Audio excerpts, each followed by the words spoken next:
The day shuts down. The games light up. This is BetMGM Tonight with Brad Evans and Pat Boyle on Westwood One Sports. Hey, welcome on in to a Wednesday night edition, a hump day edition of BetMGM Tonight here on Westwood One Sports. He's Brad Evans. I'm Pat Boyle, and we are brought to you by BetMGM. Make it legendary. Download the app today. Please gamble responsibly.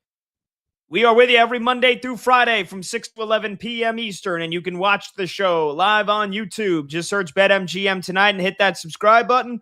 You can watch the show live on Twitter at BetMGM Tonight, and you can listen to the show on the Westwood One Sports app, the Odyssey app, SiriusXM Channel 375, and hundreds of local affiliates throughout North America. Our talk and text line to join the show is 310-840-4910. You can call or simply just text your thoughts on the show or any of the topics we dive into. Again, that's 310-840-4910. Brad, we got another big night in the postseason. 2 playoff games in the NBA. 2 games on the ice in the Stanley Cup playoffs, including Game 1 between the Canadiens and the Sabres as Buffalo continues to try to ride that magic carpet this season. But let's start with the game tipping off in the NBA postseason. And an hour from now, my New York Knicks at the Garden for Game 2 against the Philadelphia 76ers. And the Knicks coming off a 39-point win in Game 1. I was already nervous about this game. You're saying sweep, Brad. I'm saying I'm nervous. There's no way it's going to be easy again. And then you got the broom out already. A couple hours earlier, we find out Joel Embiid not going to play tonight in this game. Ruled out for Game 2 with what the Sixers are saying, a hip and ankle injuries. And that he was unable to participate in the team's shoot-around this morning after experiencing increased soreness in both his ankle and hip. He had been receiving around-the-clock treatment and efforts to play. Embiid came back from his appendectomy. He had his appendix burst, emergency surgery, another bizarre Joel Embiid injury. It caused him to miss 17 days. He comes back for Game 4 against the Celtics, withers in the first quarter, and then the next 3 games, absolutely dominant. Prime vintage Embiid.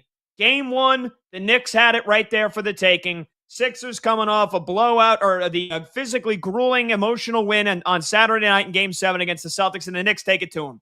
Now Embiid is out, and Brad, I got to be honest, I still have a very queasy, uneasy feeling in my stomach that the Knicks are going to lose this game tonight. I'm feeling nervous, even with or without Embiid. I got the stats to back it up. But Embiid is out tonight, and I got a feeling what you're going to say. You're going to tell me the Knicks are going to win this thing by 20 or 30 points again, aren't you?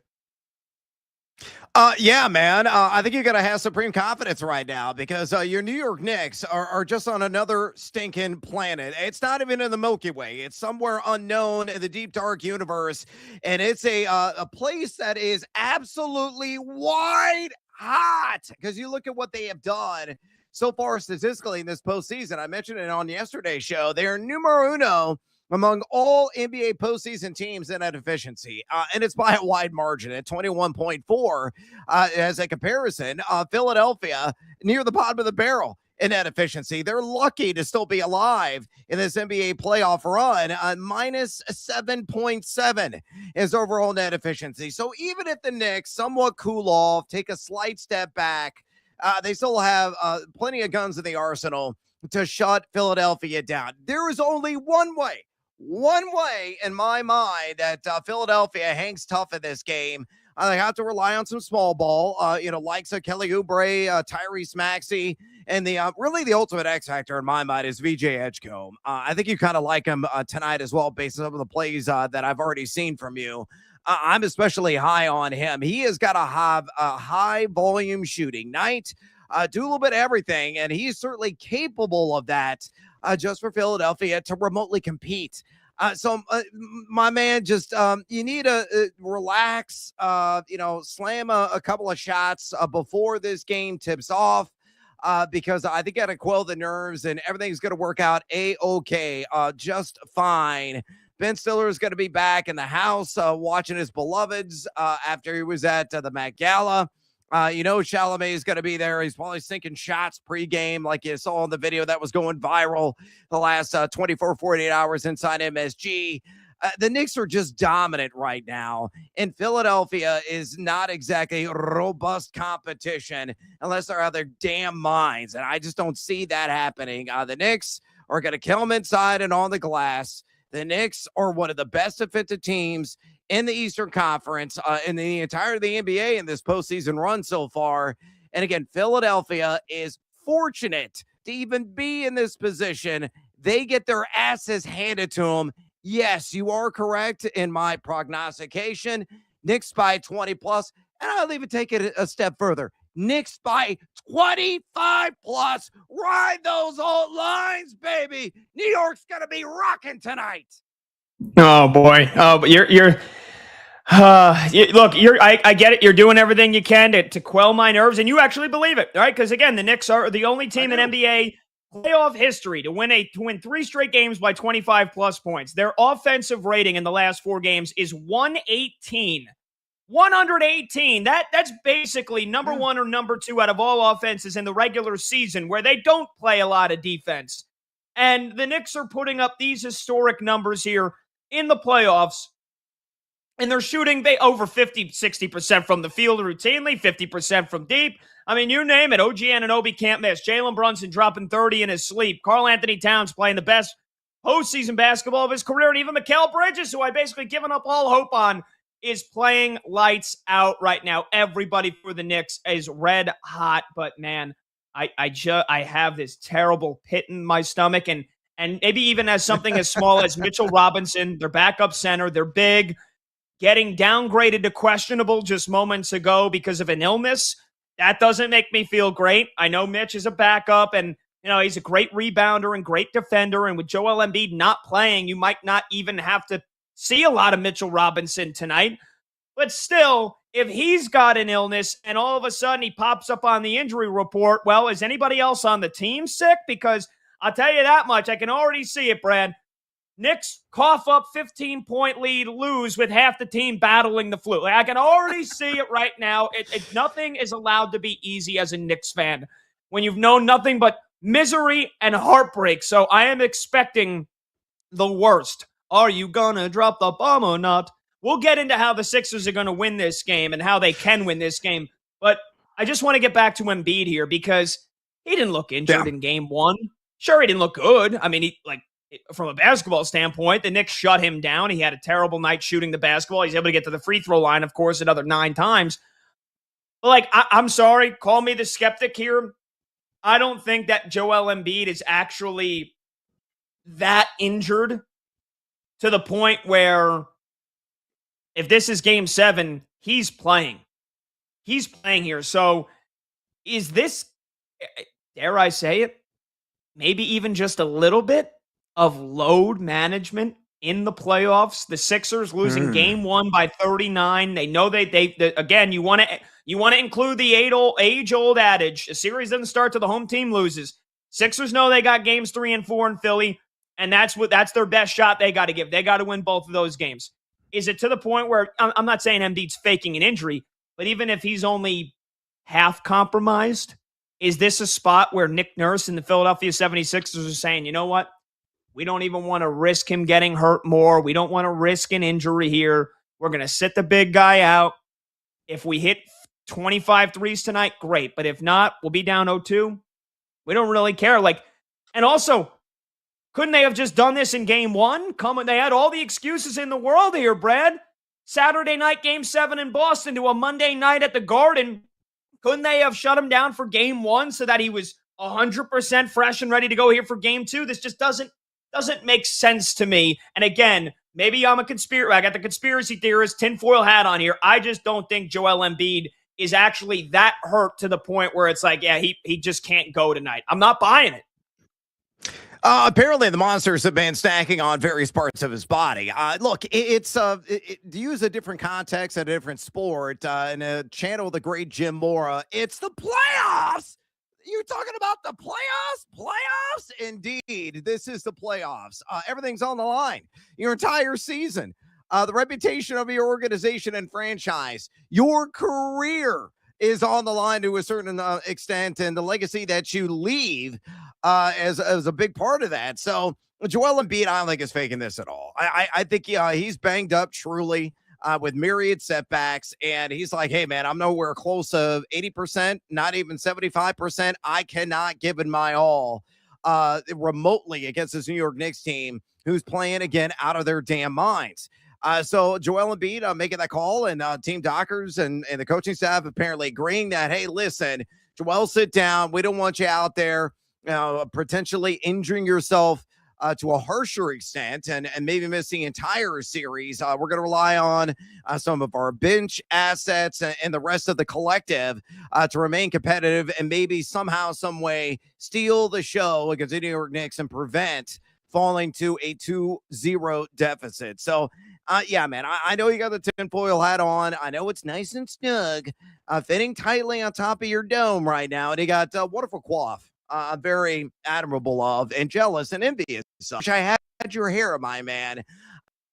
Yeah, you need to take that sucker off. Wad up the tinfoil hat, throw it against the nearest wall. Embiid, I think, is truly hurt. It's the playoffs. Again, the entire season is on the line. The reputation of your career, of the franchise, is on the line. If he could remotely give it a go, he would have given it a go. Instead, he is out tonight. And that's why I believe, though you vehemently disagree with me, and that's, your true fandom coming in, I'd be saying the same thing about my Fighting Illini in basketball in college or on the college gridiron. I'd be saying the same thing about Chicago Cubs if they were in the postseason as well. You're always thinking doom and gloom, but just embrace the greatness of this Knicks team right now, my man. Again, they're winning by 20 or 25 plus tonight. Oh, geez. 310-840-4910. Do you think the Knicks win in a rout tonight with Joel Embiid now out for game 2 for the Philadelphia 76ers? And again, I'm not saying that he could play or that he's 100% and he's just straight up faking it. He is banged up. He maybe has some, maybe like a slightly sprained ankle. Maybe he's got some, I don't know what could be going on with the hip. Maybe some kind of bone bruise or something like that going on. But like, how much more banged up is he after game 1, where he only played basically the first half? The game was over at halftime. How much more banged up is he after game 1 than he was after game 7 on Saturday? That's why this doesn't make any sense to me. The Sixers, they basically folded up shop at halftime in game 1 anyway. And if you knew that you were looking up Mount Everest in terms of a physical preparation and an emotional preparation for game 1, why didn't you just sit them in game 1? Like, did you really think you were going to win that? Game 2, this was the game for Philly to go after. I just think from a strategy standpoint, they've completely screwed themselves.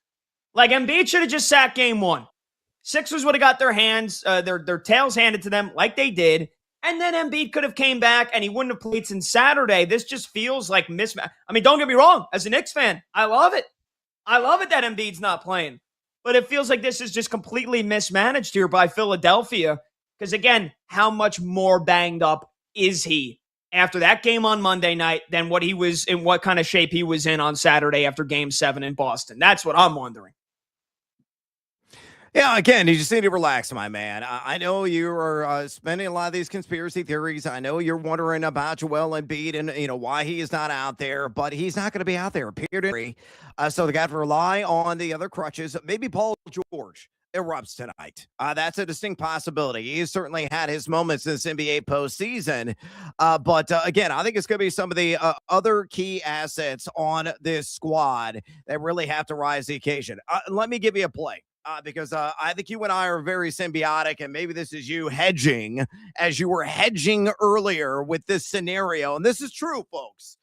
Pat's not making up where he stands mentally right now in regards to this series. I mean, he was displaying the same point of view in our text message thread throughout the entire day. And I was reiterating how I believe the Knicks are going to dominate tonight.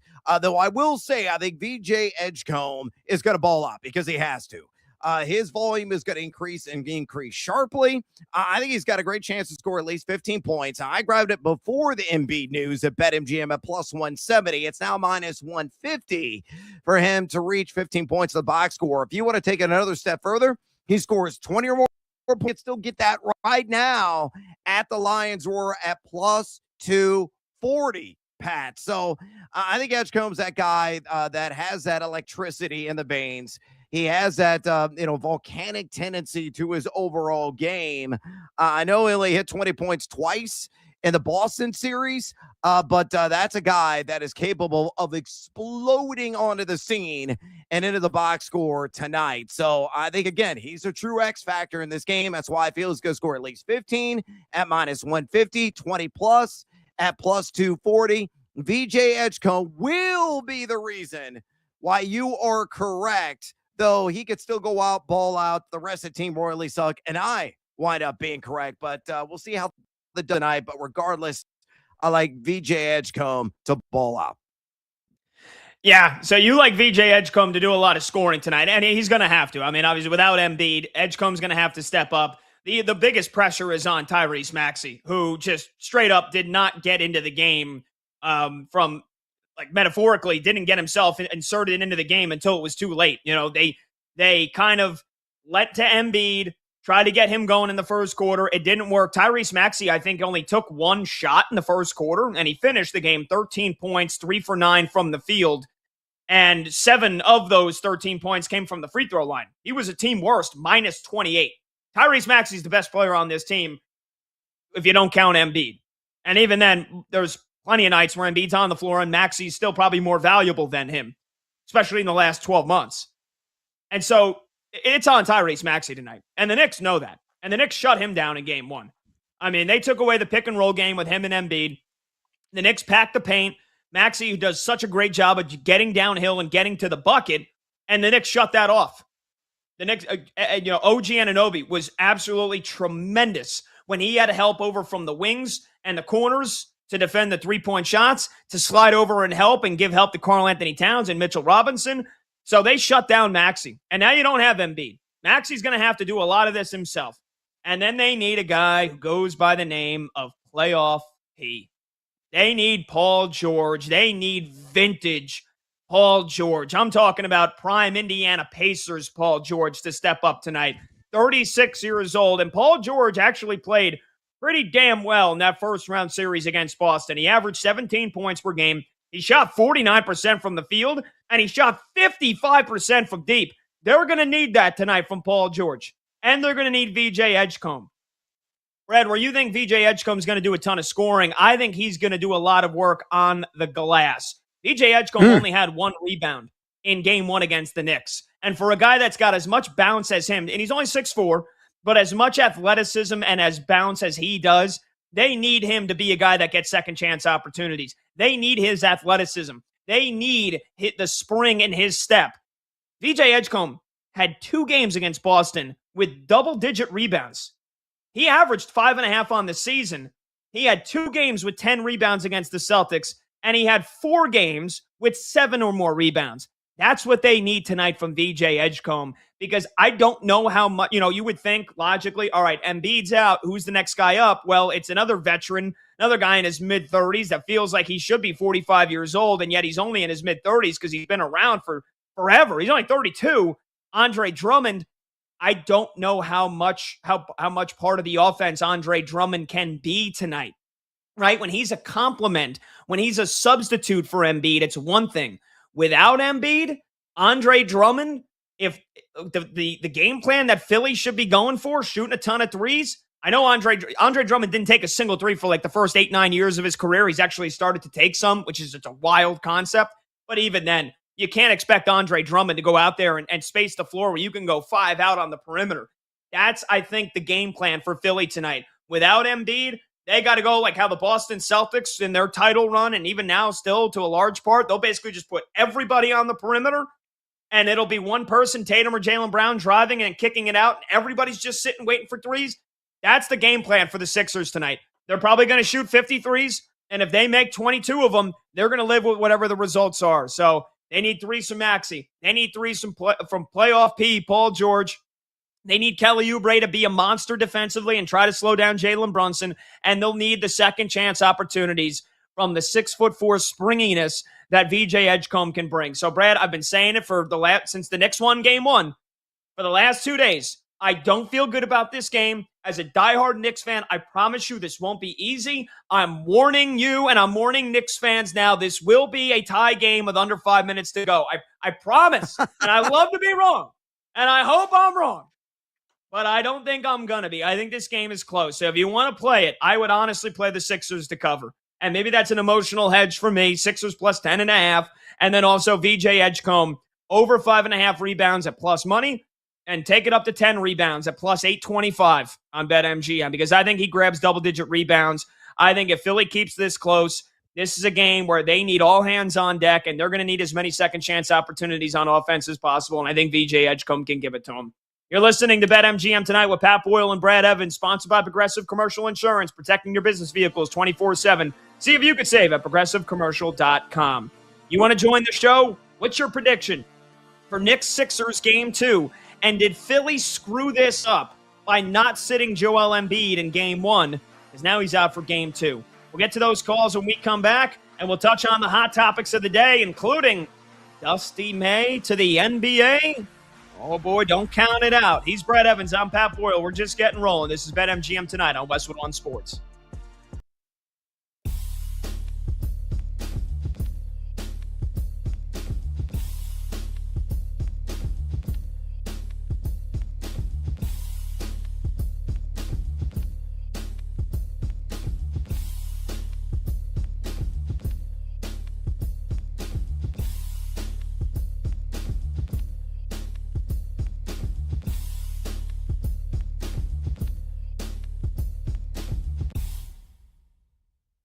In sports, there is LeBron derangement syndrome, LBDS, LBJDS, LeBron James derangement syndrome. I thought my take was very fair, which is, I didn't say LeBron's better than Jordan, but that's where everyone goes, right? You can say, man, how about that?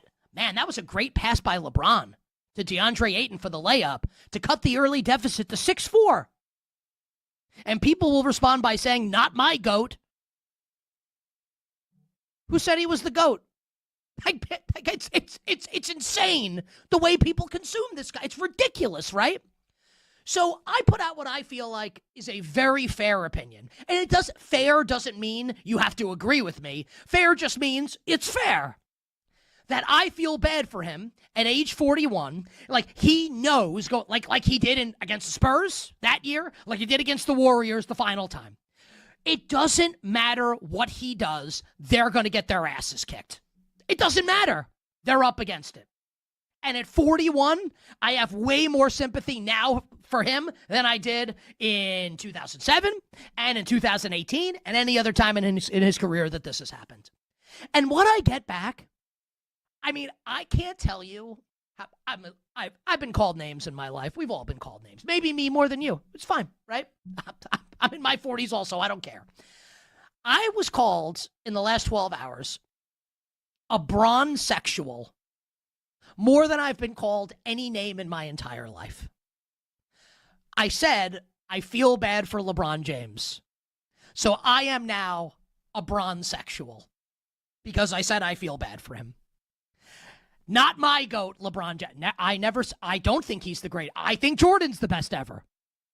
And that's not an insult to LeBron to say that. But you're a bronzesexual if you say anything positive about LeBron James. I'm being serious right now. We have a great audience on the show. To the people watching and the people listening, my sense is that more people hate LeBron than love LeBron. Like, what's the reason that you hate him so? Like, why do you hate this guy so much? I think it's bizarre. Like, by all accounts, he seems to be like a decent human being. Like, you don't have to agree with his politics, and you don't have to agree with, taking his talents to South Beach. It's not that you have to, love everything he does and everything he says, but by all accounts, this is, seems like a pretty good guy. Like a good dad. And you hate him. You don't hate him. You despise him. Like, 'cause some people think he's better than, like, they're wrong. Like, Jordan's the best. Like, I watched them both. Jordan's better. It's okay. It's like, who cares if someone thinks LeBron's better than Jordan? Like, there are idiots out there that don't like pizza, that hate puppies. What do you do with people like this? Why do you care so much what they think? Why does this inspire such strong feelings in you? And look, like, I love sports. Sports gets me fired up all the time. I'm not telling you to not feel some type of way about sports. Just that, isn't it strange? Isn't it a little, like, is it a little weird that this is where we're at?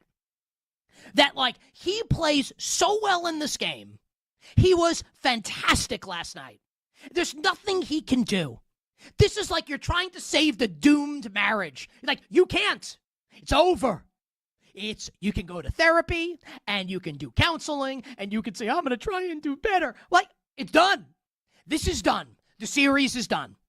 Like, I don't know, like, what shady activities Luka has going on in Europe. Obviously, he's on the bench last night. They better make it a little shadier and get him back out on the court. And even if he comes back, they ain't going to win. They're done.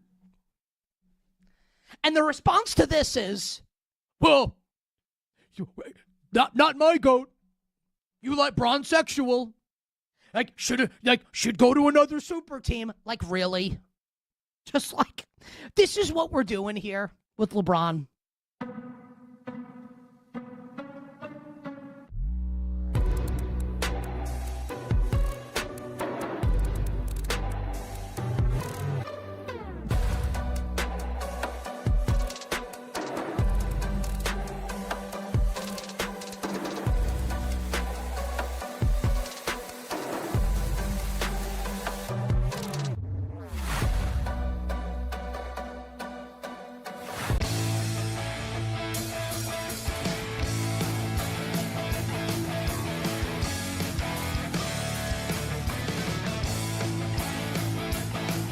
Live lines, late games, and breaking angles. BetMGM tonight with Brad Evans and Pat Boyle. Back now.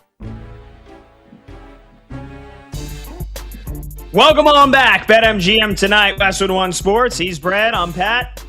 When the games get bigger, the crowds get louder, and the excitement reaches a new level. Be part of the playoff action when you bet with boosted odds. Activate your Odds Boost token for any bet on the NBA playoffs, and you'll receive a bigger payout if your bet wins. Get ready for tip-off with BetMGM. Okay, opening segment, we talked about Knicks Sixers. No Joel Embiid tonight. Now, all of a sudden, Mitchell Robinson, the Knicks backup center, he's a game-time call with an illness. I saw one of my buddies, Chris Persianen, who does a good job for Clutch Sports, and he's a reporter for the Knicks.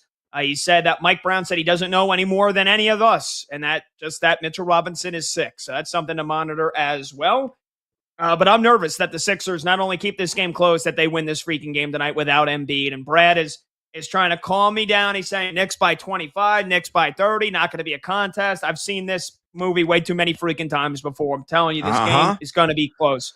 Any predictions you have, 310-840-4910. Tip-off about 40 minutes away. Brad, we also had some other NBA news here. Also some big college basketball news today. With the hiring cycle going on for at least a few teams, including the Orlando Magic, who just fired Jamal Mosley. We talked about Billy Donovan.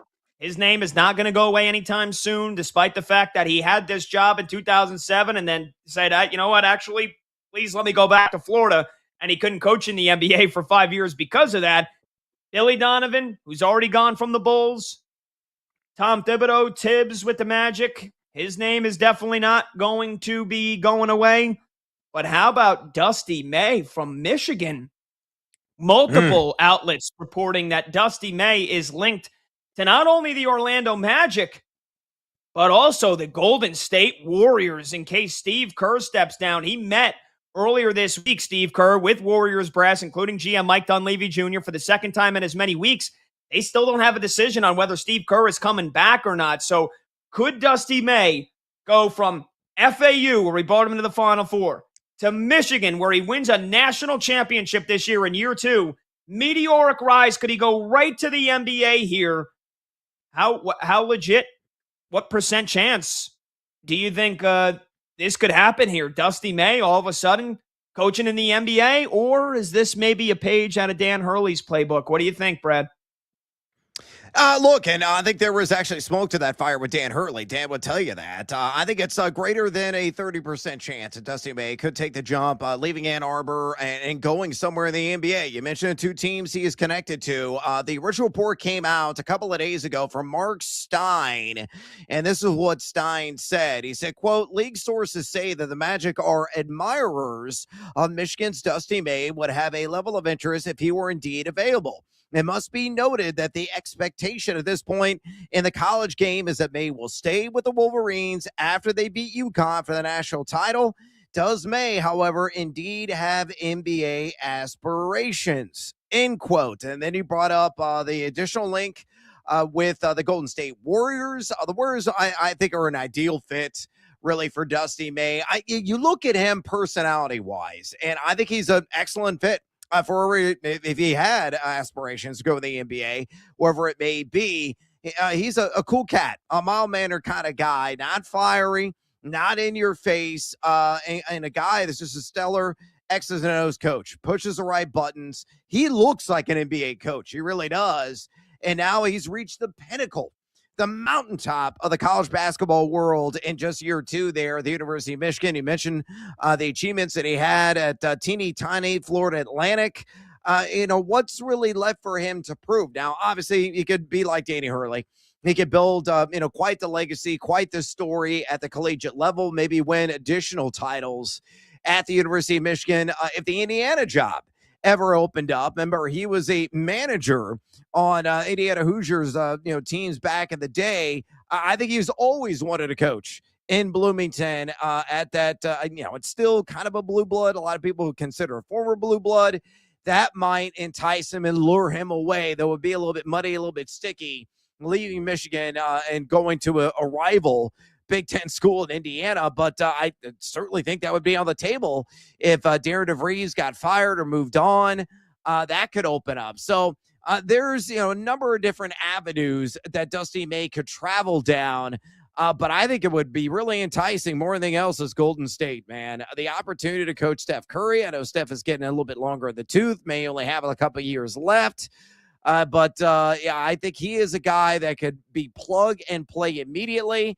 And I think he's a guy that if you did hire him would garner immediate success as well. Dusty May, no matter where he coaches, he flat out wins because he's a brilliant basketball mind, tactician, and a guy that's got the exact right personality, whether at the collegiate game, which is kind of a semi-pro basketball now, or with the true elites in the NBA. Yeah, here's the thing, and I say the Dan Hurley playbook. Remember, a couple years ago, Dan Hurley flirted, and you thought there was smoke to that fire, fire to that smoke, whatever the term would be.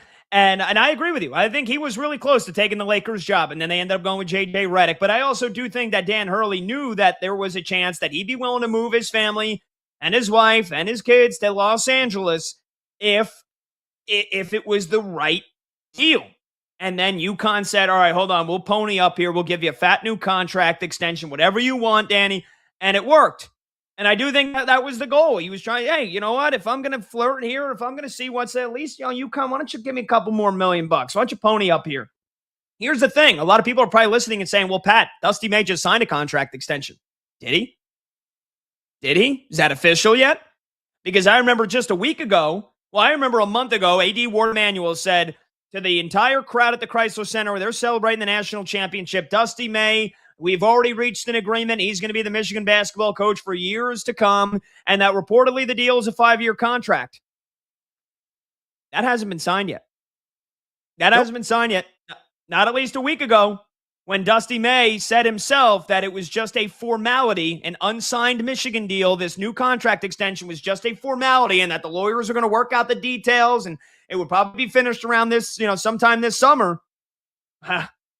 If that pen hasn't been put to that paper, man, then everything is on the table for him to possibly Shanghai Ann Arbor and go to either the Orlando Magic or the Golden State Warriors, like you said. And I think that's what he's waiting for. I think he's waiting to see if Steve Kerr is not coming back as the Warriors head coach. Dusty May already knows, right? whether Billy Donovan is at the top of their list and they don't care about what happened 19 years ago and they want to bring him back anyway, or it's Tibbs, or Tibbs not even a conversation in Orlando, Dusty May is going to be at the top of that list or right near it. I mean, he's deserved it, right? I mean, I don't care what the jump is from college to the pros. The bridge has been the gap has been bridged to a certain extent with NIL, and they're basically semi-professional players at this point anyway. So it's then, can he just coach in the NBA? And look at Michigan's offense this year. Yeah, he probably can. And if Dusty May wants to, he's going to get a conversation with the Orlando Magic. And if Steve Kerr and the Warriors say, hey, you know what, man? Thanks for an amazing coaching career. Thanks for an amazing 15 years. We'd like to move on. Dusty May is going to be at the top of that Golden State list as well. And then he's really going to try to get every single last penny that he can out of Michigan, which he should. It's a capitalist market. We live in a capitalist society. He should try to get, hey, you know, that contract hasn't been signed yet. Why don't you tack on another year? Why don't you tack on another $2 or $3 million per year? And let's see what happens. I don't think these reports and these rumors are going away here in the next couple of weeks here, Brad, especially once we find out about Steve Kerr's future. I think Dusty May, it's more than a 30% chance. I think it's 50-50 that he leaves the Wolverines. Oh, that's fascinating. And the other thing I'll add on to, and this is more fuel for your fire, is that there was another report that came out a couple of weeks ago that Dusty May wasn't really thrilled with the facilities for basketball at the University of Michigan. And let's call a spade a spade. Michigan is always football first, right? They pump all kinds of money in the big house at that program. It is like one of the true blue bloods, if you will, on the gridiron. So basketball is always second fiddle. Yes, even off a national championship. So I think Dusty May maybe wants to go somewhere where basketball is always first. And that's certainly going to be the case with the Golden State Warriors. Certainly going to be the case with the Orlando Magic as well. It's just a kind of a different feeling, a different atmosphere, different environment. And it might fit what he needs in his career at this arc or juncture on the arc overall. So, and here's a scenario that could really play out, Pat. Let's throw out this hypothetical. Let's say you are correct that it's greater than 50-50 or at least 50-50 that Dusty May leaves Ann Arbor and takes one of those two NBA jobs or another NBA job that may open up. Let's say he bolts to the association and that University of Michigan job is open. Now, I thought there for a while post the college basketball season when the champion was crowned, that being Michigan, we're going to see domino effect and more of those dominoes falling in the coaching ranks. I really didn't have a whole lot of that this year, but if he were to make the jump, you could get it again if they hire another established college coach from somewhere else. Or here's the curveball, Billy Donovan. Maybe he thinks to himself, you know what? I do want to go back to college. I don't want to sit out a year. I don't want to take the Orlando job. I don't want to take any other NBA job. Maybe he goes and sits and has a conversation with the AD at Michigan and goes into that program and picks it up from there. That would be one hell of a swap and all kinds of ripple effects as a result of Billy Donovan, again, axed by the Bulls, does not go to the NBA franchises, stiff arms them, returns to college at Michigan, and Dusty May bolts to the NBA. How about that? That would write all kinds of headlines. Oh, yeah, big time. I could see that happening. I could see it happening. Absolutely. Steve Kerr and the Warriors decide, let's part ways. Dusty May gets the Warriors job, in a market where there's billions upon billions upon billions of dollars, and they're looking for the successor to Steve Kerr and the final couple of years of Steph, and then how they're going to retool that roster afterwards and life after Steph Curry. But he knows that he's with a pretty damn good organization, with a great owner, and a team that's willing to spend. And then Billy Donovan jumps to Ann Arbor and takes his job. That would be incredible, and I can see it happening. 310-840-4910. What do you think about the Dusty May rumors? Do you think he's looking to leave Michigan to go to the NBA if it's either Orlando or Golden State? Or do you think, again, this is just a play to get some more money to stay at Michigan? We'll take your phone calls. We'll take your texts. You can also tweet us at BetMGM tonight. When we return, it's time to go streaking. And it really is time to go streaking after a tough day for basically the entire crew. Basically the entire crew, except for producer Brandon Combs. We're all looking for a new streak. Join us. We're doing that when we come back. He's Brad Evans. I'm Pat Boyle. This is BetMGM tonight here on Westwood One Sports.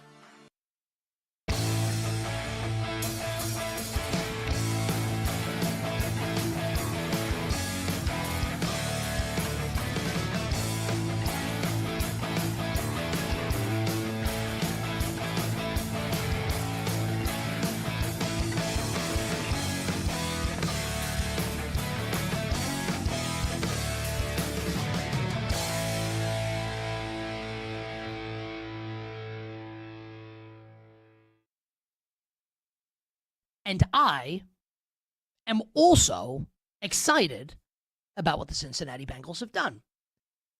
And I think Bengals fans should be as well. The Dexter Lawrence trade, and I think he's a player. He's coming off a down year. He's making a ton of money. I thought it made a ton of sense for the Giants to trade him. And he's still a good player. I don't know if he's going to be as good as he was when he's making like second team, making all pro teams earlier in his Giants career. But for Cincinnati, you had to take a swing because you may not get a guy. And maybe you could say Ruben Bain went 15th. Maybe Bain would be back. I don't know. It represented a worthy swing for the Bengals. I think it's a trade that makes sense and shows that they're actually trying here, which I'm sure it makes Joe Burrow happy. They signed Boye Mafe away from the Seattle Seahawks, and the Seahawks they just signed Dante Fowler yesterday. Like good teams stay good. Just making under-the-radar moves like this as the Seahawks signed Dante Fowler. But the Bengals signed Boye Mafe. They signed Chief Safety Brian Cook, who I think is a young, ascending player on defense. Jonathan Allen at defensive tackle. And, of course, swing the trade for Dexter Lawrence. I don't know if these additions will be good enough to get the Bengals over the hump. I don't know if that's going to be the case. But the one thing you can't question is that they're trying. Like, this is not, should we pay or not pay Trey Hendrickson? This is no. I actually believe that for the first time in maybe ever, the Bengals understand the gravity of the moment. They understand that they have a quarterback who is absolutely capable of being the best player on a team that wins a Super Bowl. Not like a passenger, and this will sound like an insult to Sam Darnold, but Sam Darnold's not Joe Burrow. But Sam Darnold won a Super Bowl, right? They're of a different class. And he is saying, both directly and indirectly for quite some time, that he is unhappy. I think all of this is really good for the Bengals, and if you're a Bengals fan, you should be happy, right? And the fact that Joe Burrow was saying publicly, this is really good. It's a great sign for Cincinnati. I have questions about how it's going to go once the games are actually played. Can the defense actually be good enough? But given that we are early in May, and this is where we're at, honestly, A+ for the Bengals. And as it stands right now, and I'm going to assume just for the purposes of this conversation, that Aaron Rodgers will be back in Pittsburgh next year, right? It feels like that's really likely. The Bengals, at worst, will be the second-place team in the AFC North. The Browns are not ready, clearly. Here's Deshaun Watson and Shadur Sanders quarterback battle. Good luck. The Steelers are going to run out 80-year-old Aaron Rodgers next year. And it's the Bengals and the Ravens. Now, I like Baltimore, and I love Jesse Minter and that hire. It should surprise no one if the Bengals get back to the playoffs this year. The last couple years, I have told you on this show in the summers, both with Ken Barkley and with Femi Abebefe, this defense is going to cost them.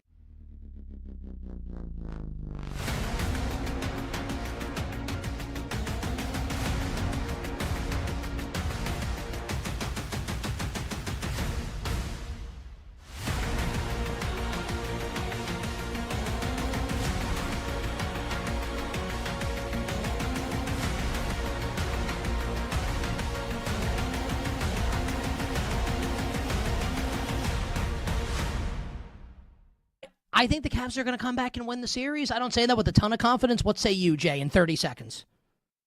Yeah, that is kind of my gut sense as well, even though I would have to make Detroit favorites to win the series, given they've banked game one. And look, I don't think Kenny Atkinson's a great coach. I think we have 2 playoff go-arounds of that as evidence. I don't understand why he's fouling out Jared Allen by himself. Jared Allen ended up at 18 minutes and 4 fouls. That's just indefensible. Why is Thomas Bryant playing 10 minutes? Why are Dennis Schroeder and Keon Ellis combining for 27 minutes in round 2 of the playoffs? So I don't trust Atkinson, but ultimately I think that this Detroit team is fairly limited and the Cavs should bounce back. I thought that what they showed in Game 7 against Toronto and the level of physicality and force that they played with there was very encouraging. Cannot trust this Cleveland team clearly, but I do think that they will bounce back, and that at the very least this is going to be a long series.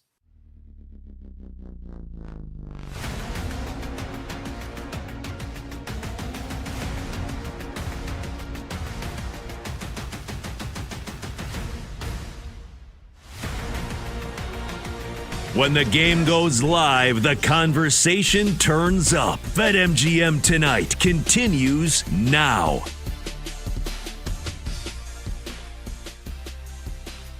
Welcome on back. BetMGM Tonight, Westwood One Sports. He's Brad Evans. I'm Pat Boyle. Phone number to join the show is 310-840-4910. Looking to take your MLB action to the next level this season? Boosted odds are here to crank up every pitch, swing, and home run. BetMGM is hooking you up with your very own MLB Odds Boost token. Just add any MLB bet to your bet slip, activate your Odds Boost token, and lock it in. If your bet hits, you're cashing out with an even bigger payout. All right, Brad, we need something to get the mojo going here for the boys. Yeah, because please. 1 for 4 last night. I don't think that's happened. Ugh. I think the worst we've done is 2 for 4. But such is life. That streak to beat of 14 for Monty. It looks like Mount Everest right now, but every streak's got to start somewhere. So let's do it. Let's go streaking. We won a game yesterday. We win one today, that's 2 in a row. We win one tomorrow, that's called a winning streak. It has happened before. We're good streaking! Yeah! All righty. The premise of Let's Go Streaking, we go around the entire crew, and the boys each pick just one batter to correctly get a hit. Here's our records. As we've been doing this for about 4 weeks now, I'm 15 for 19, or 15 and 4, if you want to do traditional win and loss. Brad is 12 and 3. Brandon Combs, 14 and 5. And our video producer, Michael Montgomery, a.k.a. the owner and operator of batters-box.com. He is 15 and 2. And he does own the longest streak so far since we started this segment. 14 in a row to begin. But only Combs got a hitter correct yesterday. So let's get it going back up here. A very busy Wednesday afternoon. That leaves us with a couple of games here tonight. Every game starting after 7 p.m. Eastern. So, Brad, who you rocking with tonight? Let's go to the Sonoran Desert where I was hanging out. I know and I love it a couple of weeks ago. And we got a matchup between the Buccos and D-backs there in Arizona. I'm going to go with Pittsburgh's own Ryan O'Hearn. To make me oh so happy tonight. A guy that should be able to tee off going against Michael Soroka of the Arizona Diamondbacks. O'Hearn has gotten a hit in 5 of his last 8 games, batting .309 on the road and 300 flat against right-handed pitchers. Soroka, a guy not exactly crushing it by any stretch of the imagination. He's got an expected ERA of 5.10 and north of a 38% hard hit rate. So Ryan O'Hearn, slap one in the gap, and mercifully, I will go again streaking with 1. Bang.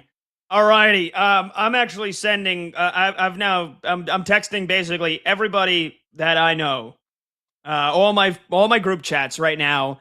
I'm putting them on to the great Michael Montgomery because we got to take a quick little pause here of this segment. Because, Brad, just in the last commercial break, what did Monty say to us about who he likes tonight? He loves himself some Brandon Lau. Did we have an alteration? Well, yes, he did. Well, well, we're going to get maybe a Brandon Lau pick coming here shortly in this segment, but he did say he loves Pete Alonso tonight, and he said he might be his all-time favorite to play. Yes. Yeah, how about the polar bear just slugged a 3-run bomb in his first at-bat? Oh! You know, he is wise, ever so wise is Michael Montgomery. The hyphen, folks, go to the site now. Some of it is free. Pay up for the pitching data as well. Michael Montgomery, you're a god. We love you. Pay Unbelievable. Pay that man his money. Unbelievable. Monty, what's your Venmo? Because you might have a couple of bucks coming your way. All right, let's continue with Let's Go Streaking. So, Brad, you're going with Ryan O'Hearn at Arizona tonight for the Padres. And I just messed up our rundown. Sorry. I'm all excited. I'm all flustered now. Monty said he loves Pete Alonso. I was like, all right, I'll put $10 on Pete Alonso to hit a home run. Goes deep in his first at bat. I mean, come on. You can't make it up. You love it. All right. Back to business. I am going with Maikel Garcia of the Kansas City Royals here at home tonight against the Cleveland Guardians and going up against Joey Cantillo. Don't call me Cantillo except on Cinco de Mayo. Maikel Garcia he'll be calling Maikel Garcia daddy. That's what I think after tonight. Maikel Garcia absolutely obliterates left-handed pitching, not only for most of his career, but especially this season. Maikel Garcia is hitting .400 against lefties this year with an OPS of over 1,200. He's only 2 for 9 career against Joey Cantillo, but he's hitting leadoff tonight. Again, he's hitting .400 against lefties on the season. I just need one knock from a guy that hopefully gets 5 at-bats tonight. Maikel Garcia to get a knock, maybe much more than that, for the Kansas City Royals. All right, Combs, you're the only owner of a streak right now. You're the only owner of a streak, and it's at 1. Who are you rocking with tonight? Well, I'm going to go against the grain a little bit, and I'm going to go with Jose Ramirez. Now, Jose Ramirez does hit Kansas City really well. However, he's only 2 for 15 lifetime against Cole Reagans, but this version of Cole Reagans, not the same Cole Reagans that he's faced in the past. So I'm going to go with Jose Ramirez, who's been hot lately and absolutely loves hitting against the Kansas City Royals to get on the board tonight. Okay. Combs is going with Joe Ram. Jose Ramirez. By the way, I'm an idiot. Ryan O'Hearn is on the Pirates. He's not on the Padres anymore. But, Yeah, correct. Look, all mistakes are created equal. All right, let's get to the genius himself, Michael Montgomery. Monty, you're looking to start a new streak. I would say maybe one hit, one correct pick in your last 3. That's like an 0 for 20 slump for you. So who is it tonight, Monty? I was just thinking the same thing. Let's not talk about that. Let's focus on Pete Alonso and now Brandon Lau, okay? Because he's my pick tonight to get a hit here and going streaking. I love him. He's got an elite matchup against Michael Soroka. Brad talked about him a little bit, but lefties have been absolutely destroying him. And then on the other side, Lau is hitting .288 with a 1.031 OPS against righties. So you may not like his .245 batting average, but don't fret against righties. That is way higher. Soroka has faced 70 elite rated hitters, and 64% of them are getting a hit. So decent trend there on that side. And then for Lau, he's had 71 elite ratings, and he's getting a hit almost 80% of the time. So absolutely love the trends in favor of Lau tonight. He actually has had back-to-back elite rated games without a hit. And so that's got me thinking he's kind of due to get back on track towards that 79% trend where he is getting a hit. So I'm also on his hits, runs, RBIs tonight if anybody wants to play that. Bang. Ooh, like it. Bang. I mean, you served up a Pete Alonso, and a guy hits a 3-run bomb in his first at bat, Monty. So you're mint in my playbook, brother. But Thank you, Brad. We had at one point like 3 in a week where all 4 of us correctly picked your hitters. So in case the folks listening or watching at home want to put a couple of bucks on all 4 of our guys to get a hit, what would that parlay? What odds would that net you at BetMGM right now? A cool plus 320. Fade or follow, folks. That is up to you. All right, we'll see if we can all keep the streak going, start a new streak. If Combs can keep the streak going. We come back, though, we're going to talk some NBA playoffs with Tim Capstraw, the capper, next on BetMGM tonight.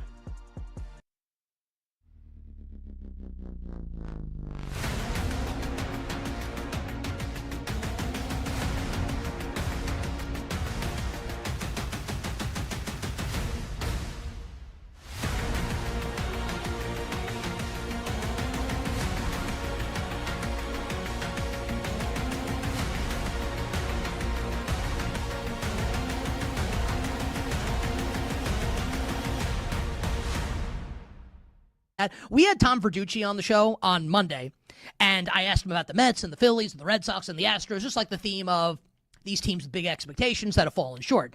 And he singled out the Mets as being like the one team where you can say this team's way too talented to keep going this way. And he said 50-50, they keep Mendoza. So look, like, they've won 3 of 4. They got rained out last night. It's the Rockies and the Angels. It's not like they're beating the Yankees and the Dodgers. But progress is progress. I kind of feel like they're about to go on a little run here. Your thoughts on your New York Metropolitans? Here's why I can see why you're saying that. Because I look at the starting pitching and I say, okay, well, Peralta tonight, Christian Scott, who actually showed some promise last time out, McLean behind him, Holmes behind him, like every night. And then even when you have a bullpen game, every night, I feel like the starting pitching should be able to, at least definitely 3 out of the 5, should be able to give them a chance. That's what's been so annoying about this. They're losing the majority of games that Noel McLean and Freddie Peralta pitch. That can't happen. So baseline of starting pitching, keeping them in the game. Okay, fair enough. At some point, you think Bo Bichette is going to start to hit. You combine that with Soto, maybe Benj getting hot. My issues are that Lindor is nowhere near returning. They have zero power. I mean, you think Vientos is going to go on a heater? I would trade him. I just can't take the inconsistencies. I don't trust the lesser guys in the lineup. For them to be good or to get better, it's going to be the best that they have. Whether it's the starting pitchers I mentioned, whether it is Bichette, Soto, Lindor, Polanco, both Lindor and Polanco still out. If those guys don't come back and perform, then they have no chance because I just don't rely on the rest of that lineup.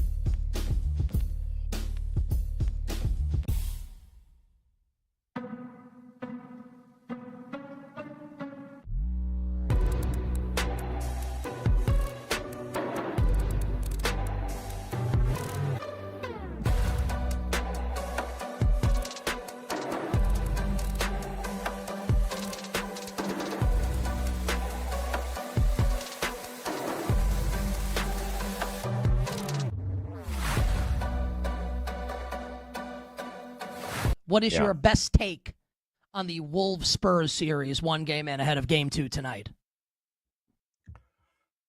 The Wolves should be everyone's favorite team. Because Anthony Edwards is so fun to watch and listen to, and it very clearly is infectious on the whole team. So I wrote that book, Pipeline to the Pros, where we profiled former D3 players and coaches who made it to the NBA. Chris Finch, multiple-time All-American from Franklin and Marshall. We interviewed and we talked to a bunch of people about Chris Finch. He was a maniac, a high-effort, high-intensity, played to the edge and crossed the line occasionally, world-class rebounder. And, coaches are teachers, and it is clearly reflected in the team. Io is a Chicago kid. Terrence Shannon is a Chicago kid. Terrence Shannon being I told Wemby he's going to have to block me every time because I'm never going to stop driving to the hoop. They're just Naz Reid, Randall, Gobert. They're physical. They attack the rim. They're tough. They want to fight you. They talk trash and back it up. They're not the best team, but they back-to-back Western Conference Finals. They play their best ball in the playoffs. They walk the walk and talk the talk. I love them. I picked the Thunder, and I want to be right for my takes, but I find myself rooting for the Wolves, and I'm shocked that everybody doesn't root for them.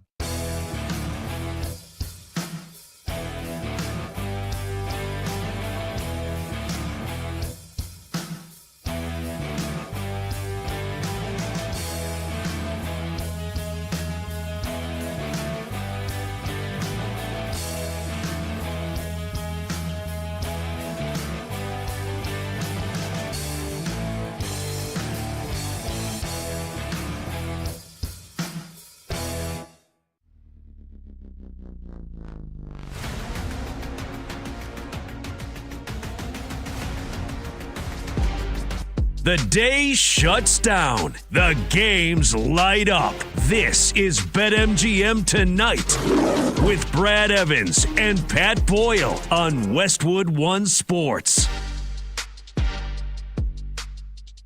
Hey-o! Welcome on back to BetMGM Tonight here on Westwood One Sports. He's Brad Evans. I'm Pat Boyle. And we are brought to you by BetMGM. Make it legendary. Download the app today. Please gamble responsibly.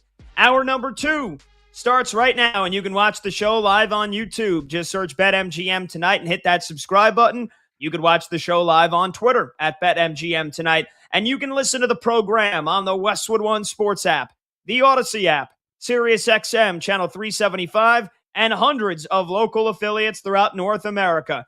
Let's chat some NBA playoffs with me, shall we? And let's do it with the color analyst for the Brooklyn Nets radio network. He's the former head coach of the Wagner Seahawks in the 90s. And fun fact about him, he's maybe one of the only men in history to be a head basketball coach and a head baseball coach. Did both of that at Wagner.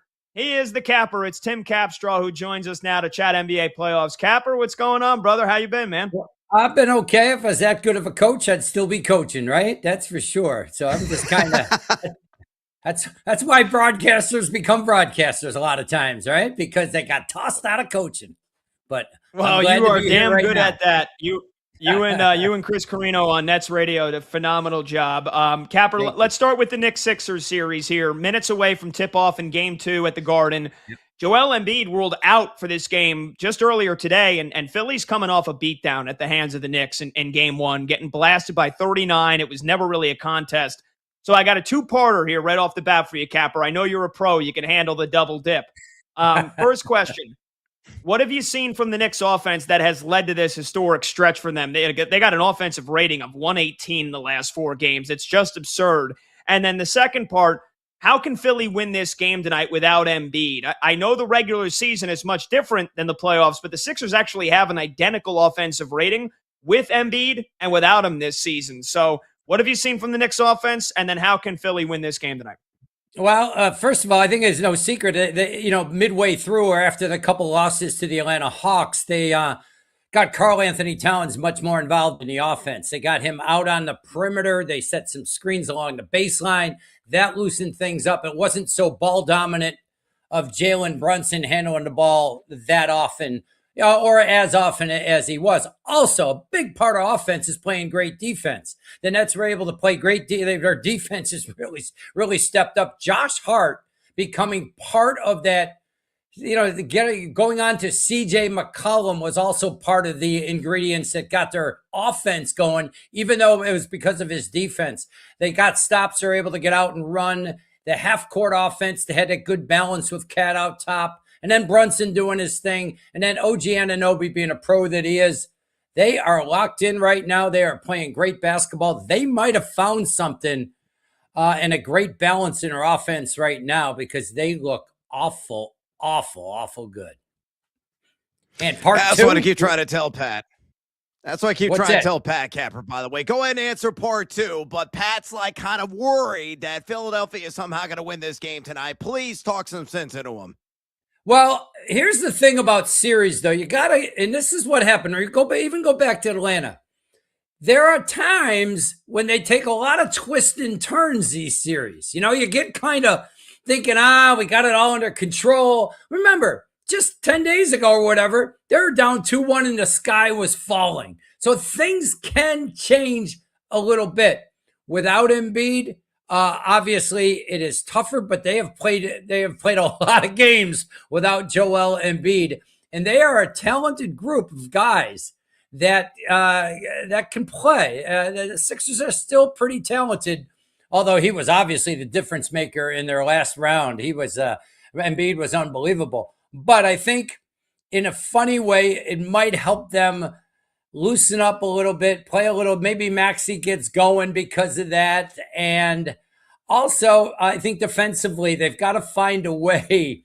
The high screen game with Jalen Brunson, they couldn't guard it the other night. He was just destroying people. And Nick Nurse, although he's not going to be there tonight, I'm sure he's talking about it with his assistants, not afraid to throw different types of defenses out there. So I'm curious to see if they tried a lot of different iterations of man-to-man and how to guard Jalen Brunson, and then nothing worked. So I'm wondering, this guy's gone triangles and twos, box and one, different type of matchups. He showed a little bit of that the other night. He might do a little bit of that. The Sixers might play fast and loose, but I still don't think it's going to be enough. I just think this Knick team is really humming right now. Sixers got a shot maybe to get started at home, but it's going to be a bit major challenge. But I have been, again, really, really impressed with the balance of the Knicks offense and the balance of how they're playing the game right now, both offensively and defensively and in transition, getting up and down the floor. That's right, Pat. Knicks by 25 plus. I'm telling you, man, have faith. All right, Capper, let's talk about game 2 going down tonight in San Antonio between the Spurs and Timberwolves. Are you expecting another chilly outcome for the home squad inside Frost Bank? See what I did there? Or will Wemby and company exact their revenge and even this sucker up? What's needed for San Antonio to indeed get this to 1-1? Meanwhile, how can Minnesota extend the shock to 2-0? Now, how impressive is Minnesota? I mean, totally a team you totally underestimate, but you forget when they come off the bench. I mean, they're coming off the bench with these guys that are playing with Terrence Shannon and guys like that, and just coming out with great confidence and just with great force. Clark, the way he guards. These are guys that were deep in the bench, weren't getting any sort of time, and now they're coming out and showing that they can really compete. I'm impressed with Minnesota. I think they've got a real toughness about them. I think this will be a difficult game for them. I think San Antonio is at home, and Wemby missed a lot of shots. I mean, he missed a lot of three-point shots. He's certainly capable of knocking them down. But the physicality of the T-Wolves players and Rudy Gobert, when you get close, kind of neutralizes Wembanyama's offensive ability. We still saw him defensively come up with 12 blocks, but Minnesota has a real toughness. And down the stretch of that game, and a go-to guy, they got Anthony Edwards, who they got to watch his minutes, and also Julius Randle. Remember, they put him in a lot of isolations late in that game, and he came up strong. I think the T-Wolves have a real shot in this series. I mean, I don't know that. I think the Spurs are the team that could beat OKC maybe, but I think Timberwolves right now in this series got a real chance. Although I said it before about the Knicks, and maybe not as much with the Knicks, but they're going to be twists and turns in this series also. And don't get too high or too low. Don't worry about home court that much. There'll be a lot going on, but the T-Wolves are an impressive group. Even down a couple of players right now, they have really, really impressed me. Yeah, and Pat and I, too, we think it's going to go the full 7 games in this series. Capper, let's stay out west and talk about the other series in the conference. The Lakers were largely lifeless defensively in Game 1 in OKC last night, giving up nearly 50% from the field and over 43% from deep. Is there any hope in this series for the Lake Show to be competitive, or will the Thunder march on with relative ease? Do you expect more of the same in Game 2 tomorrow? Yeah, I don't know if the Lakers, it's a shame Luka Doncic isn't playing in this series, right? Because then you'd have ultimate offense against incredible defense. And it's a shame you don't get to see him. Austin Reeves obviously struggled, had a lot of difficulties with the unbelievable athleticism and depth of this OKC Thunder team.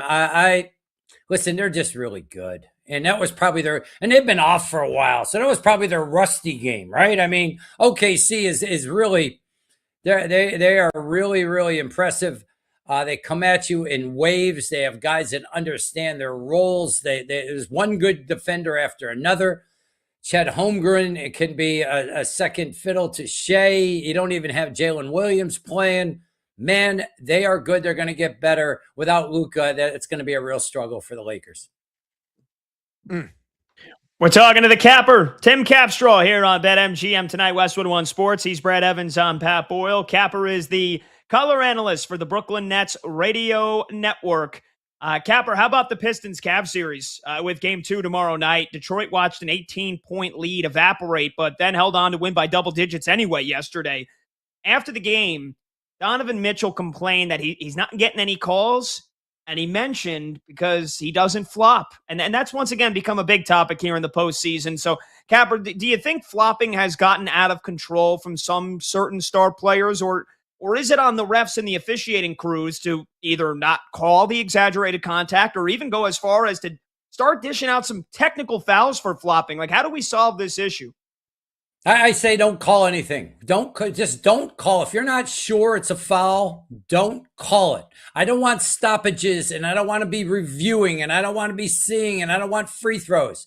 Guys, if they don't get away with calls and they don't get to the line, we'll stop doing it because it's very difficult. When some guys can do it, very difficult to flop and make the shot. Oftentimes, guys will flop and miss the shot significantly if the calls aren't made, if it's not definitive, and the officials aren't sure, and you might miss some along the way.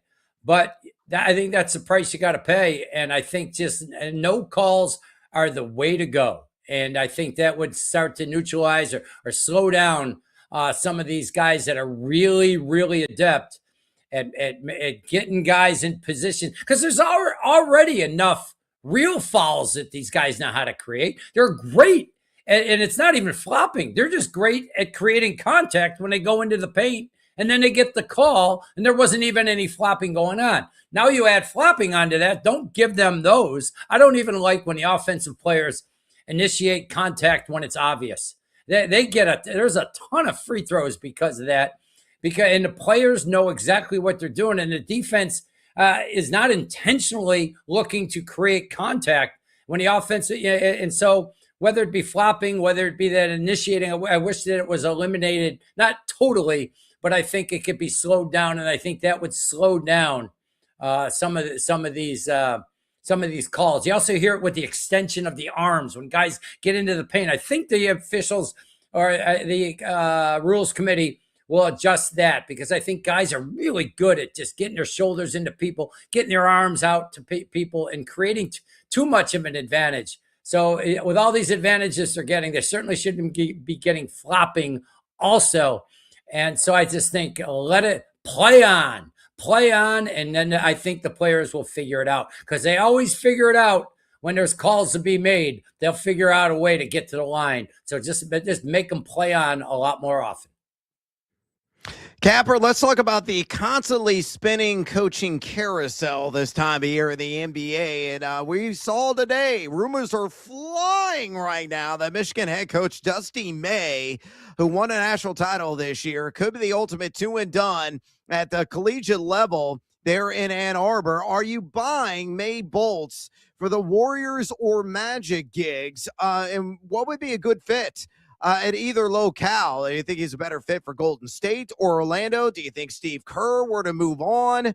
Speaking of Golden State, and who do you feel winds up coaching the Magic next season? I don't throw it a lot at you, but talk coaching, my man, and most importantly, Dusty May. I tell you what, that's a lot of stuff. You just got on Pat for giving me two questions. I'm bombarded right now. Took a shot right there. I did. You know something? I was golfing today. Dusty May's a big story, huh? I don't know. Maybe you move on. What's the difference? What's the difference between college and the pros right now? It's almost like you're coaching, a different level right now. You're playing your coach. Why not coach in the majors? If you're going to pay guys, coach in the majors, or because you're not really. A lot of guys. You can't tell me you're shaping guys' lives if you got them for 6 months, 8 months. It's hard to do that. he just seems like a great coach. I think Dusty May, though, the way he carries him, Yeah, I he think does. he'll be great wherever he just kind of, it just seems like he gets it and he wouldn't wear on guys and he's really intelligent. I think he'd be, if he went to the pros, I think he'd do great there also. Hadn't heard anything. I think Orlando's a better job than Golden State, though. I mean, you got Golden State's a limited amount of time. Well, maybe for 1 year it could be okay, or 2 years. But I think Orlando's got a good base of a roster there that if guys, people that want the job, I don't know any inside track of people that are getting that. I was a little, I guess I wasn't super surprised because there were rumors that Jamal Mosley might not survive. But Dusty May, if that was something, I'm sure he'd do a very, very good job there. I'm not familiar with, I'm out of the loop.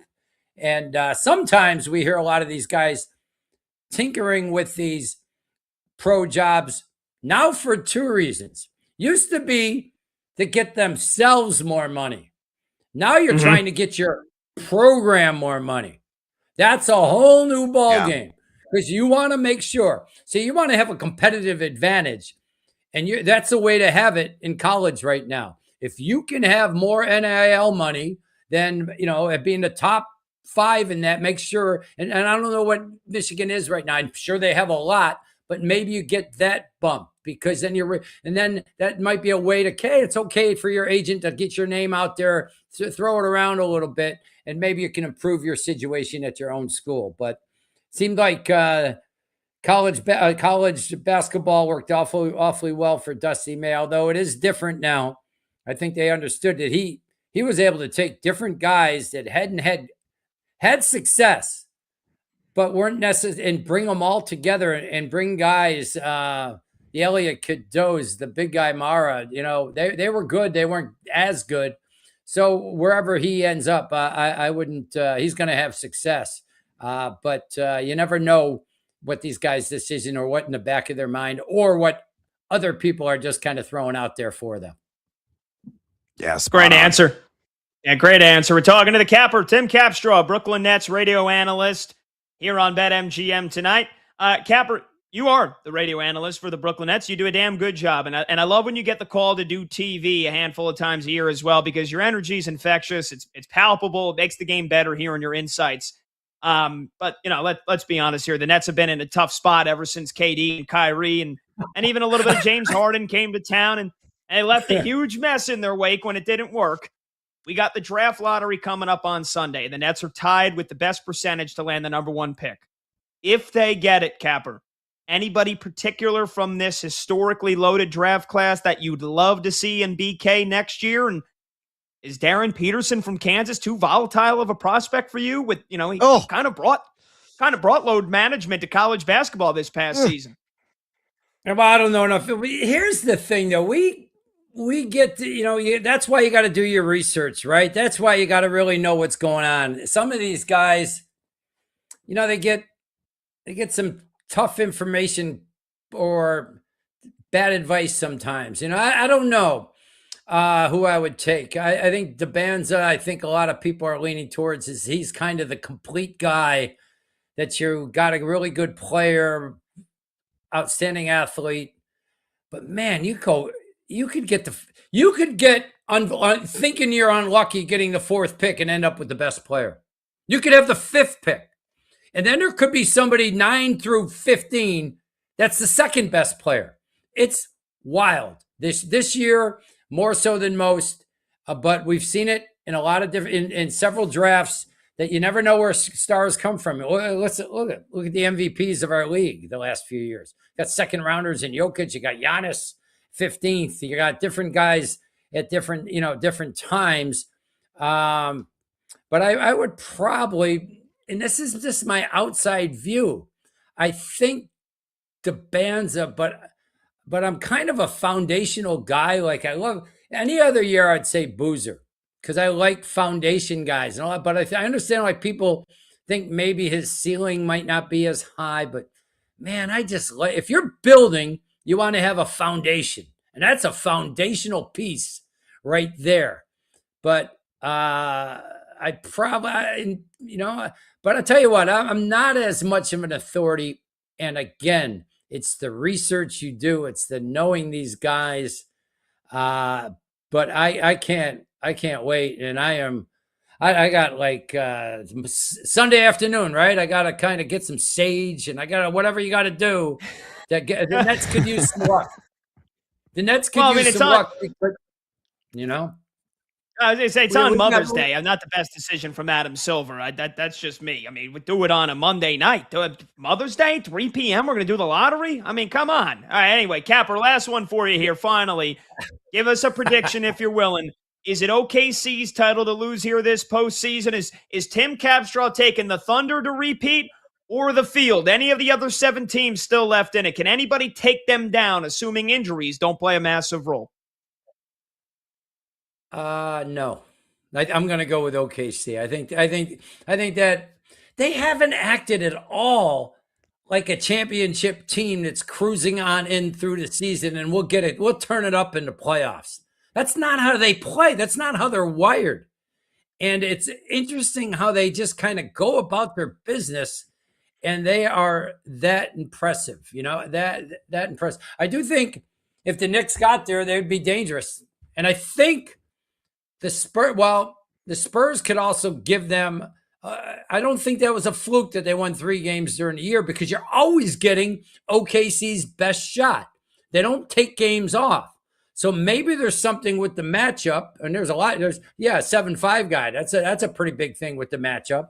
But I'm gonna stay OKC. But anybody that's banking on me giving them advice, be careful on any of this stuff. That's for sure. Yeah. Well, Capper, we appreciate it as always, man. I know Sunday's going to be a big day. You'll have the sage out, hoping that the Nets get the number 1 pick, and then they can take whoever they want. But looking forward to catching up with you real soon, man. And you and me will be working the sports broadcasting camp in a couple of months at Seton Hall. So I can't freaking wait for that. And always all the love and all the best, Capper. We appreciate it. You guys do such an amazing job, man. Your energy and your knowledge, you just get people pumped up. I absolutely love it. Great to be on. Have me back. Thanks, Capper. We absolutely will. There you go. Tim Capstraw, Brooklyn Nets radio analyst. And once, not only the Wagner men's basketball coach, but the Wagner baseball coach. I don't know how many people in history can say that they coached 2 different college sports, and he did both of them at a high level. All right, we'll take a short break. 310-840-4910 is the phone number to join the show. You can call, you can text. We'll get your first update on Knicks Sixers when we return, and we'll preview T-Wolves Spurs Game 2. Can Minnesota do it again? He's Brad Evans. I'm Pat Boyle. This is BetMGM tonight on Westwood One Sports.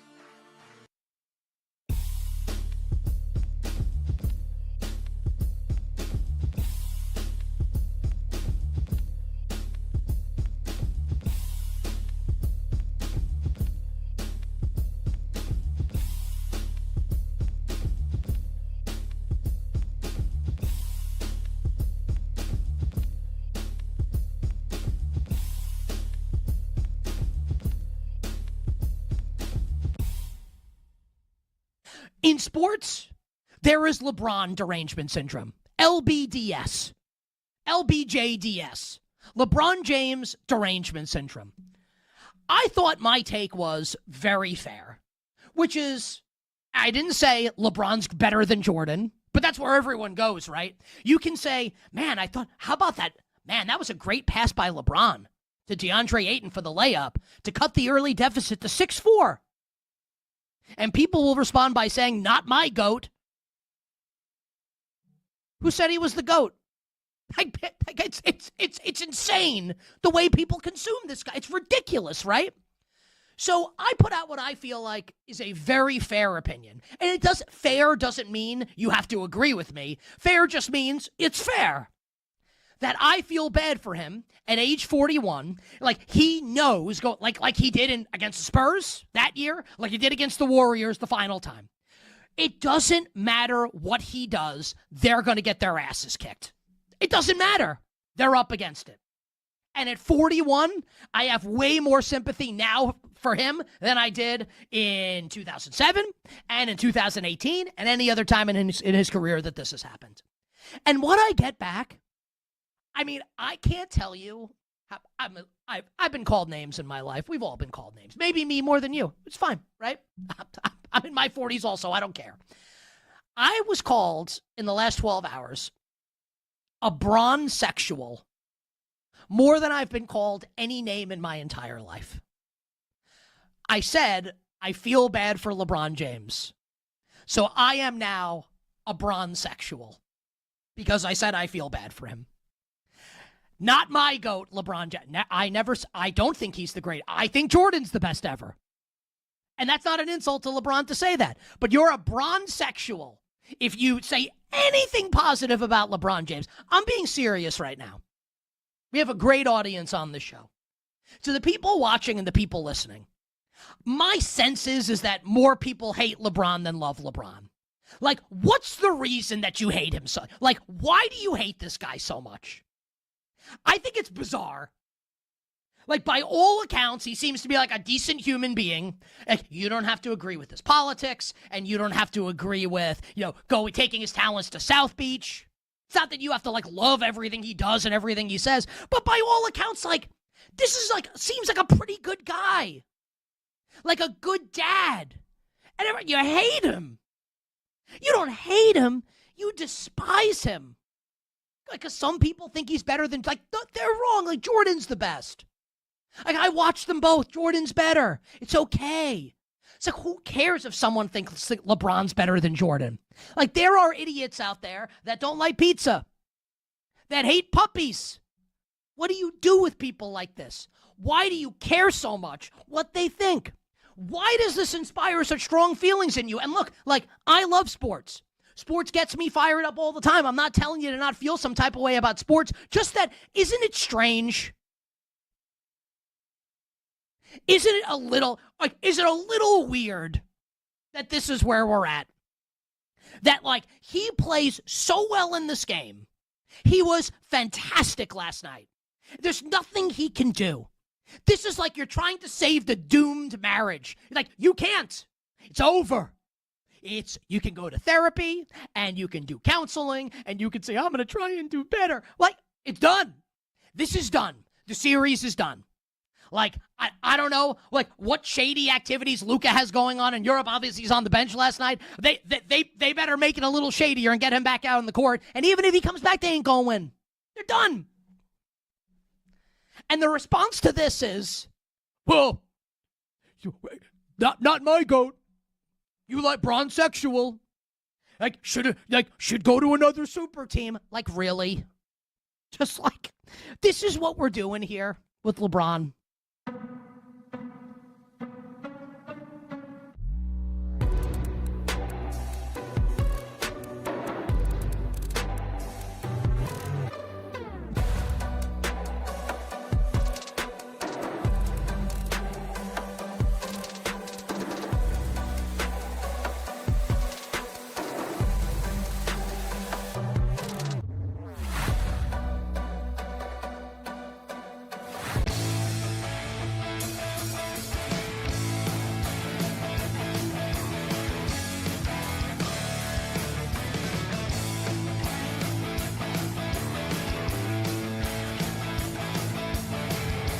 No waiting till tomorrow. BetMGM tonight is back.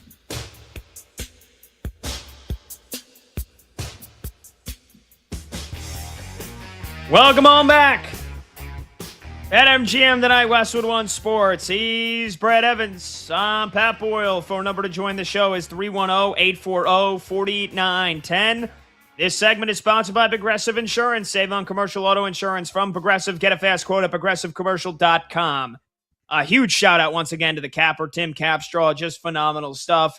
Love his energy. He's infectious. He'd be a good third member of this crew, Brad. Imagine, the three of us basically just be competing for who is the craziest mofo on this show. Because I'll tell you what, when you listen to a Nets game on the radio, and if you've ever met Tim Capstraw in person, he is just pure zaniness, infectious energy. He brings it every single freaking day. So we love the capper. That was awesome having him on here.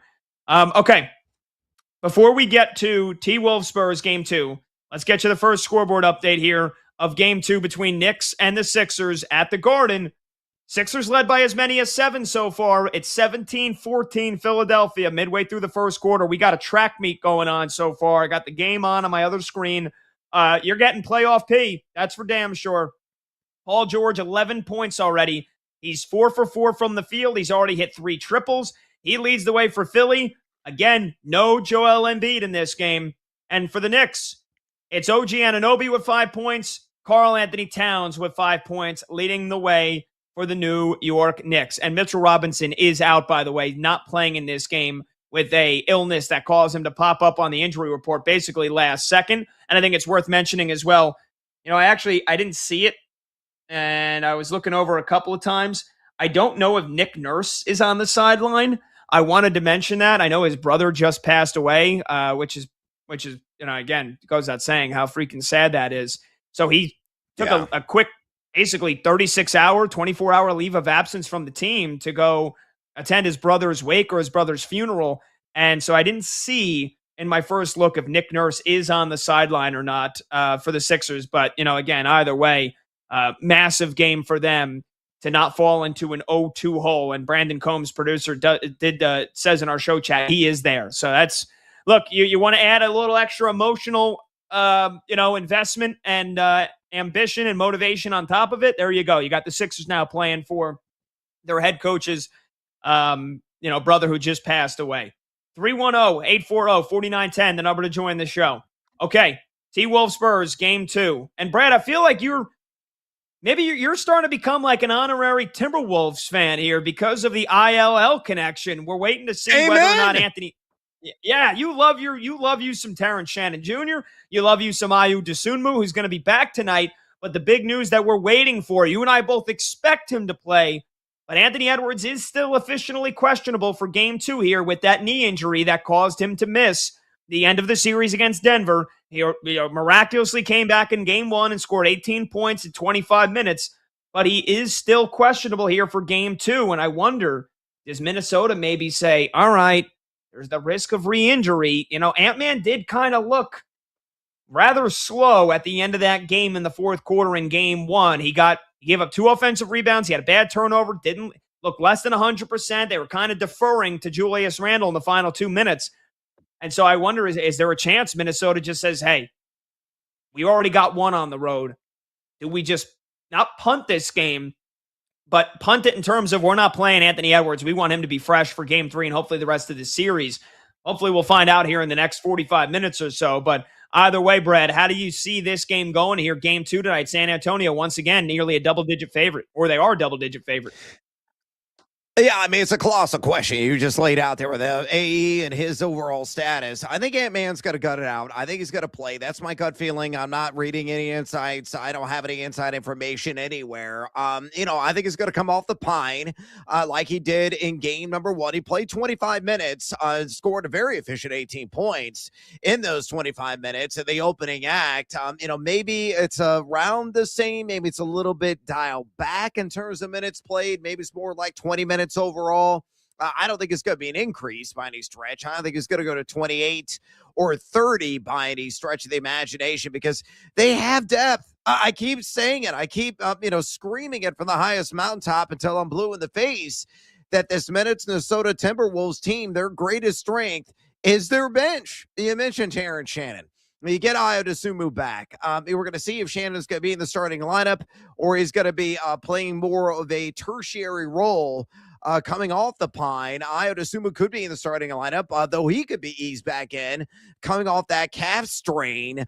So here's how I'm going to play this, Pat, because I think it's going to be another nip and tuck affair. More than likely, San Antonio is going to win this thing, but I don't think you're going to blow the socks off the Minnesota Timberwolves there at Frost Bank by any stretch of the imagination. I think Wemby has really got to play back down ball. He was too complacent, shooting the threes in the last game, went 0 for 8, couldn't hit the broadside of a barn, couldn't spin the ocean from 5 feet away. So get back to what you do naturally, and that's dominating around the rim. Obviously, because to do that on the defensive side, coming off the record-breaking 12 blocks that he had in game 1. He's a menace as a defender. He needs to be a menace in the post as an offensive aggressor, and I think that is going to be a point of emphasis tonight But again, my favorite props tonight, I'd assume ILL. Of course, I got to say it. Give me the over 11.5 points at -120. I think IO, whether he's in the starting lineup or coming off the bench, it doesn't matter. He's going to play at least 25 minutes in this one. And a guy who has done this consistently in the NBA postseason. In fact, he has done it in his last 3 games he's made an appearance in. Yeah, San Antonio's got the third best defensive rating in this NBA postseason, giving up 1.032 points per possession, only giving up 100.7 points per game.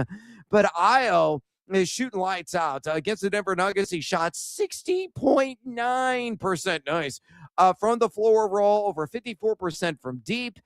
In the only regular season matchup against San Antonio, he scored 20 points way back on November the 20th. All I need is 12 to cash, and I think he gets at least a dozen. Terrence Shannon, I've been waiting all day, Pat.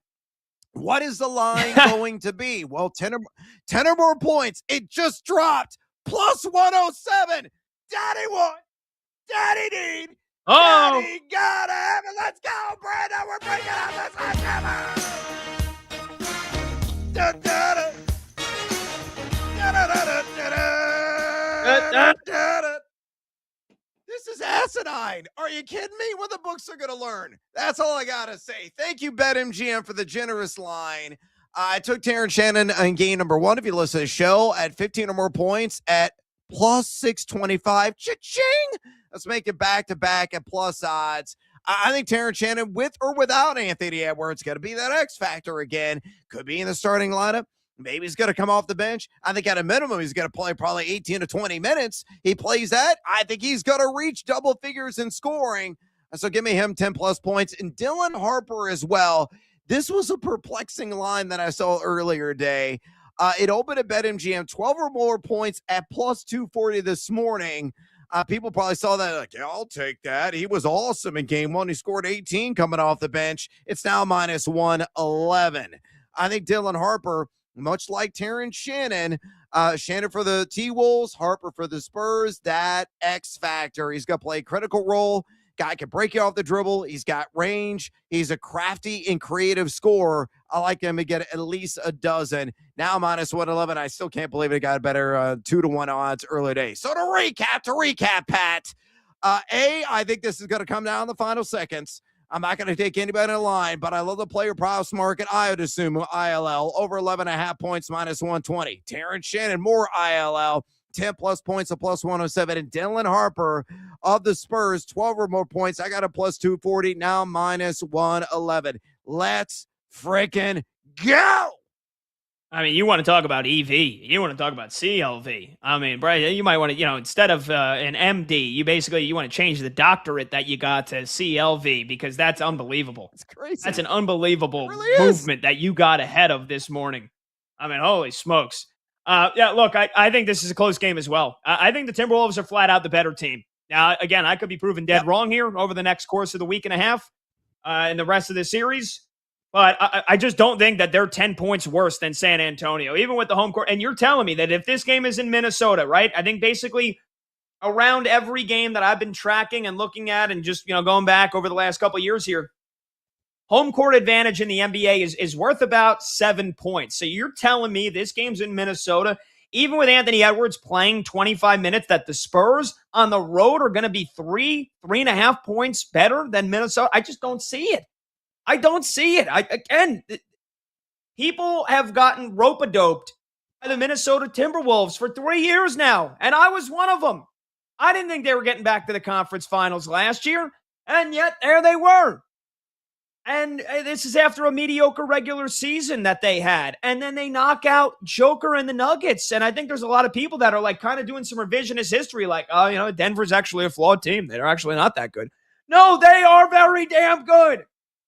The Denver Nuggets have, debatable now, but the best player in the world, a 3-time MVP, that's not debatable, Nikola Jokic. Like, they locked down Jamal Murray. They locked down the Spurs in game 1.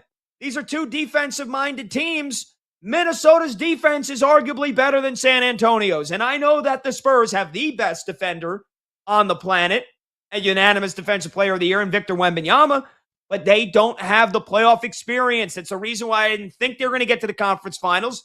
It's a reason why I think Minnesota's going to win this series. And Brad, I think they win this game again tonight. I think the market's dead wrong. Really? Yeah, I think they win the game outright again. I think they take both games in San Antonio, assuming Anthony Edwards plays and he doesn't re-injure himself in the first quarter, right? I mean, if that happens and you want to, if Anthony Edwards aggravates his knee injury and then the Spurs win by 15 because Anthony Edwards only plays the first quarter and you want to get at me and say, Pat, you're an idiot. You're a dummy. Remember you said that? Okay, congrats. You can have it then. You can have it. But assuming Anthony Edwards plays and he plays at least 25 minutes, I think Minnesota's going to have a great shot to win this game once again because San Antonio, they're not a good three-point shooting team. And they got forced into taking 36 threes in game one. That's not their strength. They forced Wemby to take 8 of his 17 shots, a guy that is 7'5" and can get to the rim by just stretching out his arm. Took half his shots from beyond the perimeter. That's not the game he wants to play. That's not the game San Antonio wants to play. And so I think Minnesota, they make San Antonio uncomfortable, much like they do to so many other teams. They've got the experience. Ant-Man in the fourth quarter, I don't care if he's injured, he's going to be a dangerous option. Julius Randle, they got him on Devin Vassell like so many possessions in a row. That's a mismatch. Minnesota was able to get mismatches in that game in the fourth quarter in game one. And you mentioned the explosiveness from TJ Shannon, Terrence Shannon coming off the bench, or even if he starts again tonight, like they've got a lot of different elements in how they can score. And Terrence Shannon, that burst, that blow-by speed getting to the bucket, that is critical for them. Jaden McDaniels is going to do a great job defending De'Aaron Fox again, in my opinion. And they had Randle on Wemby for a lot of that second half, and Julius Randle held his own. So I just think San Antonio's offense is going to continue to struggle. So I think the T-Wolves keep this one within double digits. I think they cover.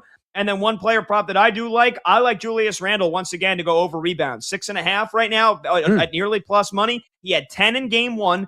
And I think the fact that you'll have Rudy Gobert tying up Wembanyama, competing for rebounds, the two of them, if it doesn't bounce that direction, Julius Randle's the next best option to grab boards for Minnesota. He's going to play 40 minutes. He has to with Anthony Edwards compromised right now. So Randle over his rebounds and to grab 10 rebounds, which he did in game one, is nearly 5-1 on BetMGM. So I think this is going to be a close game, Brad. And if it ends up being a San Antonio blowout, you and I will both be wrong, but I just don't think San Antonio should be that big of a favorite because I think Minnesota's the better team. Yeah, and I think that's entirely fair, man. Like I said, I think it's going to be nip and tuck throughout. This is going to be an ultra tight affair. I think it could come down maybe to a final possession, at least the last couple of minutes of the game, like game number one. I mean, that's an intimidating atmosphere surrounding a raucous crowd of Frostbank. Living in San Antonio as a kid when the Spurs finally got good after they drafted David Robinson, went to a couple of games at the old Hemisphere Arena. Which is long gone. Went to the Alamo Dome a couple of times as well. Awesome environment. They love their hoops in San Antonio, and they love their picante sauce, the paste, because they know what salsa should taste like. So that's going to be an incredible, off-the-charts, dynamic environment. That should feed into how well the Spurs could play. But, man, there's a steely resolve about this Minnesota Timberwolves team. That's why I believe it is a coin flip game. I'm staying away. You're more confident on the T-Wolves than I am, but it wouldn't remotely shock me if Minnesota went up 2-0 and maybe gets back to Minnesota and somewhat slams the door in this series overall. 310-840-4910, the number to join the show. We'll get you an update on Knicks and Sixers. We'll get you an update as well on Sabres, Canadiens, Buffalo off to a rocking start in game one. And we'll also do a new segment called Pick Your Poison. That's coming up next. He's Brad Evans. I'm Pat Boyle. This is BetMGM tonight on Westwood One Sports.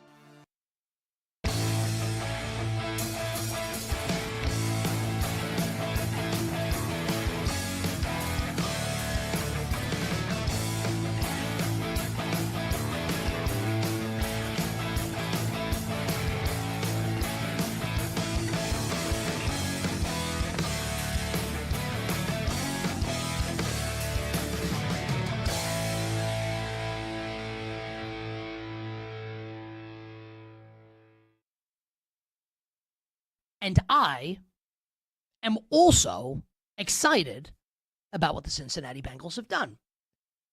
And I think Bengals fans should be as well. The Dexter Lawrence trade, and I think he's a player. He's coming off a down year. He's making a ton of money. I thought it made a ton of sense for the Giants to trade him. And he's still a good player. I don't know if he's going to be as good as he was when he's making like second team, making all pro teams earlier in his Giants career.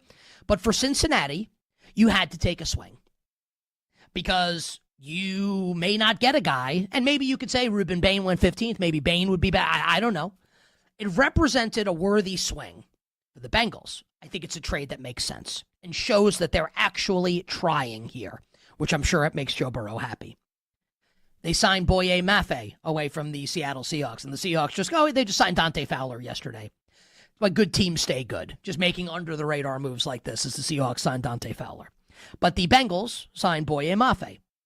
They signed Chief Safety Brian Cook, who I think is a young, ascending player on defense. Jonathan Allen at defensive tackle. And, of course, swing the trade for Dexter Lawrence. I don't know if these additions will be good enough to get the Bengals over the hump. I don't know if that's going to be the case. But the one thing you can't question is that they're trying. Like, this is not, should we pay or not pay Trey Hendrickson? This is no. I actually believe that for the first time in maybe ever, the Bengals understand the gravity of the moment. They understand that they have a quarterback who is absolutely capable of being the best player on a team that wins a Super Bowl. Not like a passenger, and this will sound like an insult to Sam Darnold, but Sam Darnold's not Joe Burrow. But Sam Darnold won a Super Bowl, right? They're of a different class. And he is saying, both directly and indirectly, for quite some time that he is unhappy. I think all of this is really good for the Bengals. And if you're a Bengals fan, you should be happy, right? And the fact that Joe Burrow was saying publicly, this is really good. It's a great sign for Cincinnati. I have questions about how it's going to go once the games are actually played. Can the defense actually be good enough? But given that we are early in May, and this is where we're at, honestly, A+ for the Bengals. And as it stands right now, and I'm going to assume just for the purposes of this conversation, that Aaron Rodgers will be back in Pittsburgh next year, right? It feels like that's really likely. The Bengals, at worst, will be the second-place team in the AFC North. The Browns are not ready, clearly. Here's Deshaun Watson and Shadur Sanders quarterback battle. Good luck. The Steelers are going to run out 80-year-old Aaron Rodgers next year. And it's the Bengals and the Ravens. Now, I like Baltimore, and I love Jesse Minter and that hire. It should surprise no one if the Bengals get back to the playoffs this year. The last couple years, I have told you on this show in the summers, both with Ken Barkley and with Femi Abebefe, this defense is going to cost them.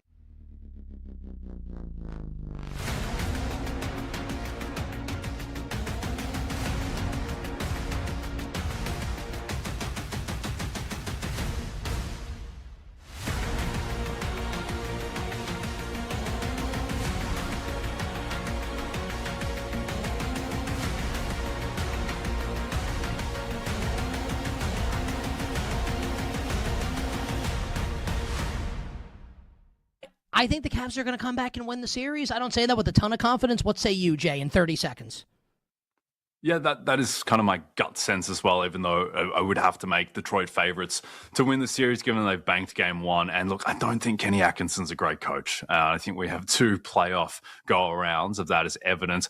I don't understand why he's fouling out Jared Allen by himself. Jared Allen ended up at 18 minutes and 4 fouls. That's just indefensible. Why is Thomas Bryant playing 10 minutes? Why are Dennis Schroeder and Keon Ellis combining for 27 minutes in round 2 of the playoffs? So I don't trust Atkinson, but ultimately I think that this Detroit team is fairly limited and the Cavs should bounce back. I thought that what they showed in Game 7 against Toronto and the level of physicality and force that they played with there was very encouraging. Cannot trust this Cleveland team clearly, but I do think that they will bounce back, and at the very least, this is going to be a long series.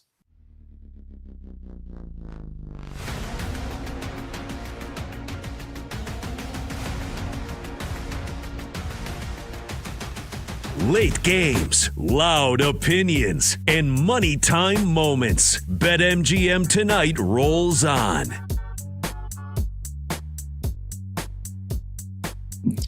Welcome on back. BetMGM Tonight, Westwood on Sports. He's Brad Evans. I'm Pat Boyle. Phone number to join the show is 310-840-4910. You can call, you can text 310-840-4910. Scoreboard update here. Under a minute to go in the first quarter.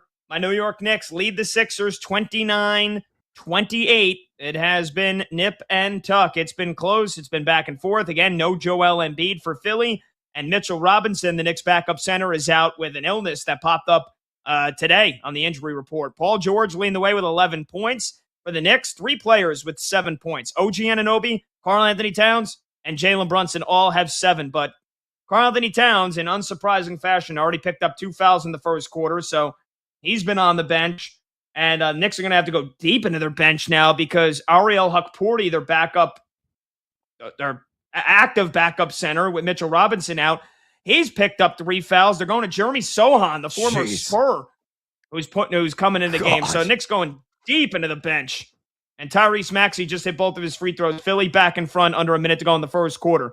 Okay, on the ice, game 1, second round in the Eastern Conference playoffs and the Stanley Cup playoffs. The Buffalo Sabres in the postseason for the first time in 15 years. Knocked out the Bruins in the first round.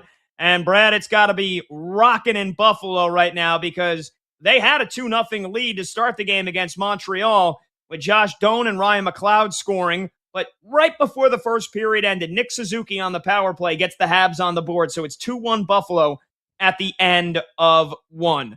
All right, we do have a segment called Pick Your Poison Plan. We're actually going to save it because, Brad, look, we got another TMZ exclusive. This story is just not going away. Started a couple weeks ago. Diana Rossini, now formerly of The Athletic, Mike Vrabel, head coach in the New England Patriots, spotted at an Arizona salon or a resort, if you will. And obviously since then, Diana Rossini has resigned from The Athletic. Mike Vrabel has publicly vowed to be a better person for his family. He said he's going to take counseling. It wasn't there on the third day of the NFL draft for the Patriots. Well, now we got more details, again, from TMZ, that apparently they rented a boat in Tennessee together in 2021 when she was pregnant with her first of 2 kids. And they were the only 2 on that boat. I mean, dude, this story is just not going away. No, yeah, I get the I'm on a boat a song there in the background from the old SNL days. It's wild. It really is. And the other twist in this is that Rossini was not photographed, but it was still very much wide out in the open. And both of them actually signed their real names. So there's documentation of this, and that's been making the rounds across social media and various media sources today.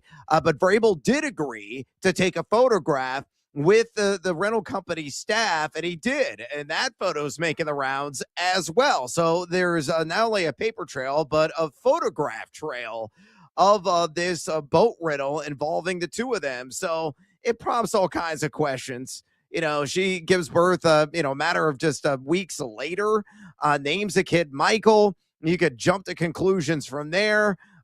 Cue up Maury Povich right now. Can we get the Diana Rossini and Mike Vrabel on set? You are the father. You are not the father. This story won't go away. It simply won't. Of course, Rossini resigned. We'll see if she can repair her career. Maybe she'll wind up at Barstool or somewhere else, and maybe she'll have her own podcast. Who the heck knows? But for Vrabel, this is a little bit of a deeper hole, but more of a tragedy for his family than anything else. I don't think it's going to change anything whatsoever to his overall job description on the gridiron. I mean, look who your boss is.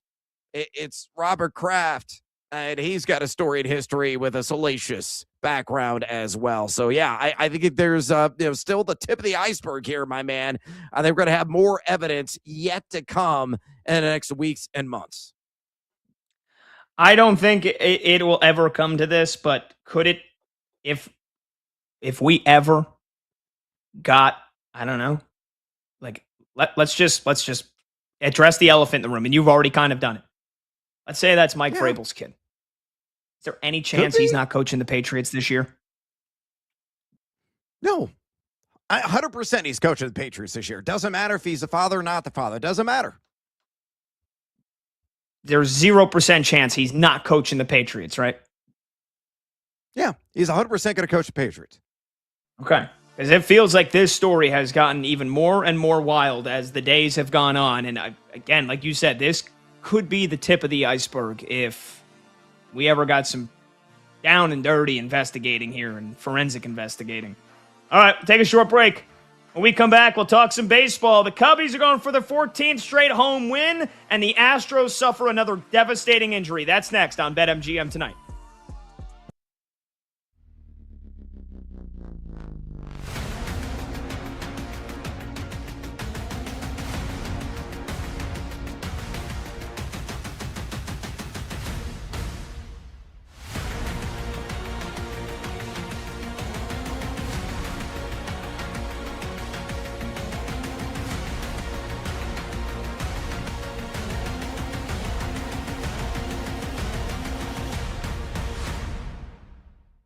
We had Tom Verducci on the show on Monday, and I asked him about the Mets and the Phillies and the Red Sox and the Astros, just like the theme of these teams with big expectations that have fallen short.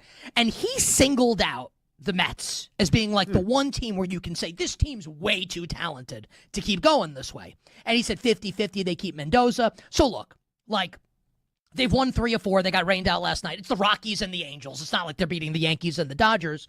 But progress is progress. I kind of feel like they're about to go on a little run here. Your thoughts on your New York Metropolitans? Here's why I can see why you're saying that. Because I look at the starting pitching and I say, okay, well, Peralta tonight, Christian Scott, who actually showed some promise last time out, McLean behind him, Holmes behind him, like every night. And then even when you have a bullpen game, every night, I feel like the starting pitching should be able to, at least definitely 3 out of the 5, should be able to give them a chance. That's what's been so annoying about this. They're losing the majority of games that Noel McLean and Freddie Peralta pitch. That can't happen. So baseline of starting pitching, keeping them in the game. Okay, fair enough. At some point, you think Bo Bichette is going to start to hit. You combine that with Soto, maybe Benj getting hot. My issues are that Lindor is nowhere near returning. They have zero power. I mean, you think Vientos is going to go on a heater? I would trade him. I just can't take the inconsistencies. I don't trust the lesser guys in the lineup. For me, for them to be good or to get better, it's going to be the best that they have. Whether it's the starting pitchers I mentioned, whether it is Bichette, Soto, Lindor, Polanco, both Lindor and Polanco still out. If those guys don't come back and perform, then they have no chance because I just don't rely on the rest of that lineup.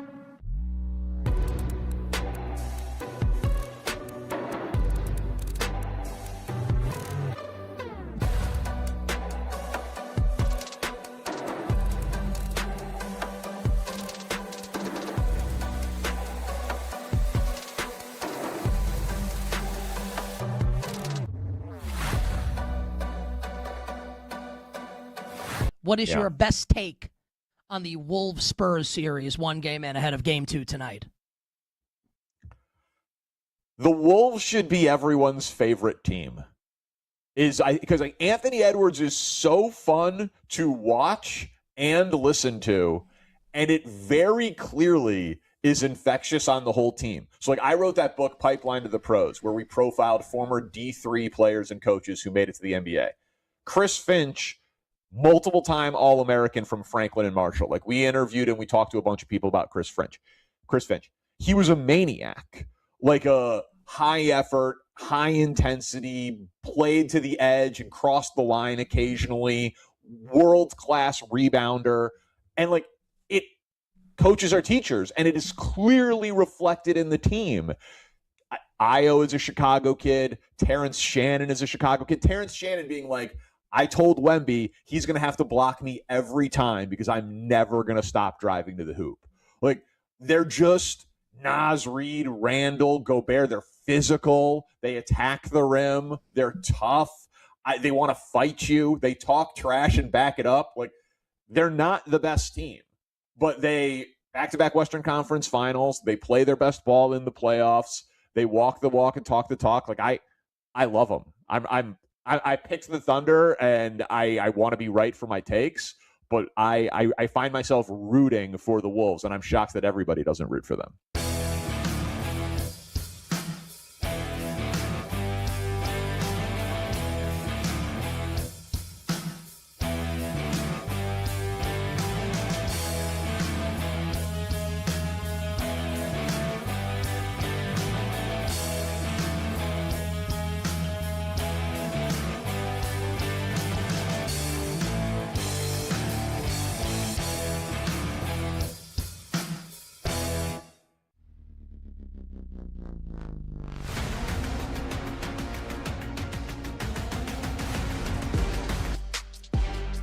The day shuts down. The games light up. This is BetMGM Tonight with Brad Evans and Pat Boyle on Westwood One Sports. Hey-o! Welcome back to BetMGM Tonight here on Westwood One Sports. He's Brad Evans. I'm Pat Boyle. And we are brought to you by BetMGM. Make it legendary. Download the app today. Please gamble responsibly. Knicks just hit a big three. Tyrese Maxey is starting to have a tremendous game here. I'm locked into Knicks Sixers. Hour number 3 starts right now. You can watch the show live on YouTube. Just search BetMGM Tonight and hit that subscribe button. You can watch the show live on Twitter at BetMGM Tonight. You can listen to the show on the Westwood One Sports app, the Odyssey app, SiriusXM Channel 375, and hundreds of local affiliates throughout North America. Our talk and text line to join the show. Hang out with us while we watch the games, while we talk about all the top news of the day, the games from last night, the games coming up later tonight. This is your nightly Central Sports Hub. We want you to be a part of the show. Any and all thoughts that you have on the NBA playoffs, the Stanley Cup playoffs, baseball, any of the big football news, we really do, for the most part, take open phone lines here. So if you want to join the show, 310-840-4910. Again, you can call and you can text. Before we get you a scoreboard update here, I want to let you know this from our friends at BetMGM. BetMGM players will receive an any sport parlay boost token. To use the parlay boost token, add a parlay wager made up of any sport wagers to your bet slip and activate the token. If you win your wager that was made with the token, you will receive extra winnings. Again, no Joel Embiid for the Sixers. I had a pit in my stomach about this game, and Philly leads my Knicks 45-42, 8 minutes to go in the second quarter. Yes, it's early, but it's a high-scoring affair. And the Sixers, they brought the shooting shoes tonight. They're 7 for 11 from deep, 64% from three-point range. Paul George had 11 points all in the first quarter, but now it's Tyrese Maxey who's stepping up for Philly. He's got 15 points and 4 rebounds for the Sixers. Meanwhile, for my Knicks, OG Anunoby, Karl Anthony Towns, Jalen Brunson all have 9 points, but Cat is on the bench right now with 3 fouls in the first half. I don't know if you see Karl Anthony Towns again until the second half. And Mitchell Robinson, their backup center, ruled out with an illness shortly before the game started. On the ice, the Sabres lead the Canadiens in Game 1 of their playoff series, 2-1. Buffalo at the end of 1. But Brad, we're about to talk some baseball here. Your Cubbies on a freaking heater. They've won 17 of their last 20. 13 in a row at home. And they're doing it again tonight. They fell down early 1-0, and yet they're already back in front because of Ian Happ. Ian Happ going yard. The original big dumper, because his backside, his derriere is wide, and he's through all of it into that blast that went to left field bleachers. So yes, the Cubs up 2-1 right now at a chilly Wrigley Field. Only the top of the second inning, but yeah, man, Northsiders are doing it again. And the big news today, Pat, Matthew Boyd, their all-star last season, tore his meniscus. Now, he is a guy that's, kind of really been struggling for much of the season. Entering his last start, he had a 7 flat ERA. Looked really good, though, in the last start. Finally got a win. But he was playing with his kids this morning, playing with his damn children, and he tore his meniscus. Don't have a timetable yet for his return because he's got a little bit of swelling, got to go under surgery, and we'll then find out exactly how long he's going to be out, the extent of the tear of that knee. But this pitching staff has been under attack by the injury imp already this season. But the Cubs, because of their sizzling bats, have continued to find a way to win. If they win tonight, that would be 14 consecutive home wins, which would tie a franchise record that was set when? In a magical 2016 campaign, of course, in which they won the World Series. And broke the curse as well. I mean, look, I don't know what's more absurd. I don't know what's more out of control. The fact that they keep winning in incredible come from behind or walk-off fashion, or all these injuries they're suffering. I mean, it's like you're getting exhilarating win after exhilarating win, and almost on a daily basis, you're then getting another like catastrophic injury to a starting pitcher or to a position player. You know, again, let me just read you the short list of injuries. Cade Horton, starting pitcher at the top of the rotation, done for the year. Done. Justin Steele, lefty at the top of the rotation. When the hell is he coming back? There's a pretty good chance he won't pitch again this season. Now Matthew Boyd tears his meniscus playing with his kids. This is an athlete, a Major League Baseball athlete. How do you tear your meniscus playing with your kids? They've got 6 relievers on the 40-man roster that are on the injured list right now. You got Tyler Austin. I know you're not expected to see a lot of Tyler Austin this season, but he's on the 60-day IL. So it's mostly the pitching, but I mean, they're dropping like flies, Brad, and yet the Cubbies keep on freaking winning. Whatever kind of sorcery they're doing, I don't know how long it's going to last, but man, I mean, it's like you're enjoying every single win, and a baseball season is 162 freaking games. It is a grind. And so you've got to enjoy every win. But some got to be a big part of you in the back of your mind right now thinking, how much longer can we keep this up, right? Yeah, that's totally correct. Now, they did get some good news yesterday. Daniel Palencia, their, El Gasolina, their outstanding closer, throws 100-plus on a regular basis. He returned, and he slammed the door on the Cincinnati Reds last night as the Cubs, again, had another come-from-behind victory, another walk-off victory, back-to-back walk-off wins. I mean, they're on a heater, to say the least, offensively. I mean, consistently, they've been inside the top 3 all year in WRC+, but you're right. You think the Demons going to really come back and haunt them with all the injuries that they're suffering. So, we were texting Brandon Combs and I, our outstanding producer here, who is a diehard Chicago Cubs fan, before the show. And he's like, just go out and get Sandy Alcantara from the Miami Marlins. And I totally agree. They could trade Alcantara, who is in the Cubs organization, for the other Alcantara.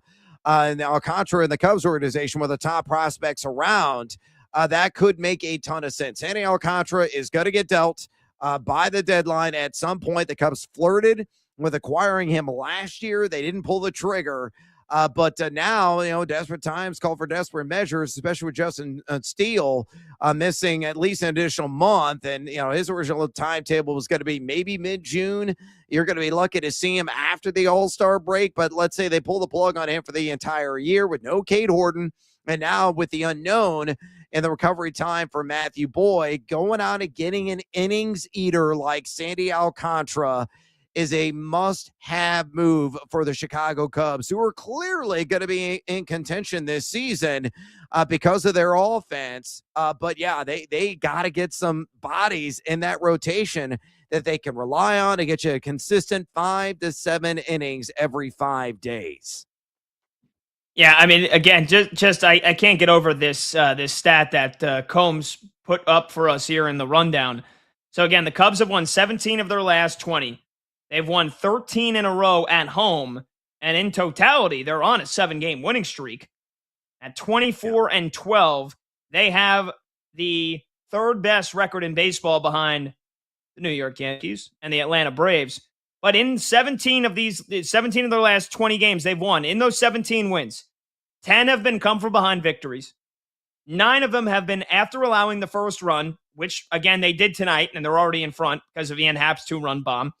6 of those 17 wins have been 1-run victories. 4 of them have been walk-off wins, and 4 of them have been wins when trailing in the 8th inning or later. and 3 extra inning victories. I mean, these last 3 weeks, this is one of the more magical periods in Cubs history. I don't care how freaking long you go back. I don't know. Again, you mentioned it. They've only started out 24-12 twice in their team history. 69 and 2016. One of those was the World Series. This is just incredible right now. How it's a different hero every night. It's a different manner of victory every night. And again, it's only the second inning. We'll see what happens. But to be down 1-0 immediately again to the Reds, and then Ian Happ, who has struggled for a large part this season, he uncorks a 400-foot bomb. It's just like, it's not a matter of if or when, or it's not a matter of if. It's just a matter of when and who. That's what it feels like for the Cubbies. Yeah, and credit to OptaStats for all those factoids you listed off. By the way, with all of those accolades, no team in Major League history has achieved all those feats. Ever. It's not Cubs history in the entirety of Major League Baseball stretching back to the 19th century. I mean, that's how just dumbfounding and ridiculous this run really is. There's continuously are finding ways to win. Like Michael Busch was interviewed, I believe it was last night, because he had the game-winning hit that Ellie De La Cruz had a bit of an Olay act on, right behind second base. That was mystifying in its own right. That was a Little League another play. Conversation for another day. Yeah, I mean, get your damn body in front of it. That's fielding 101, and he just straight up whiffed, swiping at it in that moment. It wasn't really sharply hit either. It wasn't like a scorching or worm burner in any stretch of the imagination. It was a very doable play, and he, again, just olayed it. But the Cubs are just finding ways repeatedly to win. And Michael Busch is just like, yeah, every night somebody's stepping up. We're ultra confident right now. Everybody's locked in. And that's what's making it exciting. And the special environment of Wrigley Field, they feed off that energy. And Busch talked about it. A number of players, Nico Horner's talking about it recently, is how there's just a buzz in the building every single night. Yeah, this Cubs offense has not woken up for the most part until like the 6th or 7th inning. They scratch and claw and find a way to tie it up and maybe win at the bottom of the 9th inning, maybe via a walk-off hit or a home run or whatever it is. But man, the crowd is infectious. They are loud. They are rowdy. They are raucous. They love the Chicago Cubs. Oh, St. Louis Cardinals, we have the best fans in baseball. Shut up and sit down. The Chicago Cubs absolutely own you in every single facet of the game, the fans being one of them. Well, I will definitely side with your Cubbies when it comes to Cubs and Cardinals arguments, fan arguments, that's for sure. So yes, the Cubbies keep winning despite the injuries that pile up. Not so much the case for the Houston Astros. The Houston trash cans. And I'm not going to make light of an injury, but look, Carlos Correa suffered a torn tendon in his left ankle, out for the season. A complete tear, he told reporters while taking swings in the batting cage before Tuesday's game against the Dodgers. And it's estimated the recovery process is going to be 6 to 8 months. Said he was going through his normal routine in the batting cage, took a swing, and just felt it pop. I mean, how does that happen? How does that happen? He said, quote, "It just completely snapped on me, and then I fell to the ground. I couldn't put weight on it right away. I knew something was wrong." He was on crutches and in a walking boot. Again, torn ligament in his ankle, done for the year. The Astros are 15-23. They just got their heads handed to them by the Dodgers today, 12-2. They're 8 games under 500. They've already, just the injuries that are piling up for them. You had an oblique injury to Yainer Diaz, the catcher. He's on the IL. That happened yesterday as well. And so they are going through it right now. And I don't think anybody's going to feel bad for them. It feels like this season, it's May 6th. I think the season's over for the Houston Astros. And I've been saying that for over a week now. I don't think they were going to finish 500. I think they were going to miss the postseason. But, I mean, we could be getting to, like, Father's Day, and it might feel like the Astros' funeral because I think their season's toast. Yeah, I think the timer is going off right now on the oven because they are completely cooked. There's no question about it. I mean, they're 15-23 right now. I think they're going to be the running, dude, quite frankly, to have the worst record in baseball. That's how bad they are. Now, offensively, they haven't been terrible. They're number 12 in WRC plus the last couple of weeks. But you look at that staff, and you might say, okay, the pitchers are going to be our saving grace. They're going to make us somewhat palatable. No, it's going to continuously leave a bitter taste in your mouth. Lance McCullers is a shell of what he used to be. Mike Burrows is an absolute pitching machine right now. And I mean that as like, the one just throwing nothing but the Iron fastballs Mike right down the middle at 85. Yeah, exactly. He's terrible. The staff as a collective is got an ERA the last 2 weeks of 5.13. That's number 25 in Major League Baseball. It's not going to get any better. Are we going to shed a tear about it? Hell no. They cheated. They got their rings as a result. It doesn't matter.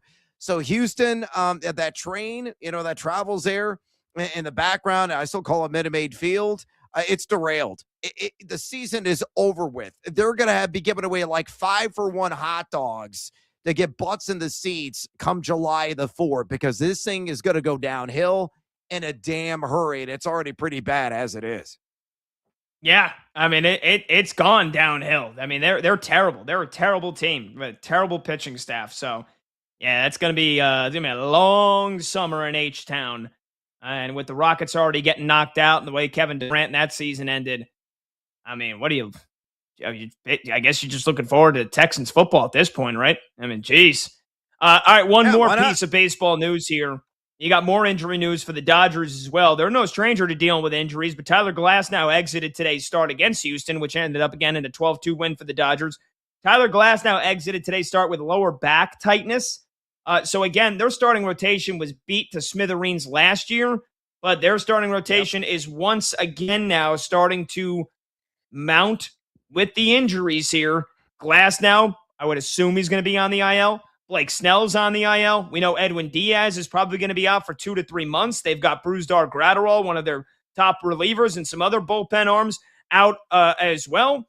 Kike Hernandez on the 60-day IL. And so it's really starting to add up here for the Dodgers once again. We know they are good enough to stay afloat, but, I mean, should we what's the level of concern here for the LA Dodgers? Is it just whatever, they'll figure it out, or I don't know, should we actually get concerned that maybe they won't win the division, right? Because the Padres are right on their heels. Yeah, to use like a heat scale, my medium or hot, I think it's kind of medium right now. I mean, there should be concerns around the LA Dodgers, given the injuries that are really mounting up with some of the key arms, a couple of key bats that you laid out there. I mean, they're enormously talented. When you got a payroll that's the equivalency to like the GNP of, I don't know, Germany, they're going to be able to weather a lot of storms. And a team that's still going to be highly productive once they get a lot of these players back come after the All-Star break. Could be a similar scenario as last year. The injuries mounted up early. A lot of people then were casting down on the LA Dodgers. They got healthy. Then after the All-Star break, they rocked. They rolled through the postseason, had one of the best World Series matchups in history against the Toronto Blue Jays and found a way to win a title. Could be a similar story this year. But the one thing that's really puzzling to me, just side note here, Pat, Shohei Ohtani is minus 375 right now at BetMGM to win National League MVP. How? Like, he's been just a subpar hitter. He's been phenomenal as an arm, and I know he's a modern-day Babe Ruth, and nobody's doing it. It's kind of a crazy story, yada, yada, yada. I get that. He's plus 550 to win the National League Cy Young, the fifth best odds, actually fourth best. He's tied with Chris Sale in that category. I think he's going to be in the conversation to win the Cy Young, but the MVP, unless this bat of his really starts to heat up, he wouldn't get my vote if I had one. I don't have one. Shohei Ohtani has been rather lackluster at the dish as a hitter. The guy's hitting below 240 so far this season, not launching a lot of balls out of the park. He could improve. He could catch fire, obviously, but I don't think he's going to hit 35. Hell, he may not hit 30 bombs this year. He's going to be a much more valuable arm than a bat this season for the LA Dodgers. Minus 375 to win NL MVP. Get the hell out of here. And those are that's an absurd price, just an utterly absurd price. I would never advise anybody to ever put any. I don't care if you're talking about putting 5 cents. I would never advise anybody to do that at that price this early in the season, especially when injuries could be a thing. And yeah, you mentioned it, the way he has started off the year hitting. I mean, here's the thing though. Do you really expect Shohei Ohtani to continue to be in a slump? I don't. Shouldn't be. But yeah, I mean, but he is putting up rather human, dare I say, pedestrian, for him, mediocre numbers at the dish. 248 average, 831 OPS. We were talking about it yesterday. Those would be the second lowest numbers of his career. Only 6 home runs, only 15 RBIs so far through 37 games. So, yeah, I mean, it is crazy. That price, I don't think he's going to continue to struggle at the dish. And as long as he is pitching at a Cy Young caliber level, that is baked into him winning the MVP, because nobody does what Shohei Ohtani does. And whether you like it or you hate it, like producer Brandon Combs, them's the facts and them's the breaks. 310-840-4910, the number to join the show. We'll pivot, talk some football. We got some big news today regarding Aaron Rodgers. Also, as you're getting ready for the summer, could it be a real interesting summer for the Atlanta Falcons, especially that quarterback room? Look out. We might not have seen the last of Tua Tagovailoa. We'll also get you a playoff scoreboard update when we return. He's Brad Evans. I'm Pat Boyle. This is BetMGM tonight on Westwood One Sports.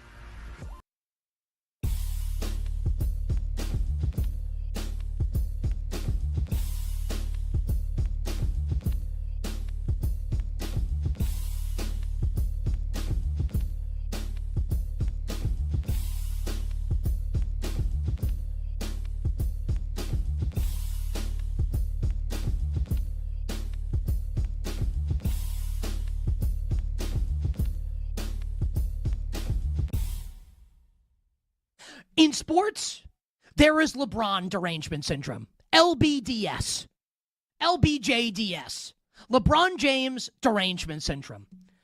I thought my take was very fair, which is, I didn't say LeBron's better than Jordan, but that's where everyone goes, right? You can say, man, how about that?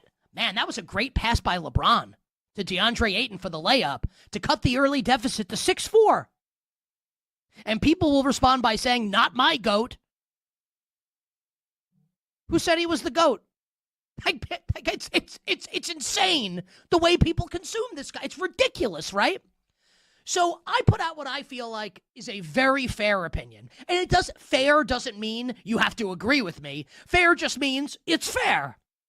That I feel bad for him at age 41. Like he knows, like he did against the Spurs that year, like he did against the Warriors the final time. It doesn't matter what he does. They're going to get their asses kicked. It doesn't matter. They're up against it. And at 41, I have way more sympathy now for him than I did in 2007 and in 2018 and any other time in his career that this has happened. And what I get back, I mean, I can't tell you. I've been called names in my life. We've all been called names. Maybe me more than you. It's fine, right? I'm in my 40s also. I don't care. I was called in the last 12 hours a bronzexual more than I've been called any name in my entire life. I said, I feel bad for LeBron James. So I am now a bronzexual because I said I feel bad for him. Not my GOAT, LeBron James. I don't think he's the great. I think Jordan's the best ever.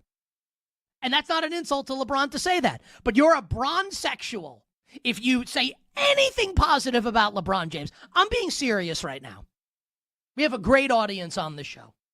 To the people watching and the people listening, my sense is that more people hate LeBron than love LeBron. Like, what's the reason that you hate him so? Like, why do you hate this guy so much? I think it's bizarre. Like, by all accounts, he seems to be like a decent human being. Like, you don't have to agree with his politics, and you don't have to agree with, taking his talents to South Beach. It's not that you have to, love everything he does and everything he says, but by all accounts, this is, seems like a pretty good guy. Like a good dad. And you hate him. You don't hate him. You despise him. Because some people think he's better than, like, they're wrong. Like, Jordan's the best. Like, I watched them both. Jordan's better. It's okay. It's like, who cares if someone thinks LeBron's better than Jordan? Like, there are idiots out there that don't like pizza, that hate puppies. What do you do with people like this? Why do you care so much what they think? Why does this inspire such strong feelings in you? And look, like, I love sports.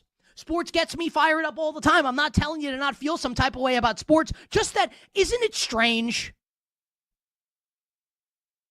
Isn't it a little weird that this is where we're at? That, like, he plays so well in this game. He was fantastic last night. There's nothing he can do. This is like you're trying to save the doomed marriage. Like, you can't. It's over. You can go to therapy, and you can do counseling, and you can say, I'm going to try and do better. Like, it's done. This is done. The series is done. Like, I don't know, like, what shady activities Luka has going on in Europe. Obviously, he's on the bench last night. They better make it a little shadier and get him back out on the court. And even if he comes back, they ain't going to win. They're done.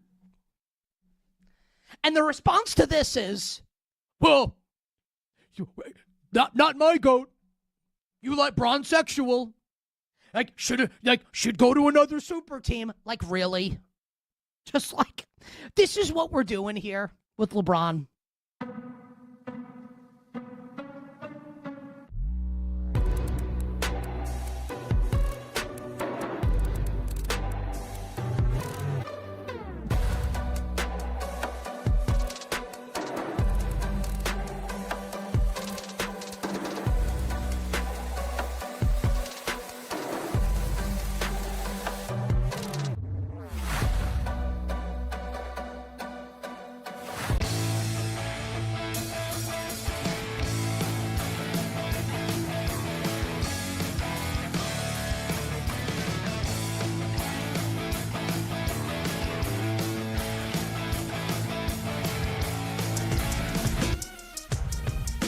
Live scores, sharp options, no waiting till tomorrow. BetMGM Tonight is back.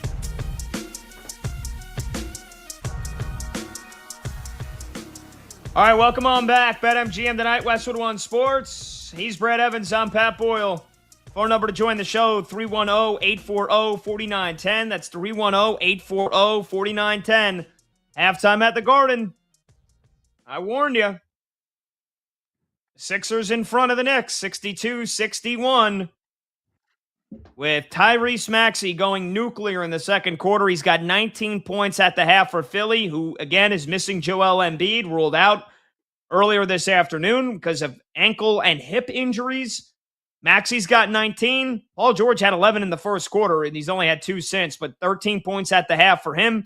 Meanwhile, for the Knicks, Jalen Brunson's got 16 points. OG Anunoby has 13. Karl Anthony Towns only played 8 minutes in that first half because of foul trouble. Color me shocked. Color me surprised. And Mitchell Robinson, the Knicks backup center, ruled out at game time because of an illness. So Sixers up by 1, even without Joel Embiid. Not surprised, and I won't be surprised when this is going to come down to the final minute here. Meanwhile, on the ice, it's Buffalo in a rout. I can only imagine the atmosphere right now at the KeyBank Center in upstate New York. The Sabres into the second round for the first time in nearly 20 years. They are crushing the Canadiens 4-1 in game 1 in the second round of the postseason. Again, midway through the second period. You've already got goals from Josh Doan, Ryan McLeod, and now Jordan Greenway and Bowen Byram on the power play for Buffalo. Nick Suzuki, the lone goal scorer for Montreal. So Buffalo adding to that magical ride this year. Brad, let's talk some football, though, because we've got another breadcrumb on Aaron Rodgers. And I know, just like me, you are probably exhausted with this situation at this point. I mean, It is May 6th, and we still don't have an answer. Well, according to the Post-Gazette's Gary Dulock, the Steelers, quote, patience could be wearing thin on Aaron Rodgers. Again, remember, there definitely is some smoke to that fire because they recently applied the rarely used unrestricted free agent tender to Rodgers, which gives the Steelers the right of first refusal and a chance to match any offer that he may receive from another team. Well, who's that other team? the Arizona Cardinals. Because you got Cardinals' new receiver, Kendrick Bourne, tweeting at Aaron Rodgers, quote, "We are waiting on you," with the eyes emoji. What the hell is going on, as always, with Aaron Rodgers? That's a freaking mystery. But, Brad, I imagine if the Steelers are willing to wait this long, even though they did draft my guy Drew Aller in the 3rd round of the NFL draft, I think if they've waited this long for Aaron Rodgers, they're probably going to keep waiting for him. Possibly. Josh Weinfoss, who covers the Arizona Cardinals for ESPN, tweeted out yesterday on Cinco de Mayo, quote, "I asked a source today if all the noise about Aaron Rodgers going to the Cardinals was real." His quote said, quote, his source said, quote, "Not at all." That was the response. So, and he followed that up with, "There's that." I don't think Aaron Rodgers is going to go anywhere at all. If he's going to go anywhere this upcoming season, it's going to be back to the Pittsburgh Steelers, or he's got to hang it up. Period. End of story. I think those are his only 2 options. Him going to the desert makes 0 sense. And in fact, people screaming and yelling like, "Oh, Aaron Rodgers, future Hall of Famer, one of the greatest quarterbacks of all time. Come on down to the Sonoran Desert. We're going to win. Repeatedly, we're making the playoffs." You're off your rocker if you believe that. Jacoby Brissett, I believe right now on the career arc, is a better quarterback than Aaron Rodgers is. And I have some data to back it up. You look at Aaron Rodgers. Last season, he was QB 21 adjusted completion percentage. Brissett was top 20 in that category. Aaron Rodgers, QB 22 in deep ball completion percentage. Brissett, similar category, number 23. Where Rodgers was really good was inside the red zone. He's QB 8 and red zone completion percentage. Nothing to slough that with Jacoby Brissett. He was number 16 in red zone completion percentage. But the stark difference in my mind is escapability. And you look at Brissett, a guy that was top 8 in escape rate. Aaron Rodgers outside the top 20. That's the difference in age. Brissett's, I think, 11 years younger. Jacoby Brissett had 23 passing touchdowns last season. He knows the offense. He's got a rhythm and flow already established with Marvin Harrison and Michael Wilson, who was a breakout sensation over the second half of the season. I think he is the better fit in Arizona, and a guy that's going to be a bridge quarterback to Carson Beck eventually. Maybe we're going to see Beck later in the season because I don't think Arizona's going to be very good. They have all kinds of defensive flaws and issues. We're going to be a bottom-feeding D, to say the least. So that offense could be spectacular. With Jeremiah Love now in the fold, got Tyler Algier there as well as your RB2. You got Trey McBride, one of the best tight ends of the game, the wide receivers that I already mentioned. It wouldn't surprise me if Arizona was at a minimum a top 10 offense overall, but there could be a top 10 offense with Brissett. Aaron Rodgers isn't an upgrade. This is idiotic discussion. It's early May. People are bored. People are thirsty. They want something to get the blood stirring about football, and that's why these rumors are getting stoked. It's a big, fat, nothing burger with layers of cheese. I think so, too, and I do think Rodgers is going back to the Steelers. And Brad, I think Pittsburgh's a playoff team with Aaron Rodgers at quarterback this year. I do. I mean, call me crazy. Could be. Call me crazy, and I'm going to call you crazy because I love you. I think you're smoking dope if you think Jacoby Brissett's a better quarterback than Aaron Rodgers. And I know you have the stats. And I know, look, Brissett, he looked good. And I was a big defender of Jacoby Brissett this past year. It was basically garbage time all the time for the Cardinals because they didn't have a defense. Still counts. They basically said, like, here you go. Here's a free 2 touchdowns to whoever we're playing. We're going to play from 2 scores down for the rest of the game for like 7 straight weeks. And so, yes, when teams know that they're passing, and Brissett was still able to find Trey McBride, and he still turned Michael Wilson into a hell of a player, and Marvin Harrison he had some good weapons, and they didn't have a run game. But come on. Aaron Rodgers is a better quarterback. He still is. Aaron Rodgers could be 48, and I think I would still take him over Jacoby Brissett. But I don't think I just don't think, I think Arizona honestly would love to have him. I do. I don't think he's going there, though, because I think he's staying with Pittsburgh. I don't think he's retiring. I know he's such an egomaniac and a narcissist and loves the attention. If he was going to retire, I think he would have done it by now. It just doesn't make sense for him to drag it out this long and then say, all right, that's it. I'm done. It just doesn't make any sense. And remember last year, again, the Steelers' patience could be wearing thin. Cam Hayward went on his podcast and blasted Aaron Rodgers and was like, "We're done waiting for you, pal." And what happened? And then they waited, and Cam Hayward basically was like, "Oh, I love you, Aaron. I was just joking." Like, they're going to wait for him as long as it freaking takes because he's better than Will Howard. He's better than Drew Aller, and he's better than Mason Rudolph, and he's their best shot at making the postseason. Yeah, you and I are going to agree to disagree there.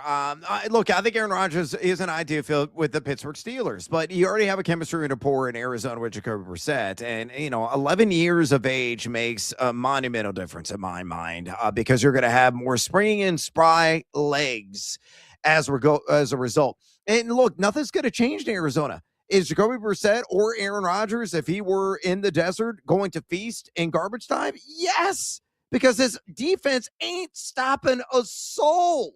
And, a lot of people were perplexed and confused as to why they didn't go with the best defender on the board at number 3 in the draft and said they went with Jeremiah Love.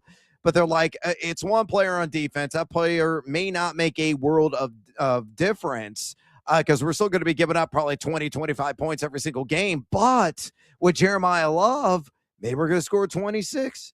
Maybe we're going to score 27 on a per-game basis or on a regular basis with the other offensive weapons we already have in place, and that being Jacoby Brissett also included. So you and I will not see eye to eye on this. It happens occasionally here on BetMGM tonight, but I will fight anybody tooth and nail, and I'm a biter, folks. Know this. Brissett is a better quarterback than Aaron Rodgers at this point on the career arc, and I'm standing by it. Okay, I cannot wait to stack up their stats against one another through the first 8 games of the season. And I hope that the Cardinals defense is actually just somewhat respectable, not a complete and utter doormat. So that won't be. Well, look, here's the thing. They have Jeremiah Love now. So if nothing else, they're going to be handing the ball off to him. And they got James I'm blanking on his last name. They got James Conner coming back. James Conner? Yeah, and they signed Tyler Algier. James Conner's going to be third fiddle in that backfield, brother. Jeremiah Love is going to catch a minimum of 60 balls this year.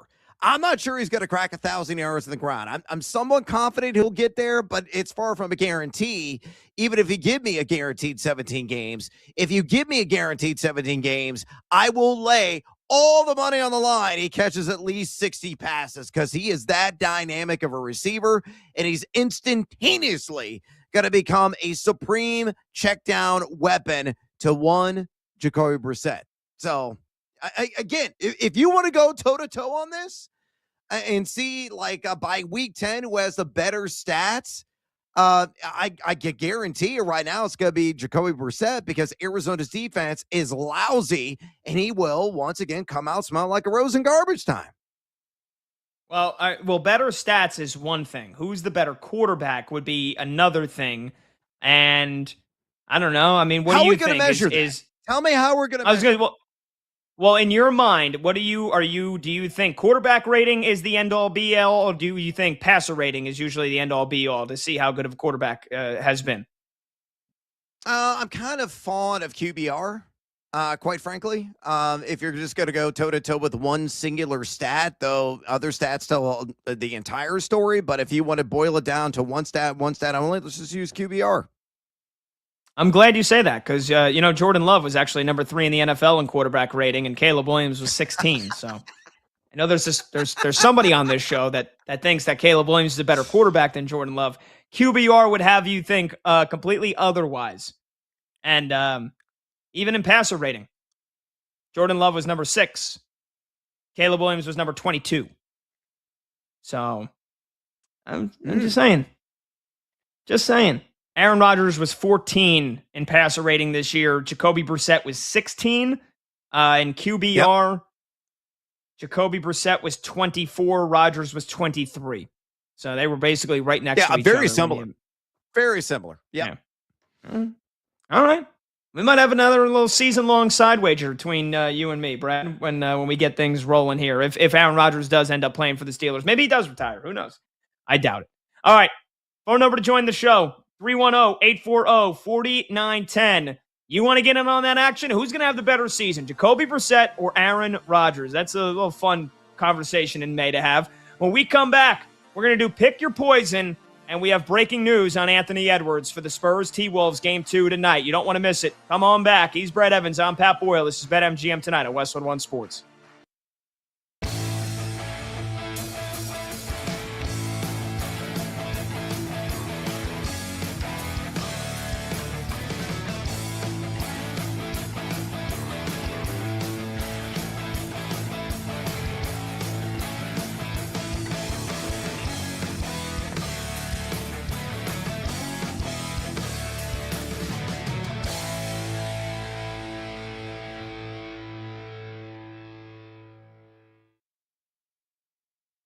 And I am also excited about what the Cincinnati Bengals have done.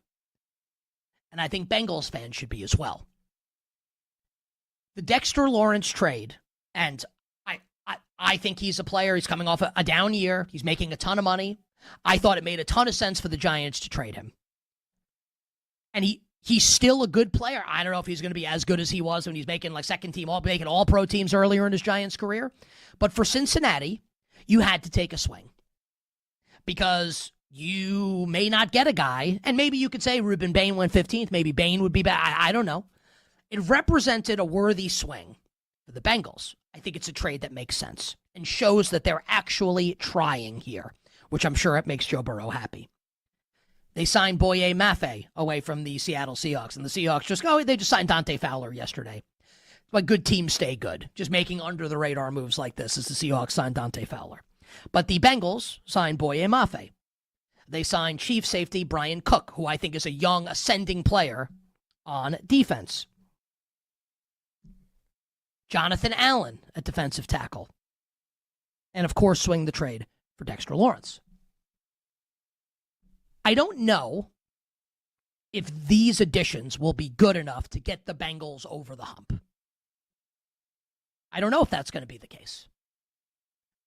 But the one thing you can't question is that they're trying. Like, this is not, should we pay or not pay Trey Hendrickson? This is no.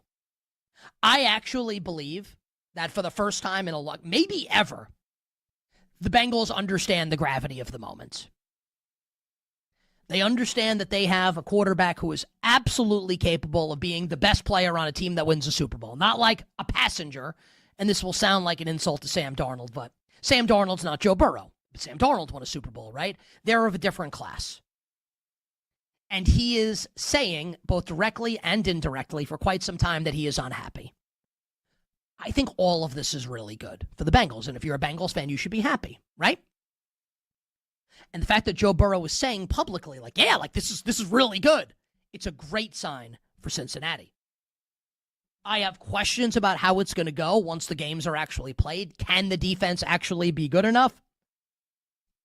But given that we are early in May, and this is where we're at, honestly, A+ for the Bengals. And as it stands right now, and I'm going to assume just for the purposes of this conversation, that Aaron Rodgers will be back in Pittsburgh next year, right? It feels like that's really likely. The Bengals, at worst, will be the second-place team in the AFC North. The Browns are not ready, clearly. Here's Deshaun Watson and Shadur Sanders quarterback battle. Good luck. The Steelers are going to run out 80-year-old Aaron Rodgers next year. And it's the Bengals and the Ravens. Now, I like Baltimore, and I love Jesse Minter and that hire. It should surprise no one if the Bengals get back to the playoffs this year. The last couple years, I have told you on this show in the summers, both with Ken Barkley and with Femi Abebefe, this defense is going to cost them.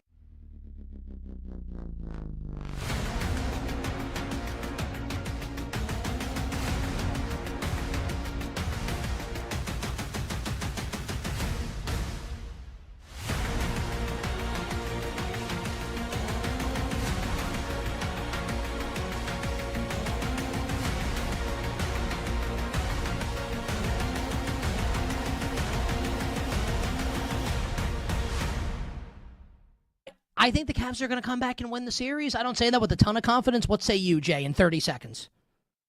Yeah, that is kind of my gut sense as well, even though I would have to make Detroit favorites to win the series given they've banked game one. And look, I don't think Kenny Atkinson's a great coach. I think we have 2 playoff go-arounds of that as evidence. I don't understand why he's fouling out Jared Allen by himself. Jared Allen ended up at 18 minutes and 4 fouls. That's just indefensible. Why is Thomas Bryant playing 10 minutes? Why are Dennis Schroeder and Keon Ellis combining for 27 minutes in round 2 of the playoffs? So I don't trust Atkinson, but ultimately I think that this Detroit team is fairly limited and the Cavs should bounce back.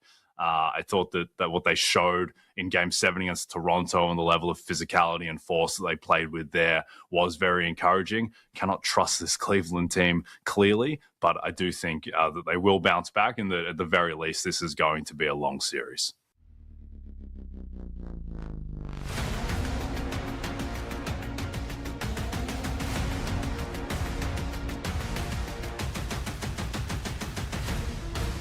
Late games, loud opinions, and money time moments. BetMGM Tonight rolls on. Hip hop hooray! Oh, hey, oh! Hopefully I'm singing that in about an hour from now with the Knicks up 2-0, but got a nail biter on our hand. Welcome back. BetMGM Tonight, Westwood on Sports. He's Brad Evans. I'm Pat Boyle. Phone number to join the show is 310-840-4910. Again, that's 310-840-4910. Let's get a scoreboard update here. Again, Knicks and the Sixers, third quarter underway. The New York Knickerbockers up 63-62. Well, now the Philadelphia 76ers are in front, 65-63. Philly just hit a three-pointer just inside the first 2 minutes of the third quarter. But again, no Joel Embiid for Philly. And yet the Sixers offense starting to hum. VJ Edgecombe just hit a triple, so he's got 12 points now. Tyrese Maxey with 19. Jalen Brunson lead the way for the Knicks with 16. On the ice, the Buffalo Sabres crushing the Canadiens, but Montreal has pulled it back within 2. It's now 4-2 at the end of the second period. Montreal just got a goal from Kirby Dach, his third of the postseason. So that's the only playoff hockey game going on right now. Knicks and Sixers, the only playoff basketball game going on right now. We do have breaking news, Brad. T-Wolves Spurs coming up in 45 minutes. Anthony Edwards questionable for game 2 with that knee injury. He was able to play in game 1, 18 points in 25 minutes. He is going to play tonight, and he might see more minutes than he did in game 1, according to head coach Chris Finch. He said he could see increased minutes Wednesday night, but it'll depend on how he feels. Well, ain't that always the freaking case, how he feels? Right. So, Ant-Man is going to play. You and I both think the T-Wolves keep it close. I think they win the game again and pull off another stunner, win both games in San Antonio. Brad, your Cubbies are going for 14 in a row at home. Last we checked, they were up 2-1 against the Reds. What is the score in Wrigleyville right now? Well, let's see. It has changed because Matt McClain just went yard with his third home run of the season, a solo shot to lead off the top of the fifth. Nobody out. And the Cubs are up, though, 4-2, as, again, Ian Happ has a 2-run shot in this game. But far from over. A long way to go. The Cubs on the brink of tying history. If they can get the dub tonight, that would be 14 consecutive home wins. Again, that would tie what they achieved in 2016. And we all know how that season ended as the curse was officially smashed with the Cubs beating then the Cleveland Indians to get off the schneid and win their first World Series since 1908. So 4-2, top of the fifth, Northsiders over the Red Stockings. But as I mentioned, long way to go before this sucker ends. That is true. All right, Brad, let's do a new segment here called what you've called Pick Your Poison. What is the premise of this new segment that we're doing here for the first time on BetMGM tonight? All right, we're going to try to work in 3 different sports here. So out of the following groups, pick a player/team who sets the pace in the category aside. So, AKA, pick your poison. There you have it. Okay, and some of these there's one of the, a couple of these games for this first question are already in progress, but we did put in our answers before the show started, so I'm going to stick with it no matter what the scores are. Most runs in tonight's games. Is it your Cubs going up against the Reds? Is it the Pirates on the road at Arizona? Or is it the Royals at home against Cleveland? Which of those three teams scores the most runs tonight, Brad? The Cubbies, the Pirates, or the Royals? Who do you think? Well, I should have probably gone with the Cubs. As they already got 4 runs at the top of the 5th. But my original answer is the Pittsburgh Pirates down in the desert, taking on the Arizona Diamondbacks in that cavernous and spacious park of Chase Field. It has the second highest run rate, according to Baseball Savant, over the last 3 years in Major League Baseball. Soroka on the mound for Arizona. Again, he's got a 5.10 expected ERA. That's nearly a point higher than the surface ERA, so the correction could be on the immediate horizon. I love Ryan O'Hearn. Monty, our video producer, loves Brandon Lau. I think the Buccos bang home a few runs. They score a minimum of 5. I may need like 7 the way the Cubs are going to win this sucker. So I'm picking my poison with Pittsburgh. Yeah, and I went with the Royals. It's top 5, and they've only got 1 run so far at home against Cleveland. So that doesn't look great for me in terms of, my answer, but I'll tell you what does look great. I'm back to a streak of 1 because I had Michael Garcia and Let's Go Streaking tonight. He's already got 2 knocks. He singled in the first and he singled in the third. So again, that matchup I love so much against Joey Cantillo, Michael Garcia's already got 2 hits. So that is tremendous. All right, let's move on. Let's go to the NBA. Who's going to score the most points tonight in Game 2 of the T-Wolves and the Spurs? Is it Victor Wembanyama? Is it Anthony Edwards? Or is it Julius Randle? Brad, who do you think it'll be? And this did not change based on the news that you gave out. I'm going by my gut. I thought AE was only going to pay around 25 minutes, but maybe it's going to be a little bit more tick. 28 minutes, possibly 30 minutes. I'm going to go Anthony Edwards, man. He was peak efficient in Game 1, scoring the 18 points in the limited action he had in the 25 minutes. If we do see a slight increase, he's going to show up and show out. Again, trust your gut. TYG, is my podcast partner Nate Lundy likes to call it. I'm going to back that sentiment. Give me Anthony Edwards over Wembanyama and definitely over Julius Randle. Yeah, I'm going with Wemby because I do think that Randle and Edwards might split the difference here. You go back to Game 1, Julius Randle had 21 points. Anthony Edwards had 18 points. Wemby, though, only scored 11 on 5 of 17 shooting. I think this is a big bounce back effort from Victor Wembanyama tonight. So again, Anthony Edwards with those limited minutes, maybe he does score 23, maybe he scores 24, maybe Julius Randle still scores 21, 22. I think Wembanyama might go for 26, 27 points tonight. I mean, I think he has to. I think he's got to be much better offensively, and I do think he will. I still think De'Aaron Fox will struggle.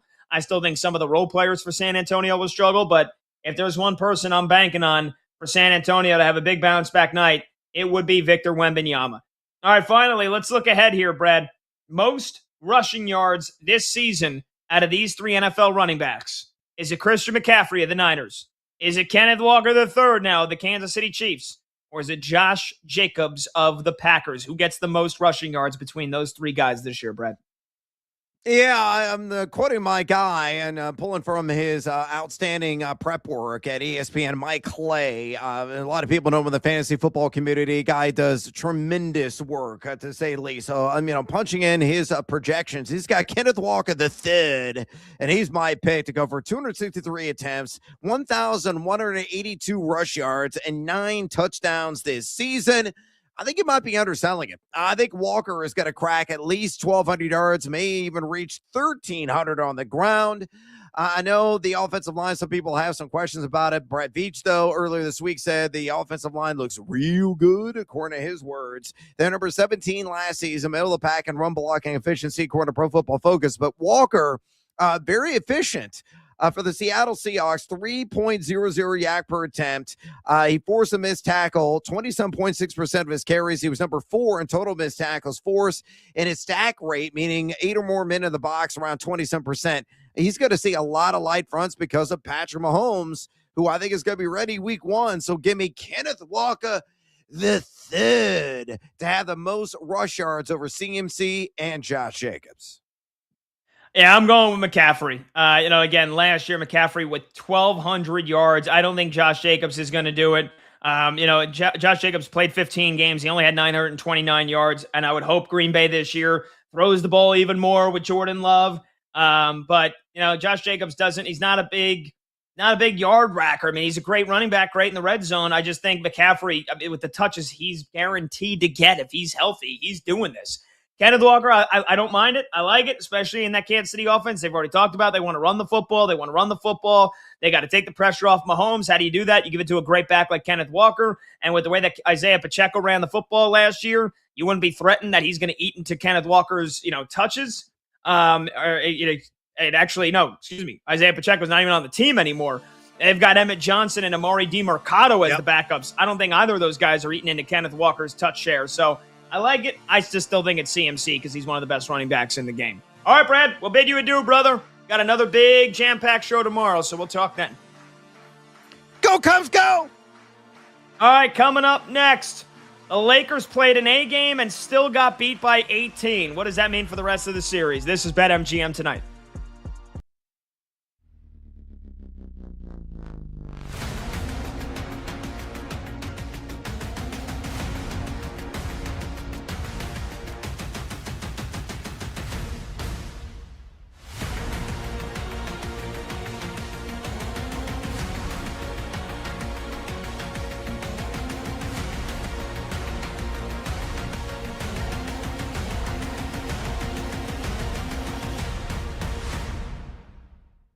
We had Tom Verducci on the show on Monday, and I asked him about the Mets and the Phillies and the Red Sox and the Astros, just like the theme of these teams with big expectations that have fallen short.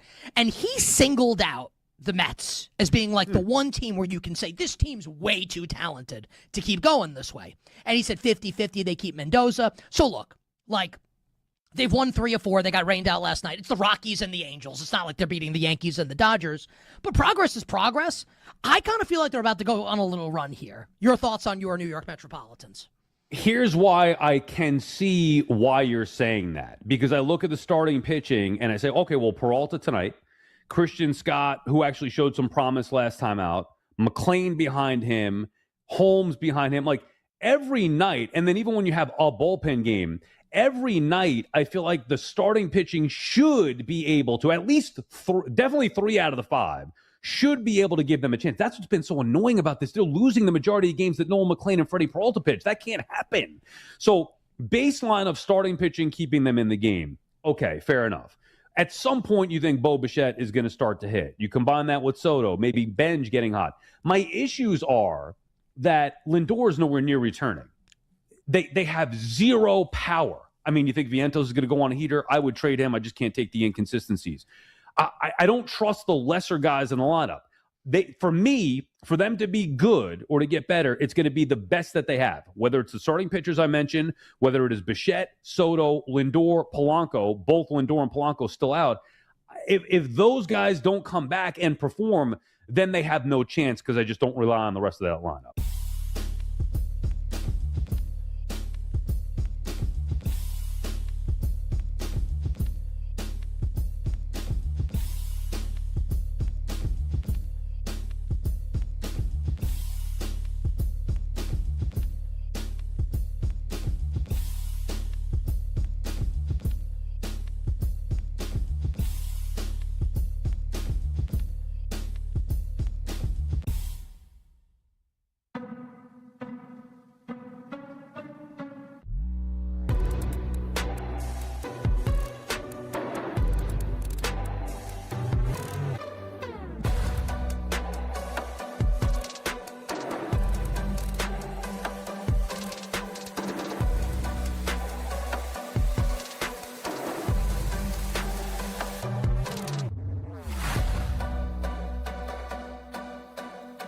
What is your best take on the Wolves-Spurs series, 1 game in ahead of Game 2 tonight? The Wolves should be everyone's favorite team. Because Anthony Edwards is so fun to watch and listen to, and it very clearly is infectious on the whole team. So I wrote that book, Pipeline to the Pros, where we profiled former D3 players and coaches who made it to the NBA. Chris Finch, multiple-time All-American from Franklin and Marshall. We interviewed and we talked to a bunch of people about Chris Finch. He was a maniac, a high-effort, high intensity, played to the edge and crossed the line occasionally, world-class rebounder. And like, it coaches are teachers, and it is clearly reflected in the team. Io is a Chicago kid. Terrence Shannon is a Chicago kid. Terrence Shannon being like, I told Wemby he's going to have to block me every time because I'm never going to stop driving to the hoop. Like, they're just Naz Reid, Randall, Gobert. They're physical. They attack the rim. They're tough. They want to fight you. They talk trash and back it up. Like, they're not the best team, but they back-to-back Western Conference Finals. They play their best ball in the playoffs. They walk the walk and talk the talk. Like, I love them. I picked the Thunder, and I want to be right for my takes, but I find myself rooting for the Wolves, and I'm shocked that everybody doesn't root for them.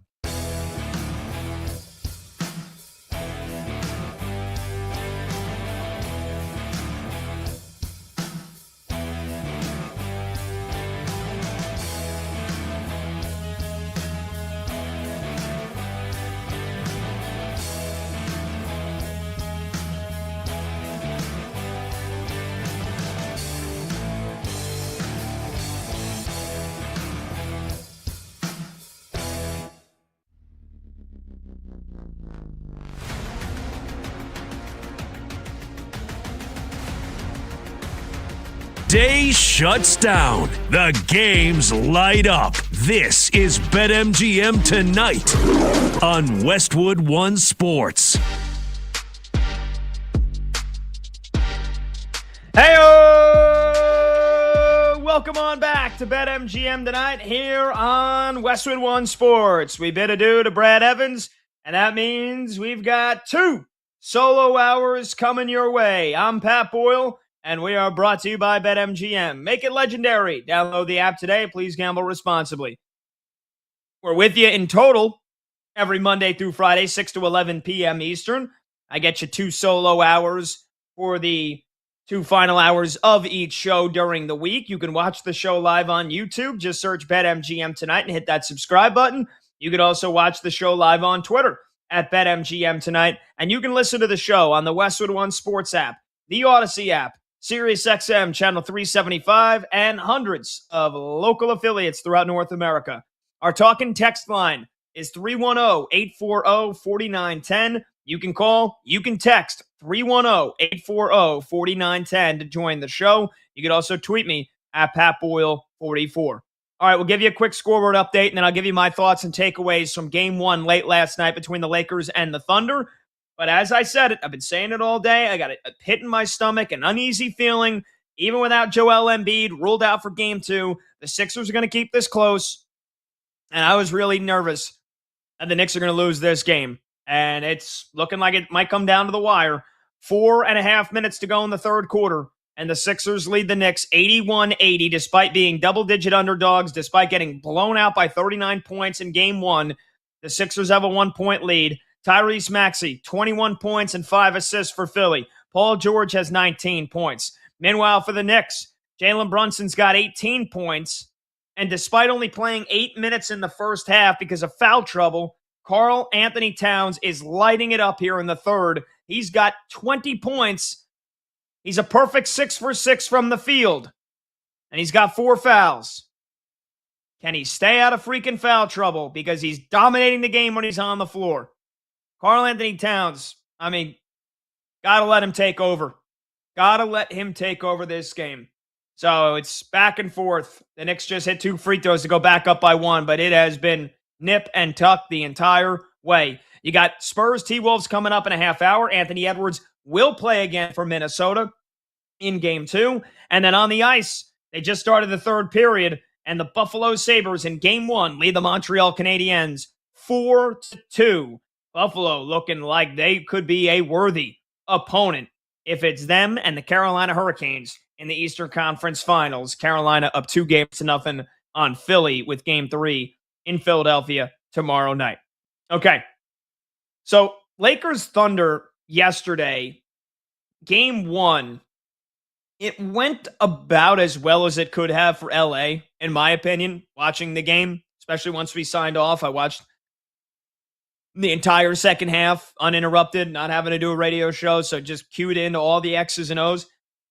And I thought it went, again, I thought the game went about as well as it could have for Los Angeles. And they still lost by 18 points. They are cooked unless Luka Doncic can find a way to come back in this series by game 3. And I say game 3 because that's when they'll have home court. Game 3 will be in Los Angeles, and they have to win both those games. They have to win game 3 and they have to win game 4. Because they're not winning game 2. And their only shot of winning this series is if they can win both games 3 and 4 at home and Luka Doncic can come back. Otherwise, they're cooked. 310-840-4910. I mean, think about this. LeBron James played his A game. And LeBron's been phenomenal all postseason. LeBron had 27 points on 12 of 17 shooting. He shot over 70%. 4 rebounds, 6 assists, and only 2 turnovers. And the Lakers lost by 18. Not only that, Shai Gilgeous-Alexander, reigning MVP, reigning finals MVP, scored 20 points or more in all 72 regular season games this year. Hadn't scored under 20 points since last year in the playoffs. The Lakers held him to 18 points. Guy who's probably going to win the back-to-back MVP. Averaged 31 per game this year. He scored 18 points. And the Lakers lost by 18. Not only that, SGA didn't have a great game. He turned the ball over 7 times. That is rare. That's a rarity for him. And again, the Lakers lost by 18 points. And finally, J-Dub didn't even play game 1 for the Thunder. Their second best player, who's once again got a hamstring strain. Left hamstring. The one that sidelined him for more than half the year was the right hamstring. He didn't play the last 2 games against Phoenix. Didn't play in game 1. And the Lakers lost by 18. I mean, this is just not a good matchup for them. It's just not a good matchup for them. They can't handle Oklahoma City's relentless defense. The Lakers turned it over 17 times, and LeBron only had 2 of them. But the Lakers as a team turned it over 17 times. That's not winning you ball games against Oklahoma City. Luckily, the Thunder only converted that into 20 points. Could have been worse. But the Lakers turned it over 17 times. They only got to the free throw line 13 chances, and it was a very physical game. So I guess depending on how it gets officiated in game 2, if the Lakers can get to the free throw line like 25, 30 times, maybe it's a different story. I mean, neither team got to the free throw line more than 13 times. 13 for the Lakers, 12 for the Thunder. They can't deal with how great Oklahoma City is defensively. They can't deal with their athleticism. They can't deal with their length, their ability to shut down the perimeter. Lakers tried to bomb away some threes in the first half, and it worked for a little bit. They scored, at halftime, it was 61-53. Like LA was in the ball game. They scored 37 points in the second half. They shot 10 of 30 from deep. And they can't deal with Oklahoma City's size.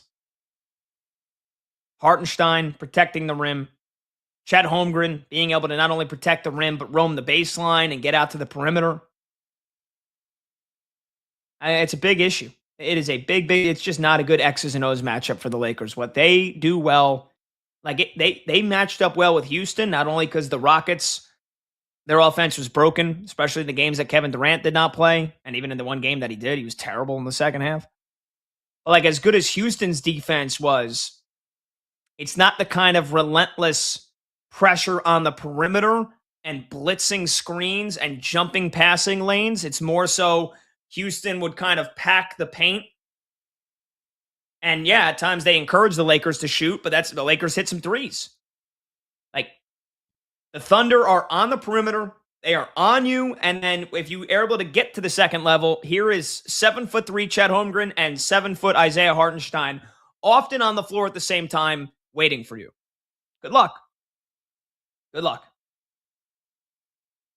And they force turnovers, which is what Houston was largely unable to do against the Lakers. It is, again, it's just a bad matchup. And the only thing that can save them is Luka Doncic.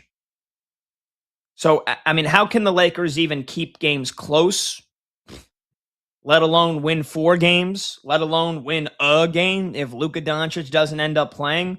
You know, he was asked yesterday after the game, and he said, I'm feeling better every day.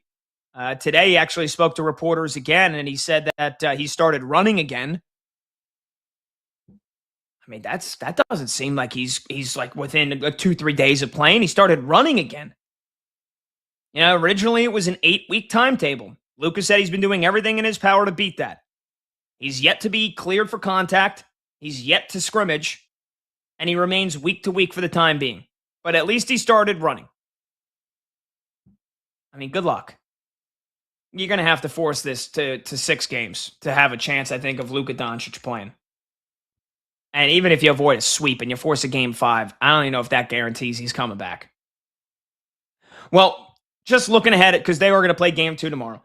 One way that they have a chance of winning, or at least keeping it close tomorrow night in OKC. And even if you don't think they're going to win tomorrow night in OKC, and they're probably not, they're probably going to get blasted again. One way that they could win game 3 and or game 4 at home is if Austin Reeves stepped up. I mean, he killed him yesterday in a bad way. Austin Reeves, 8 points, 3 for 16 shooting. 3 for 16 from the field and 0 for 5 from deep. I mean, that can't happen. But can you really criticize Austin Reeves? Let's not forget, he missed the last month up until game 5 against Houston with a grade 2 oblique strain. And he looked okay against the Rockets. And he scored 22 points in game 5 and then scored 15 points in game 6. And was able to at least shoot close to 40% from the field. But again, this is a whole different animal of defending that he is seeing here against OKC. So I don't know if Austin Reeves is 100%. Maybe it was just a terrible game. Maybe it was. Maybe he's not injured. Maybe he is close to 100%, and it was just a brutal game for him. Either way, they need more from Austin Reeves. Like, can you expect LeBron at 41 to continue to play, I don't know, some of the best postseason ball he's played in the last 4 years? Like, that's not hyperbole. You look at what LeBron has done here the last couple of postseasons with the Lakers since they won the title in the bubble. The points per game is not as high as it was in the last couple of years, but the efficiency is off the charts. In terms of what LeBron is shooting, like the field goal percentage, 47% so far in the playoffs. Only 33% from deep, but in the games that they've won, he has shot the 3 well. And he's dishing out 8 assists per game. That's the second highest of his Lakers postseason career. And it's up there from some of the most assists he's ever had in a postseason. So can you continue to expect LeBron at 41 to play the great basketball that he's been playing? I don't know.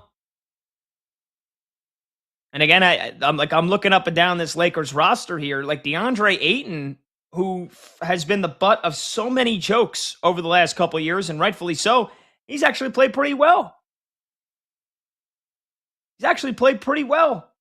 And he wasn't bad last night. 10 points, 12 rebounds. Had a block. He was only a -4. That was the best out of any Lakers starter.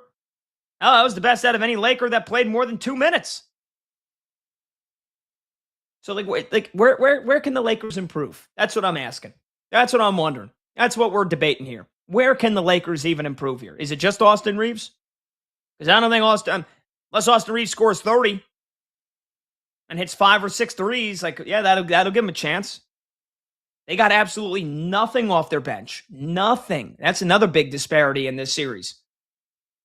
You even have 2 Lakers starters off the floor, and it becomes a massive mismatch. And Jared Vanderbilt, who the heck knows what his status is? Gruesome looking pinky injury. I think that thing was bent in all the wrong directions. So I don't know if he's playing the rest of the series. So you're looking at Jake LaRavia.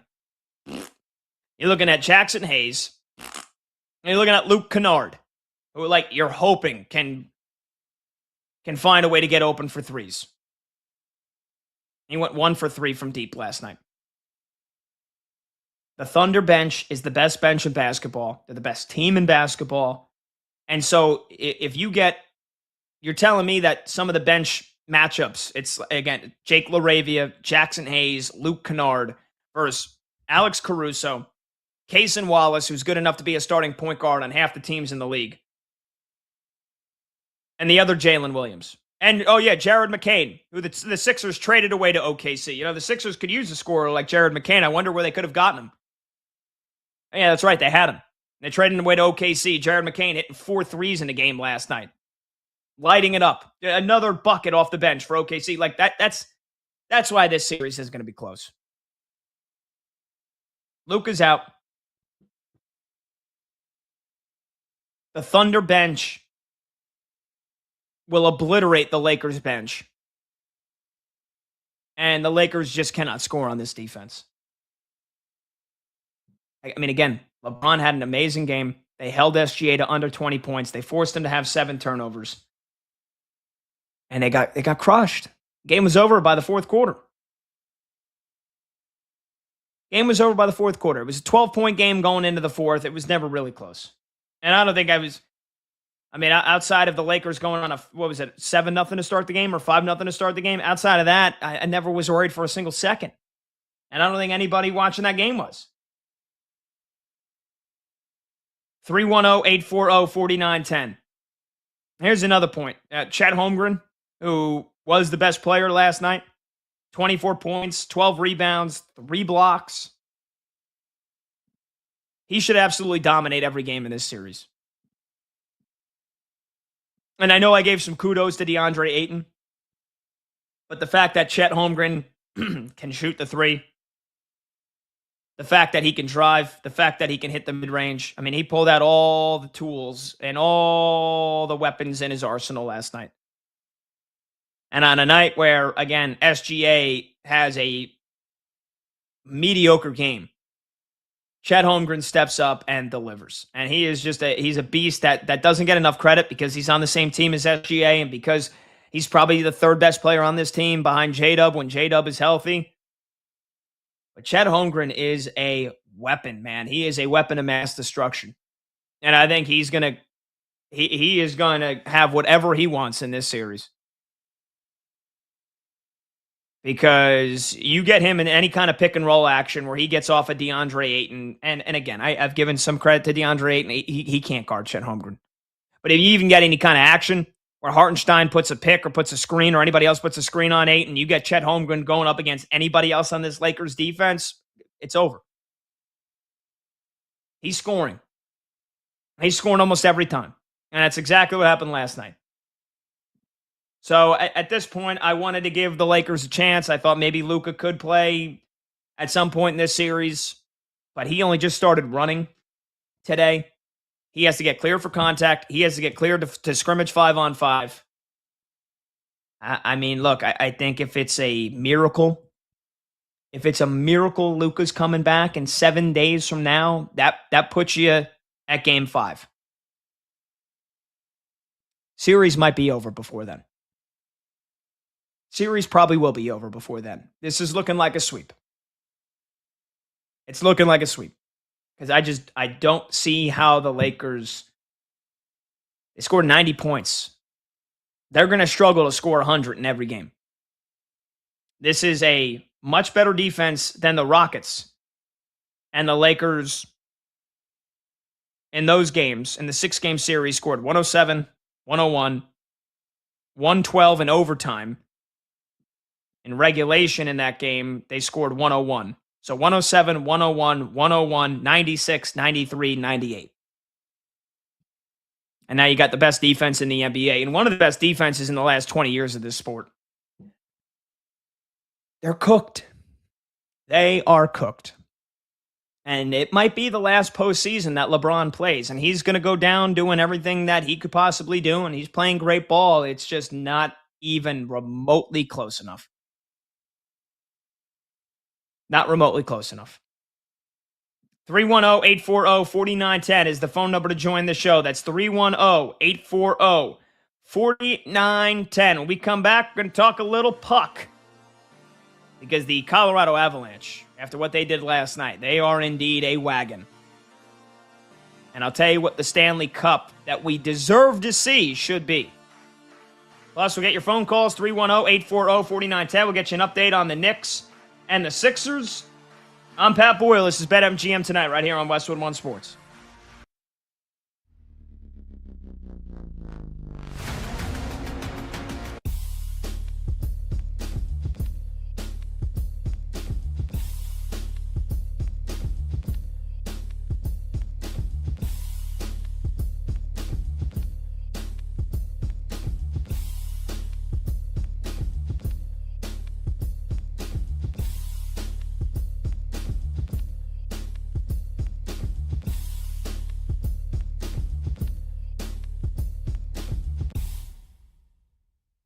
In sports, there is LeBron derangement syndrome, LBDS, LBJDS, LeBron James derangement syndrome.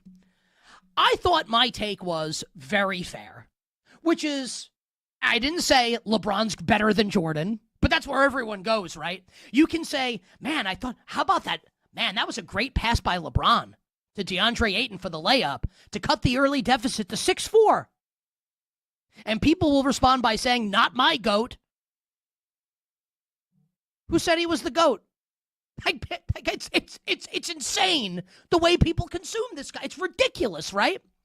So I put out what I feel like is a very fair opinion. And fair doesn't mean you have to agree with me. Fair just means it's fair. That I feel bad for him at age 41, like he knows, like he did against the Spurs that year, like he did against the Warriors the final time. It doesn't matter what he does, they're going to get their asses kicked. It doesn't matter. They're up against it. And at 41, I have way more sympathy now for him than I did in 2007 and in 2018 and any other time in his career that this has happened. And what I get back, I mean, I can't tell you. I've been called names in my life. We've all been called names. Maybe me more than you. It's fine, right? I'm in my 40s also. I don't care. I was called in the last 12 hours a bronzexual more than I've been called any name in my entire life.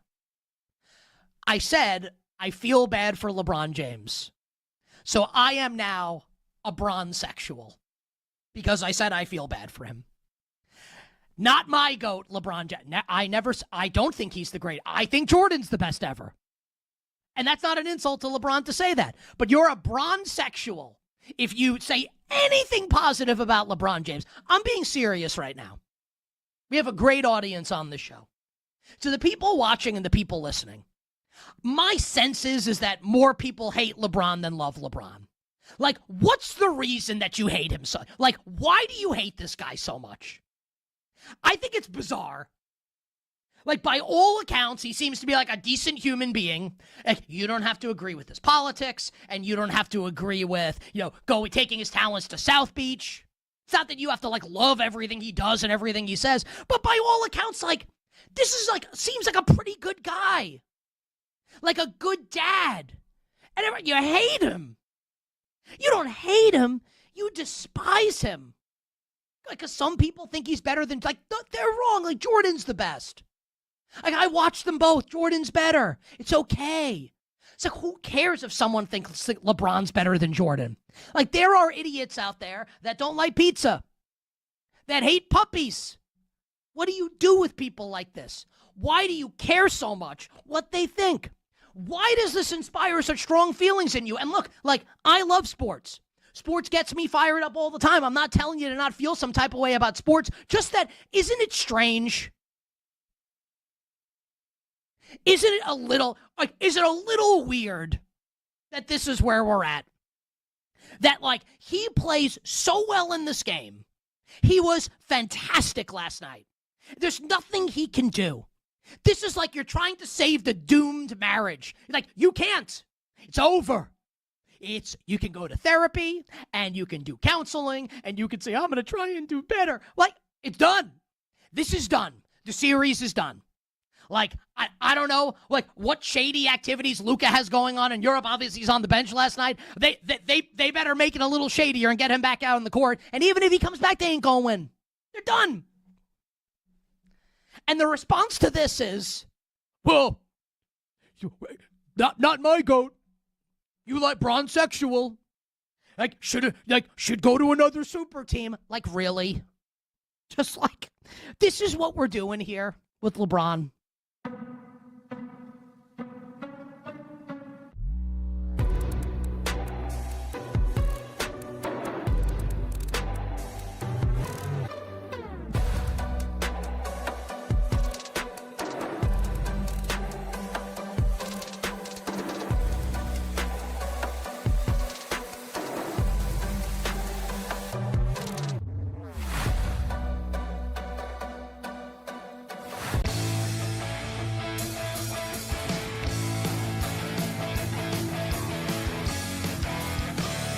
Late games, loud opinions, and money time moments. BetMGM Tonight rolls on. Welcome on back. BetMGM Tonight, Westwood One Sports. I'm Pat Boyle. Phone number to join the show is 310-840-4910. That's 310-840-4910. It is coming down to the wire. It is indeed coming down to the wire. Less than 8 minutes to go. The New York Knicks barely in front of the Sixers, 96-94. Game 2 of this series. Knicks dominated game 1 by 39. Joel Embiid ruled out for this game. I warned you, if you follow me on Twitter, at PatBoyle44, I warned you. I made a video. I said, this is the danger zone for the Knicks. This is going to be a one-possession game with under 5 minutes to go. I promise you. And I still think that we are in that. We're right in that zone. Right in that zone. Knicks up 96-94, under 8 minutes to go in this game. OG Anunoby has been balling out, though, in this quarter. He just hit a transition layup. He's got 24 points. Brunson's got 20. Karl Anthony Towns has 20. Karl Anthony Towns, though, is so infuriating. He was 6 for 6 to start this game. Without Joel Embiid and with Andre Drummond on the bench right now with 4 fouls, the Sixers had Paul George defending Karl Anthony Towns. And he misses a dunk. Backs Paul George down, does everything right, turns around to go yam at his face, and botches the dunk. That's the first shot he has missed tonight. But it's like, if that's how the Sixers are going to try to defend the Knicks and defend Karl Anthony Towns, the ball should immediately right to him. Right to him into the paint. Right to him on the low post and just go to work and dominate and eat, because you're 7 feet tall and 260 pounds. And Paul George is 36 years old and he's 6'8". And you should absolutely annihilate him every time he's defending you. So it was only one possession, at least the one possession that I saw in the commercial break. Because I think they only just took Drummond off the floor, and he's only played 15 minutes. They've actually been going with a lot of Adem Bona and Dominic Barlow. They're 2 bigs off the bench. But, I mean, anybody that's not Andre Drummond who's guarding Karl Anthony Towns, the ball needs to immediately go to him. So, again, Knicks up by 2, less than 8 minutes to go. For Philly, Tyrese Maxey has 23 points and 5 assists. Paul George has 19. VJ Edgecombe has 17. Philly, 12 for 26 from deep. They're shooting 46%. The Knicks are just 6 of 22 from three-point land. But they're shooting incredible from inside the arc. The Knicks are 30 for 47 on 2-pointers. That's 64%. They need to continue. Don't even bother shooting the 3 unless it's wide open. Attack the rim. Attack the paint. They've been getting to the free throw line. They're hitting their free throws tonight. And the Knicks are doing a good job of not turning the ball over.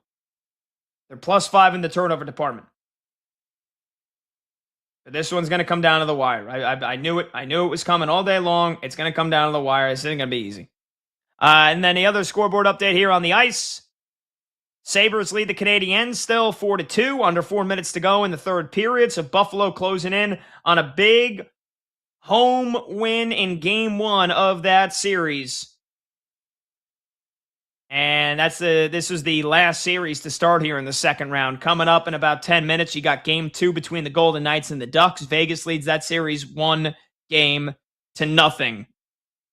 Tomorrow, it's Hurricanes and Flyers by themselves. Game 3 as that series shifts to Philadelphia, but I don't give the Flyers much of a chance, even though they did play really, really well in game 2. Went up 2-0 right away. Should have won that game. Look, I mean, I teased it before, and I'll tell you this first from our friends at BetMGM before I give you my take. But with BetMGM's hat trick jackpot, you have the chance to win your share of $10,000 in bonus bets during each playoff game. Just place an anytime goal scorer wager, and if your guy scores 3+ goals during that game, you will win a share of $10,000 in bonus bets. The Colorado Avalanche they're a wagon. And so I think, and again, it's only been 2 games. They won both games at home against Minnesota, against the Wild, who are a damn good team as well. But I think they're going to win the series. I mean, they've got 14 goals in 2 games. The Avalanche had the best offense in hockey this year, and they had the best defense. Number 1 in goals scored per game, number 1 in goals allowed per game. The Minnesota Wild weren't a pushover defensively either. They were number 4 in goals allowed per game this year in the regular season. And the Avalanche have put up 14 in 2 games.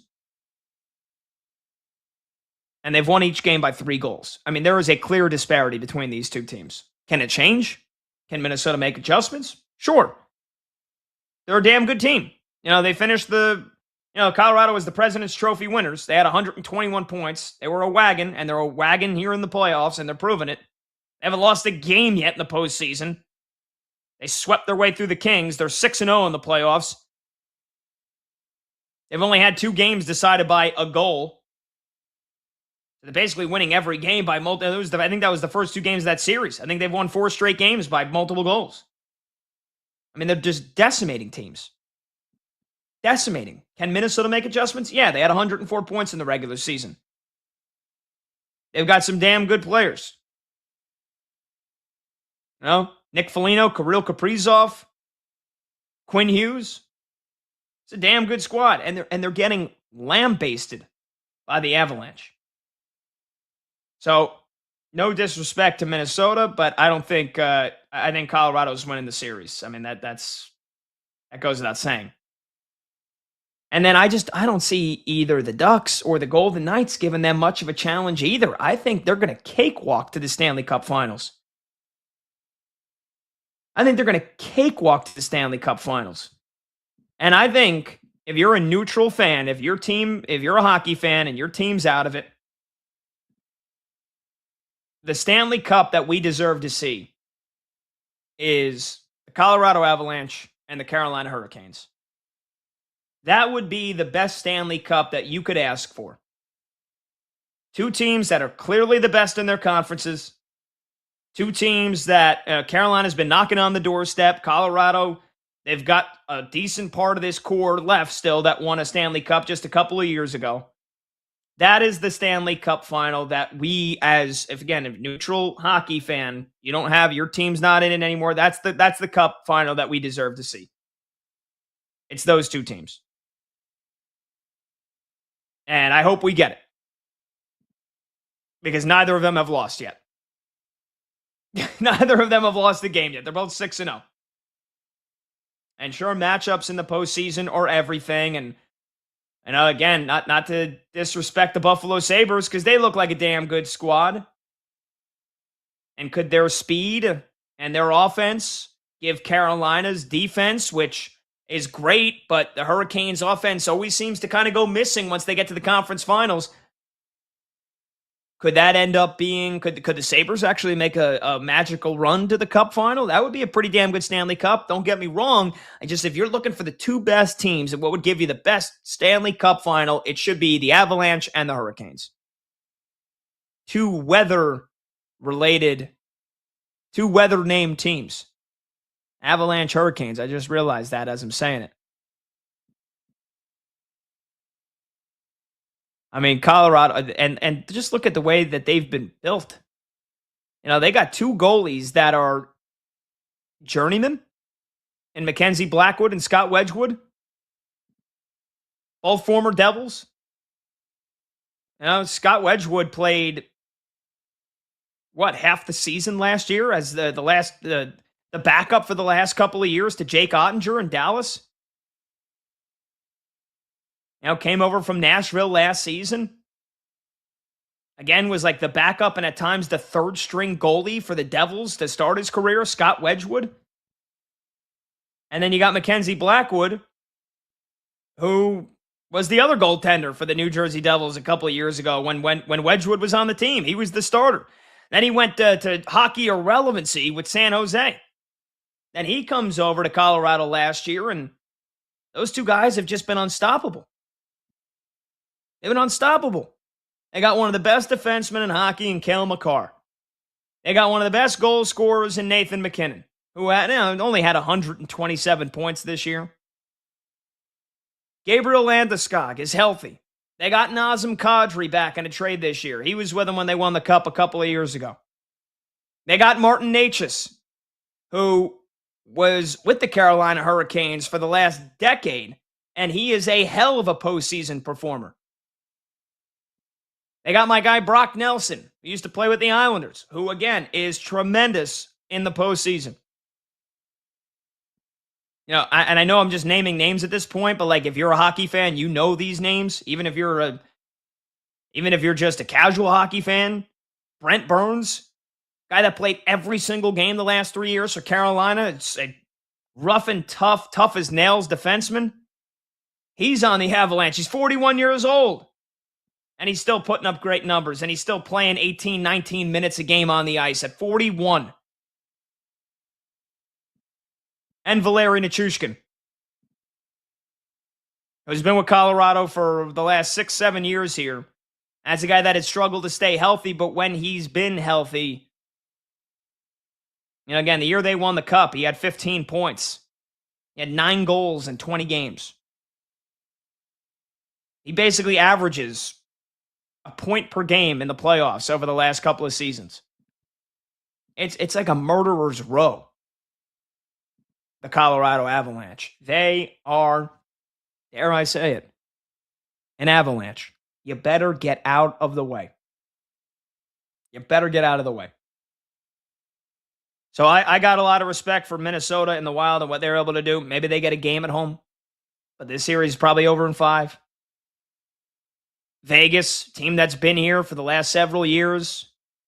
They've won a cup. Still got some guys on that team that won the cup. Whether it's them or Anaheim, I mean, you're just delaying the inevitable, which is Colorado getting to the Cup final. And then can they break the President's Trophy curse? Last time we saw the best regular season team win the Stanley Cup, it was the Chicago Blackhawks over a decade ago. I think the only team that can stop Colorado is the Carolina Hurricanes.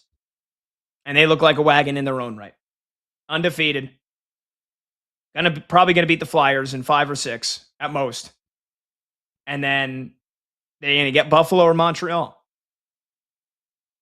But I want the best Stanley Cup final possible because we've seen some damn good ones over the last 2 years. The rematch with Florida Panthers and the Edmonton Oilers. I think the best Stanley Cup final this year is Avalanche Hurricanes. And that's what I'll be rooting for. 310-840-4910 is the number to join the show. That's 310-840-4910. All right, get your scoreboard update when we come back. And a rather interesting life development for me when it comes to the bathroom. I'll explain. And I'd like to know how many guys can say the same thing. 310-840-4910. I'm Pat Boyle. This is BetMGM tonight on Westwood One Sports.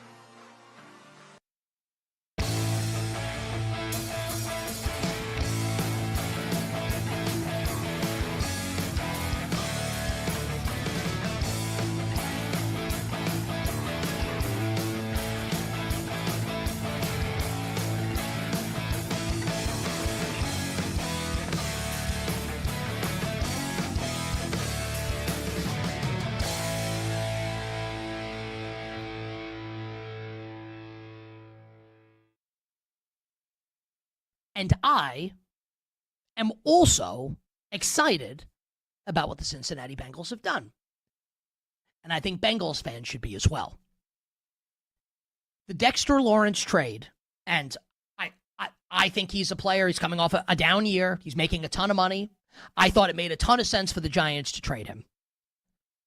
And he's still a good player. I don't know if he's going to be as good as he was when he's making like second team, making all pro teams earlier in his Giants career. But for Cincinnati, you had to take a swing because you may not get a guy. And maybe you could say Ruben Bain went 15th. Maybe Bain would be back. I don't know. It represented a worthy swing for the Bengals. I think it's a trade that makes sense and shows that they're actually trying here, which I'm sure it makes Joe Burrow happy. They signed Boye Mafe away from the Seattle Seahawks, and the Seahawks they just signed Dante Fowler yesterday. But good teams stay good. Just making under-the-radar moves like this as the Seahawks signed Dante Fowler. But the Bengals signed Boye Mafe. They signed chief safety Brian Cook, who I think is a young, ascending player on defense. Jonathan Allen at defensive tackle. And, of course, swing the trade for Dexter Lawrence. I don't know if these additions will be good enough to get the Bengals over the hump. I don't know if that's going to be the case. But the one thing you can't question is that they're trying. Like, this is not, should we pay or not pay Trey Hendrickson? This is no. I actually believe that for the first time in a long, maybe ever, the Bengals understand the gravity of the moment. They understand that they have a quarterback who is absolutely capable of being the best player on a team that wins a Super Bowl. Not like a passenger, and this will sound like an insult to Sam Darnold, but Sam Darnold's not Joe Burrow. But Sam Darnold won a Super Bowl, right? They're of a different class. And he is saying, both directly and indirectly for quite some time, that he is unhappy. I think all of this is really good for the Bengals. And if you're a Bengals fan, you should be happy, right? And the fact that Joe Burrow is saying publicly, this is really good. It's a great sign for Cincinnati. I have questions about how it's going to go once the games are actually played. Can the defense actually be good enough? But given that we are early in May, and this is where we're at, honestly, A+ for the Bengals. And as it stands right now, and I'm going to assume just for the purposes of this conversation, that Aaron Rodgers will be back in Pittsburgh next year, right? It feels like that's really likely. The Bengals, at worst, will be the second-place team in the AFC North. The Browns are not ready, clearly. Here's Deshaun Watson and Shadur Sanders quarterback battle. Good luck. The Steelers are going to run out 80-year-old Aaron Rodgers next year. And it's the Bengals and the Ravens. Now, I like Baltimore, and I love Jesse Minter and that hire. It should surprise no one if the Bengals get back to the playoffs this year. The last couple years, I have told you on this show in the summers, both with Ken Barkley and with Femi Abebefe, this defense is going to cost them.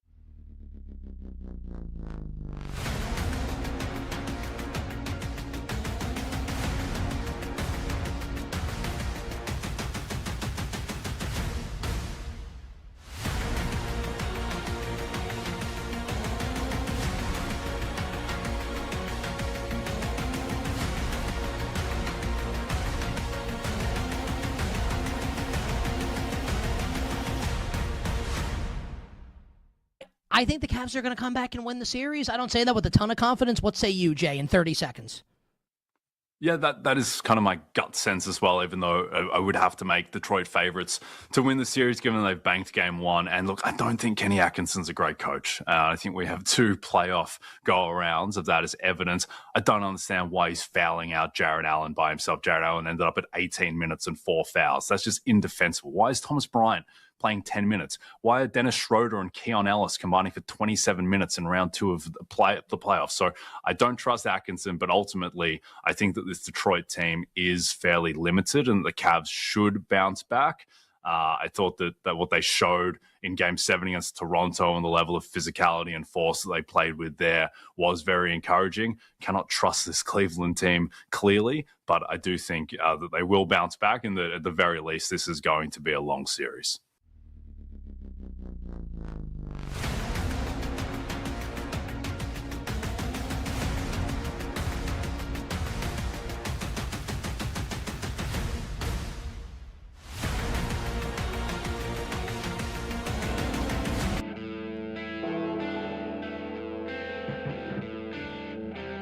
Late games, loud opinions, and money time moments. BetMGM Tonight rolls on.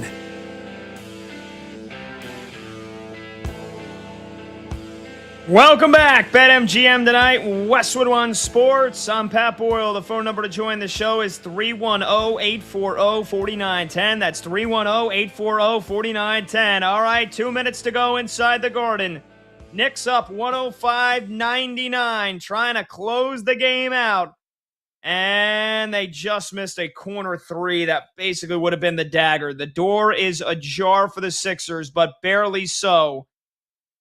I think Knicks just had a foul to give. So, again, it's going to take a last-minute comeback, but I have seen crazier freaking things happen when these two teams play each other in the playoffs, especially 2 years ago. So, oh boy. All right, we'll keep you updated up to the final second. As soon as it goes final, I'll have instant post-game thoughts here on the Knicks and the Sixers. Knicks up by 6, under 2 minutes to go, trying to take a 2-0 series lead.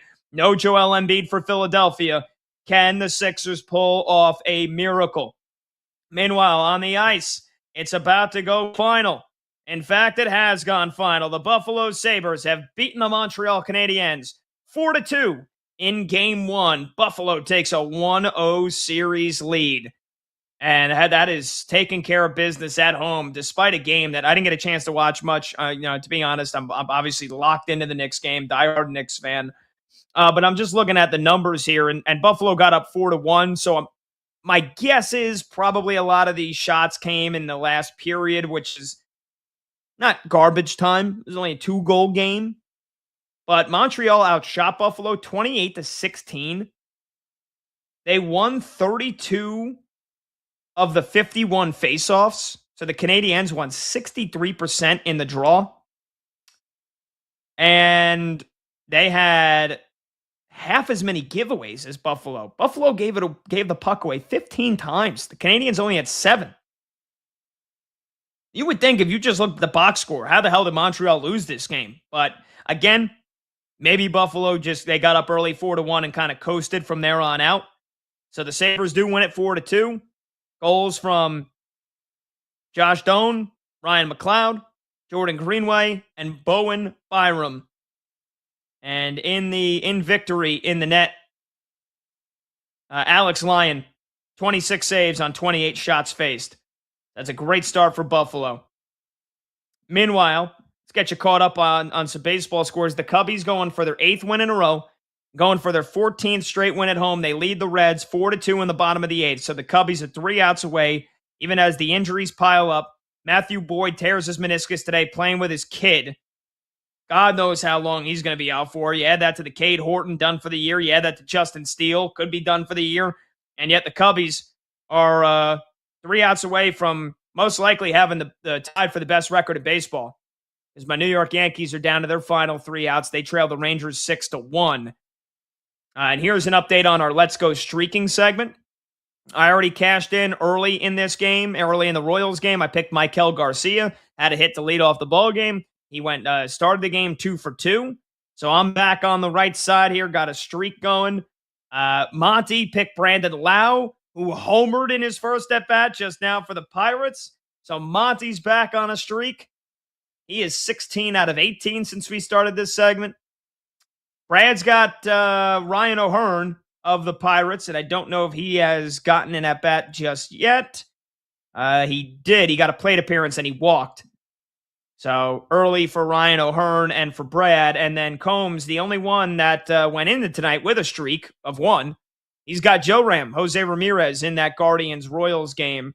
And I believe Jose Ramirez is leading off the top of the 8th. He is, but he's 0 for 2 with a walk. So probably the last chance here for Combs and Jose Ramirez.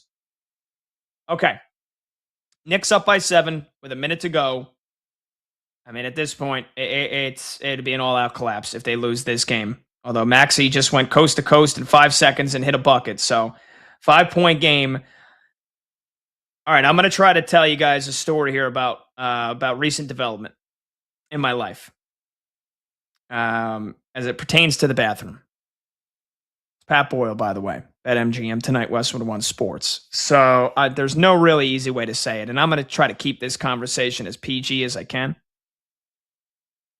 I just moved in with my girlfriend last month. We've been together for a year and a half. And she kind of joked about it, before we started living together. And I wasn't sure if I believed her when we did move in together, if push was going to come to shove. Push has come to shove, and she was serious. She ordered it. She's like, you don't even have to pay for it. Because trust me, it's going to change your life. She bought a bidet for the toilet. Now, we have 2 bathrooms, luckily. And look, I'm a man's man, but I'm comfortable with who I am. I'm comfortable with my sexuality. I'm comfortable with my bathroom habits. And so I've never, not even in a hotel, nobody else's house, ever have used a bidet before in my life.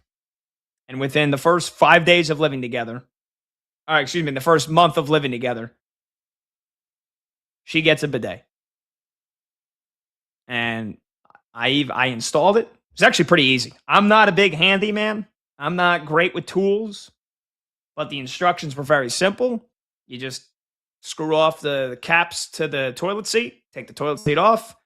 We have a pretty standard toilet in our upstairs bathroom. It's got the coil, the metal coil hose, which is hooked up to the water supply.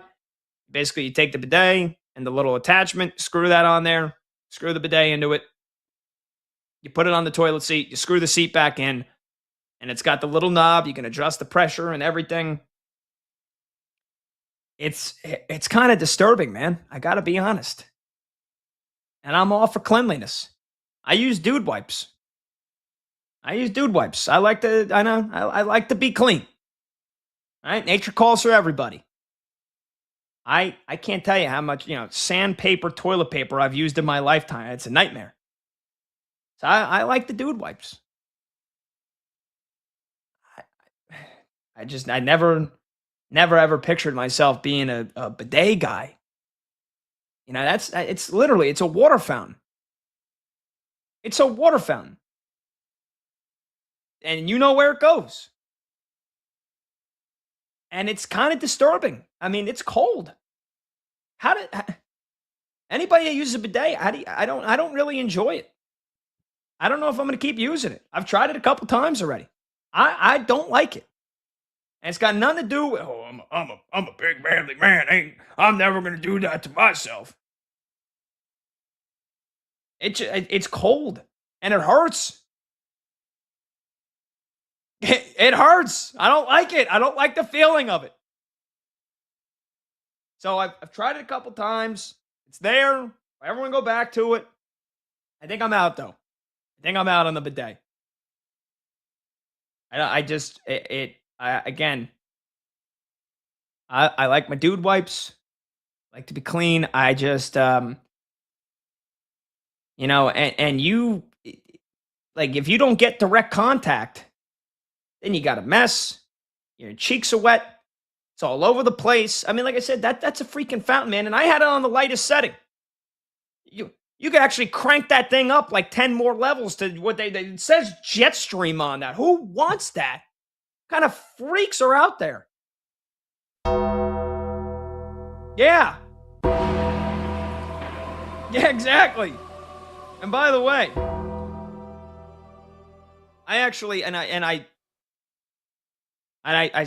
swear, this is the truth. I turned it on and I kind of forgot that it was on, which you would think, how do you forget that it's on something you've barely ever used before in your life? But I turned it on and then I was, done. And I stood up, not forgetting to turn it off. Thing with like a Nerf water gun shot right against the wall.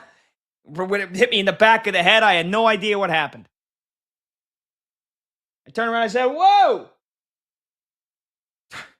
It nearly hit me in the face. I had to side swipe it, turn the thing off. I had a whole freaking adventure. I'm having like a water gun fight in my own toilet. So, needless to say, it's been quite the adventure already with the bidet. I don't recommend it because it's not for me. I mean, the thing was like $50, so it's not like super expensive. I don't know. I always thought that was a European thing. You know, the Europeans, man, they're into all different crazy kind of stuff. I'll be vanilla. If it means I'm vanilla, I'll stay vanilla. I'll be the conventional, wiping my business kind of guy when it comes to going number 2. Don't you The days there ain't going anywhere. Though. Yeah, don't. My girlfriend put that evil on me. She goes, she goes, you're so reluctant to change. I said, no, I'm not. I've tried it already a couple of times. I go once a day. I've tried it. Not for me. Maybe it'll be for you, though. I don't know. We'll do hot or cold when we come back. And the Knicks win, so I'm in a great mood. It's Pat Boyle, BetMGM tonight, Westwood One Sports.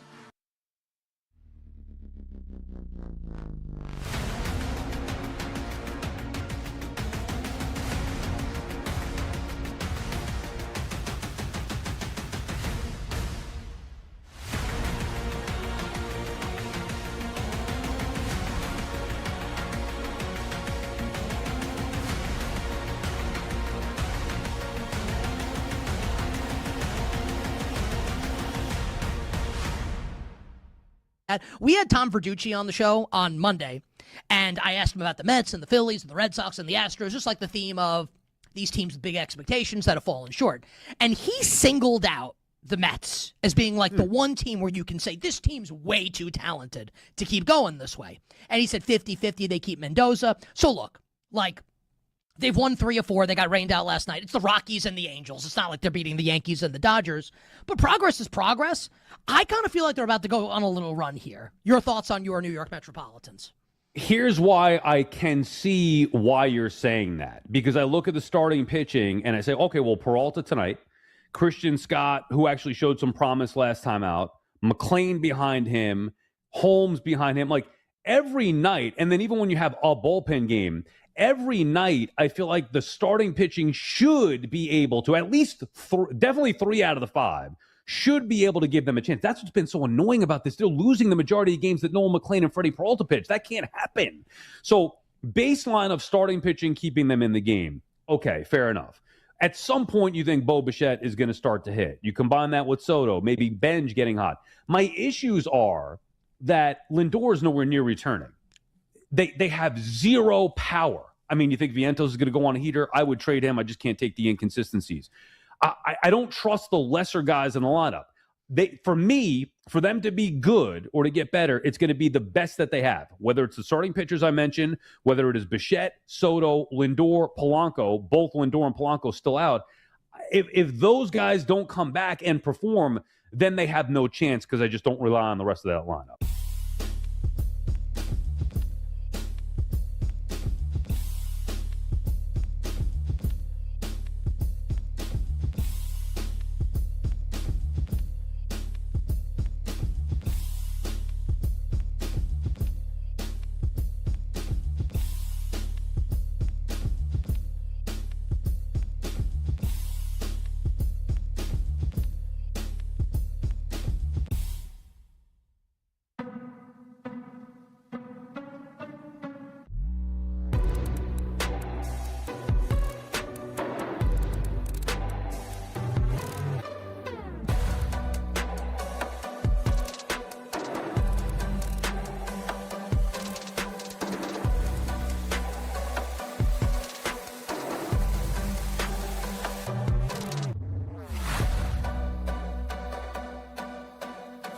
What is your best take on the Wolves-Spurs series, 1 game in ahead of Game 2 tonight? The Wolves should be everyone's favorite team. Because Anthony Edwards is so fun to watch and listen to, and it very clearly is infectious on the whole team. So I wrote that book, Pipeline to the Pros, where we profiled former D3 players and coaches who made it to the NBA. Chris Finch, multiple-time All-American from Franklin and Marshall. We interviewed and we talked to a bunch of people about Chris Finch.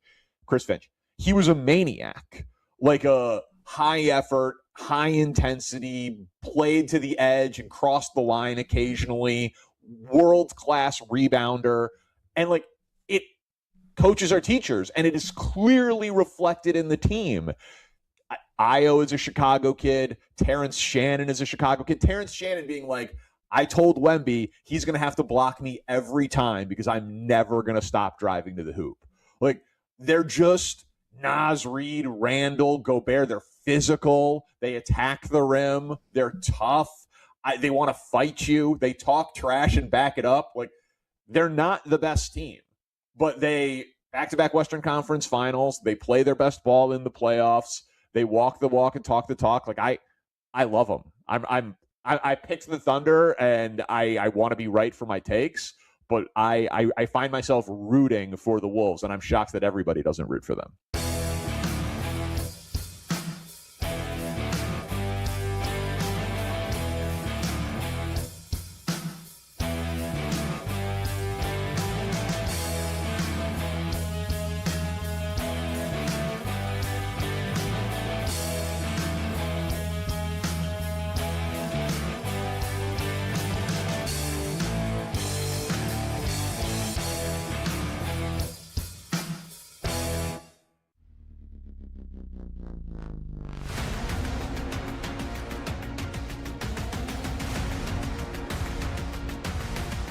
The games light up. This is BetMGM Tonight on Westwood One Sports.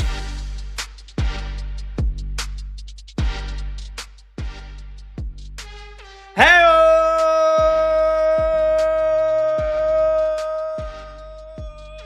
Go New York, go New York, go! Go New York, go New York, go! Go New York, go New York, go! The Knicks win. Welcome on back to BetMGM Tonight, Westwood One Sports. I'm Pat Boyle, and we are brought to you by BetMGM. Make it legendary. Download the app today. Please gamble responsibly. Fifth and final hour starts right now, and it is a celebratory mood for me. You can watch the show live on YouTube. Just search BetMGM Tonight and hit that subscribe button. You can watch the show live on Twitter at BetMGM Tonight, and you can listen to the show on the Westwood One Sports app, the Odyssey app, SiriusXM Channel 375, and hundreds of local affiliates throughout North America. Open phone lines normally in the final hour, but if you want to talk about the Knicks and the Sixers, if you want to talk about the New York Knickerbockers going up 2-0, winning 5 games in a row, this one was close. This one wasn't by 25 points or more. This one was sweaty. It was hairy. I knew it was going to be. But, man, to walk out with a victory, that's all that matters. You want to talk Knicks and Sixers. You want to talk NBA playoffs. Our talking text line is 310-840-4910. Again, you can call. You can also just text your thoughts at 310-840-4910. So the Knicks win. The final score, 108-102 over the Philadelphia 76ers. I'll give you the box score numbers, and then I'll tell you what it means. And what I was probably happiest about in the sense of the Knicks winning this game. So Jalen Brunson leads the way with 26 points. It's a couple of monster free throws to close this thing out in the end. 26 points, 6 assists. Karl Anthony Towns, 20 points, 10 rebounds, 7 assists, despite the fact that he only played 27 minutes because he got in foul trouble immediately in this game. OG Anunoby with 24 points, and Mikal Bridges with 18 points. Unsung hero again, Josh Hart. I thought at one point he broke his wrist in this game. He left, went to the locker room, came right back, said, I ain't freaking leaving. I ain't bleeping leaving. A Wolf of Wall Street style. Plays 44 minutes, only 5 points, 7 rebounds, 6 assists, 3 steals for Josh Hart. And for Philly, valiant effort from Tyrese Maxey. Played all but 1 minute in this game. He scored 26 points and had 6 assists. Paul George got off to a blazing hot start. He had 11 points in the first 5 minutes of the game. He only finished with 19, so he was definitely cooled off in the second half. Kelly Oubre had 19. VJ Edgecombe had 17. But look, I mean, the story was the Knicks won the fourth quarter, and that's how they won the game. It was tied going into the fourth. It was an offensive game, and the Knicks said, no, we're the better team. Your star player is out, and Joel Embiid. We're going to dictate the terms of this fourth quarter. It's going to be slow. It's going to be rough and tumble. It might be ugly, but you know what? As much as the Knicks have evolved into a much better offensive team here under Mike Brown in his first year coaching the team, this core from the teachings of Tom Thibodeau I can honestly, I give a shout out to Tibbs, to Tom Thibodeau for this win tonight because he taught the Knicks how to win ugly, and he taught the Knicks how to win gritty games. And that's what this fourth quarter became. I mean, it was 80, what was the score? 90-90. Or it was 90-89 Sixers going into the fourth quarter. It was an offensive showpiece. The Knicks outscored the Sixers 19-12 in the fourth quarter because their defense stepped up. The game got physical. The refs didn't call too many free throws, didn't call too many fouls in the fourth quarter, at least not on attempts at the bucket. And the Knicks used that to their advantage. And they made some big time shots when they needed them. They came up with stops, they forced turnovers, and Philly kind of panicked. The Sixers kind of collapsed in the final quarter, but really in the final 5-6 minutes. I think they only had, not only, but I think they had 14 or 13 turnovers going into the fourth quarter. And I saw them turn the ball over 3 or 4 times in the last 4 minutes. I mean, they melted down. The Knicks took away Tyrese Maxey, and the Sixers didn't have another option. 12 points in the fourth quarter after they scored 90 in the first 3. That's incredible clutch defense. OG Anunoby was freaking brilliant tonight. 4 steals and a block. He was a team best, plus 12. Mikal Bridges, it's like the second coming of Mikal Bridges here in the postseason. He was great again. 18 points on 9 of 13 shooting, and he played some good defense on Maxey and on VJ Edgecombe in the fourth quarter and on Paul George.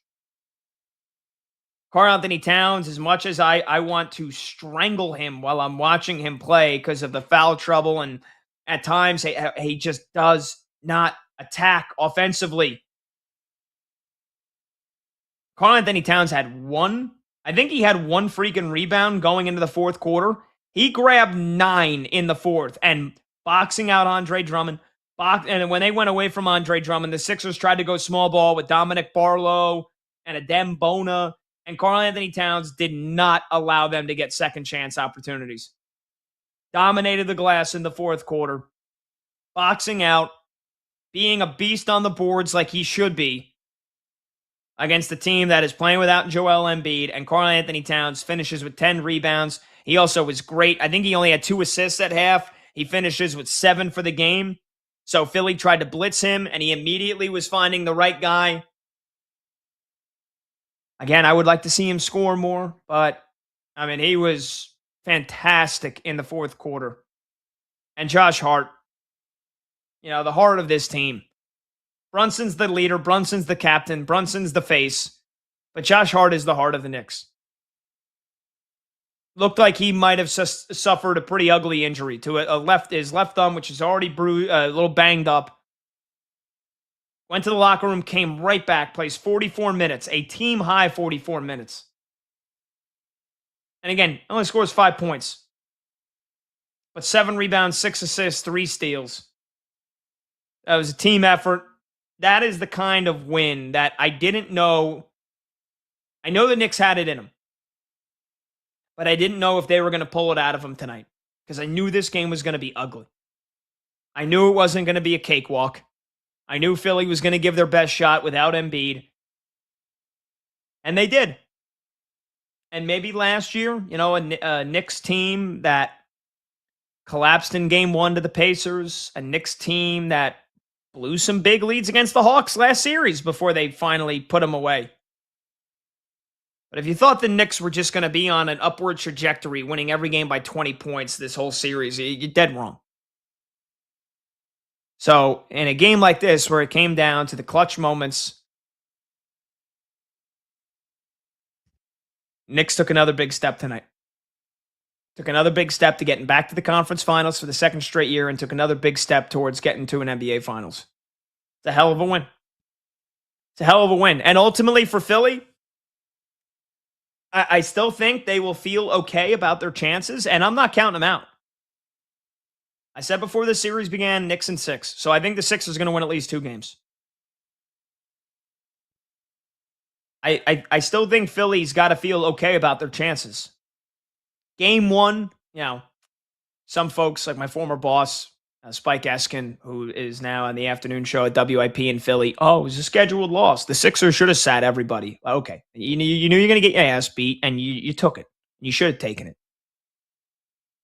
But they play a game 7 on Saturday. They come back on a quick turnaround on Monday. Like the Knicks should have dominated them in game 1, and they did. But then the curveball that got thrown into the equation tonight was Joel Embiid not playing because of ankle and hip injuries. And I don't know the severity of it. I almost think it was, I don't think he's faking it, but I think it was kind of like some quasi load management in the postseason. And I think the Sixers screwed up the strategy. I think they should have sat him for game 1 and then tried to see what he looked like for game 2. And if you steal one on the road, then all of a sudden, series looks more like 50-50. And so again, I'm not doubting that Joel Embiid is banged up right now. He's always banged up. I've seen him play through injuries many, many times, especially when the Knicks played the Sixers 2 years ago. And Embiid was awesome, despite playing banged up. I just think, how much more banged up was he after game 1, where, I mean, they pulled the starters midway through the third quarter.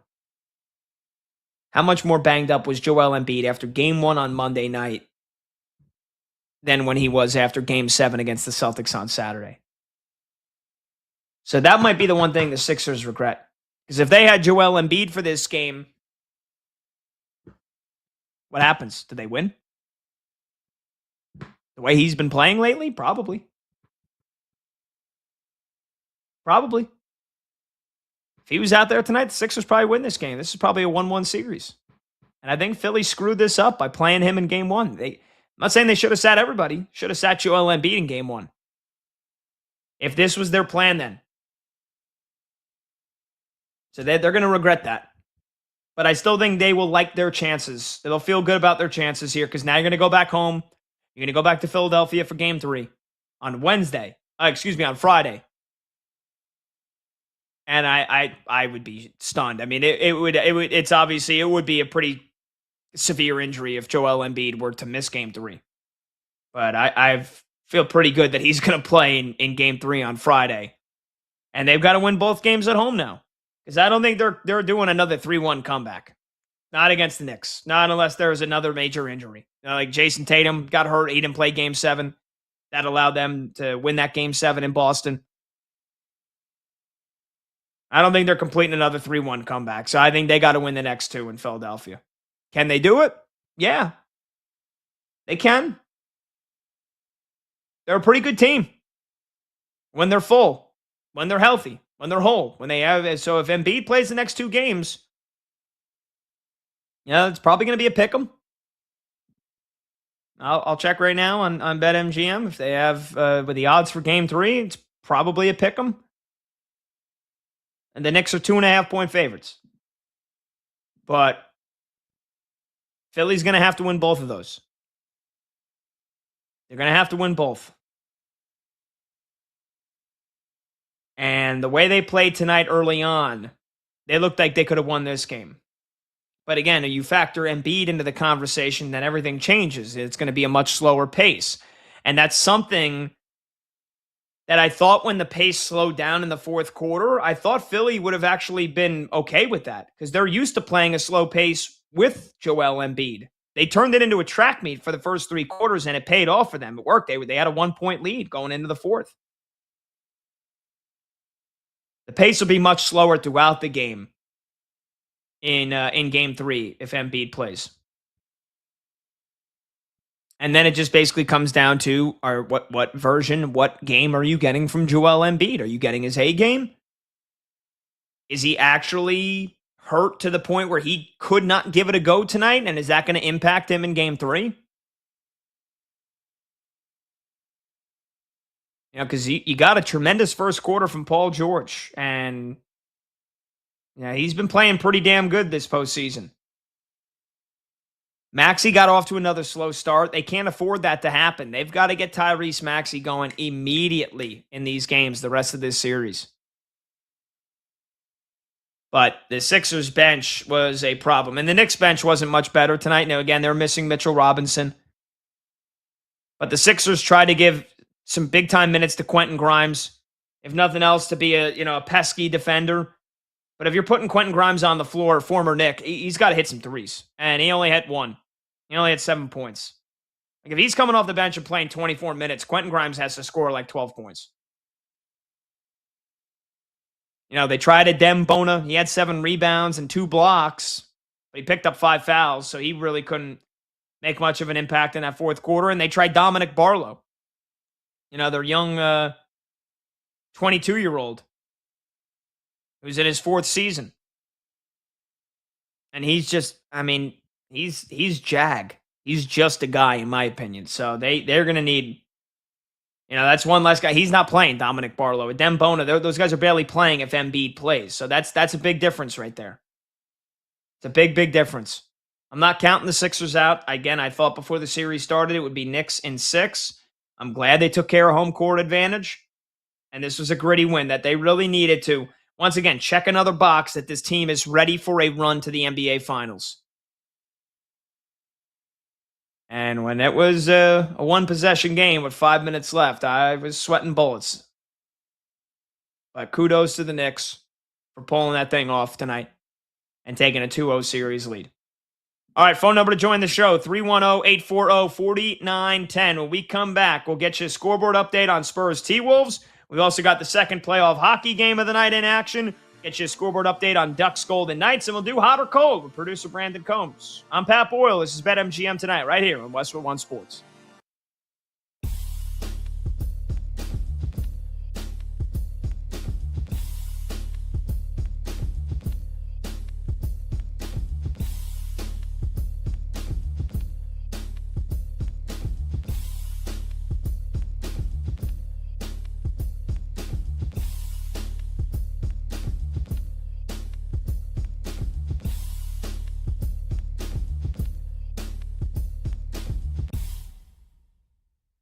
In sports, there is LeBron derangement syndrome, LBDS, LBJDS, LeBron James derangement syndrome. I thought my take was very fair, which is, I didn't say LeBron's better than Jordan, but that's where everyone goes, right? You can say, man, how about that? Man, that was a great pass by LeBron to DeAndre Ayton for the layup to cut the early deficit to 6-4. And people will respond by saying, not my GOAT. Who said he was the GOAT? It's insane the way people consume this guy. It's ridiculous, right? So I put out what I feel like is a very fair opinion. And fair doesn't mean you have to agree with me. Fair just means it's fair. That I feel bad for him at age 41, like he knows, like he did against the Spurs that year, like he did against the Warriors the final time. It doesn't matter what he does, they're going to get their asses kicked. It doesn't matter. They're up against it. And at 41, I have way more sympathy now for him than I did in 2007 and in 2018 and any other time in his career that this has happened. And what I get back, I can't tell you. I've been called names in my life. We've all been called names. Maybe me more than you. It's fine, right? I'm in my 40s also. I don't care. I was called in the last 12 hours a bronzexual more than I've been called any name in my entire life. I said, I feel bad for LeBron James. So I am now a bronzexual because I said I feel bad for him. Not my GOAT, LeBron James. I don't think he's the great. I think Jordan's the best ever. And that's not an insult to LeBron to say that. But you're a bronzexual if you say anything positive about LeBron James. I'm being serious right now. We have a great audience on this show. To the people watching and the people listening, my sense is that more people hate LeBron than love LeBron. Like, what's the reason that you hate him so? Like, why do you hate this guy so much? I think it's bizarre. Like, by all accounts, he seems to be like a decent human being. Like, you don't have to agree with his politics, and you don't have to agree with, taking his talents to South Beach. It's not that you have to like love everything he does and everything he says, but by all accounts, like this is like seems like a pretty good guy, like a good dad, and you hate him. You don't hate him, you despise him. Like, cause some people think he's better than like they're wrong. Like Jordan's the best. Like I watched them both. Jordan's better. It's okay. It's like, who cares if someone thinks LeBron's better than Jordan? Like, there are idiots out there that don't like pizza, that hate puppies. What do you do with people like this? Why do you care so much what they think? Why does this inspire such strong feelings in you? And look, like, I love sports. Sports gets me fired up all the time. I'm not telling you to not feel some type of way about sports. Just that, isn't it strange? Isn't it a little, like, is it a little weird that this is where we're at? That, like, he plays so well in this game. He was fantastic last night. There's nothing he can do. This is like you're trying to save the doomed marriage. Like, you can't. It's over. You can go to therapy, and you can do counseling, and you can say, I'm going to try and do better. Like, it's done. This is done. The series is done. Like, I don't know, like, what shady activities Luka has going on in Europe. Obviously, he's on the bench last night. They better make it a little shadier and get him back out on the court. And even if he comes back, they ain't going to win. They're done. And the response to this is, well, not my goat. You like bronsexual. Like, should go to another super team. Like, really? Just like, this is what we're doing here with LeBron.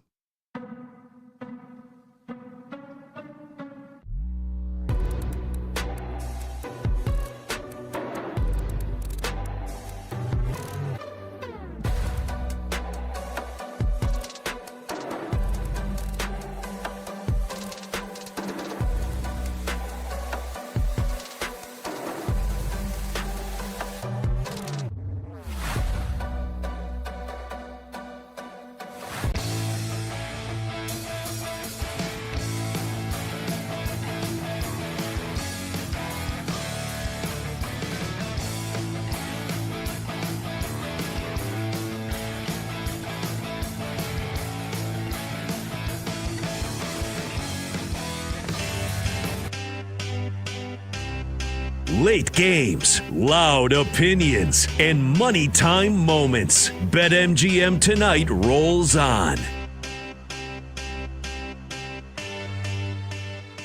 Welcome on back. BetMGM Tonight, Westwood One Sports. I'm Pat Boyle. The phone number to join the show is 310-840-4910. Again, the New York Knicks win 108-102 to take a 2-0 series lead over the Philadelphia 76ers. And on the ice, the one playoff game that's gone final, the Sabres beat the Canadiens 4-2. Buffalo up 1-0. The game going on right now in Vegas, Golden Knights, they won game one rather comfortably over the Anaheim Ducks 3-1. They're scoreless right now with 5.5 minutes left to go in the first period. And then back to the NBA playoffs, game two. Feels almost like a must-win for the San Antonio Spurs. They have come out with a lot of fire tonight. They lead the Timberwolves 28-19. Check that, 28-22. Naz Reid just hit a three, but San Antonio, they look like they are a dominant group right now so far to start this game. Victor Wembanyama, 11 points and 5 rebounds. He's already matched his entire point total from game one, and we're 2 minutes into the second quarter. Wemby's got 11 and 5. No blocks, though. Don't know if he's going to get 12 again tonight. Meanwhile, De'Aaron Fox has 9 points. He also struggled mightily in game one, so the two stars for San Antonio stepping up. Meanwhile, for Minnesota, Anthony Edwards, again coming off the bench tonight. He's only got 3 points so far. Jaden McDaniels leads the way with 6 points. Julius Randle, 0 points so far and 0 rebounds. So it's been all Spurs, even though it is only a 6-point game early on in the second quarter. Before we get to hot or cold, let's get producer Brandon Combs in here because I was going to ask for an update on the Cubbies, or I did in the commercial break. They were up 4-2. I said, what's going on with the Cubs? Our video producer, Monty, said, they were bound to lose one like this. Or maybe Combs said to Monty they were bound to lose one like this. All of a sudden, it was 6-4 in the bottom of the ninth. They blew it. Winners of 7 in a row. winners of 13 in a row at home. But Combs, guy by the name of PCA, did a little something in the bottom of the ninth, didn't he? Yeah, I mean, you pronounced it wrong. It's MVP. But yeah, he hit a 2-run home run to tie the game in the bottom of the ninth. Look, Pete Crow Armstrong, I've been waiting for him to get hot. I've been waiting for him to have his moment too, his clutch Cubs moment. He comes up in these situations sometimes, and doesn't always come through in the clutch. And that was his Wrigley Field Cubs moment right there. Because I mean, wow, to be up 4-2 in the eighth, then lose that lead the way that they did in the ninth inning, and then come back in the bottom of the ninth and find a way to get back into this game and have a chance to win it again. I mean, look, this team is special. This team is special. I mean, they're inventing new ways to, I mean, again, I know they haven't won it yet. It's top 10. And Reds, they get the base runner on second. And so, where they just walk the last batter first and second now here. So, Cincinnati could do some damage. Cubbies obviously will get their chance in the bottom half with Amanda on second base to start. But, I mean, they just keep inventing new freaking ways to make these games exhilarating to come back and win. So, it wouldn't shock me they win this one again. But, yeah. Cubbies, 13-game home winning streak, 7 in a row. They're in extras with the Reds after they were up 4-2, then a 4-run 9 from Cincinnati. As you heard Combs say it, Pete Crow Armstrong, 2-run Oppo Taco bomb to tie the game in the bottom of the ninth. So they're in extras. Keep you posted there.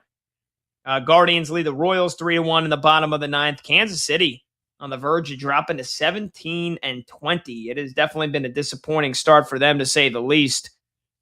The Mets trying to keep Carlos Mendoza's job and trying to not get swept by the Rockies, which is what they did. They got swept by them when they were at home just last month. Well, they won on Monday 4-2. The game got banged yesterday, so now they're playing today, and then they're going to play an afternoon game tomorrow.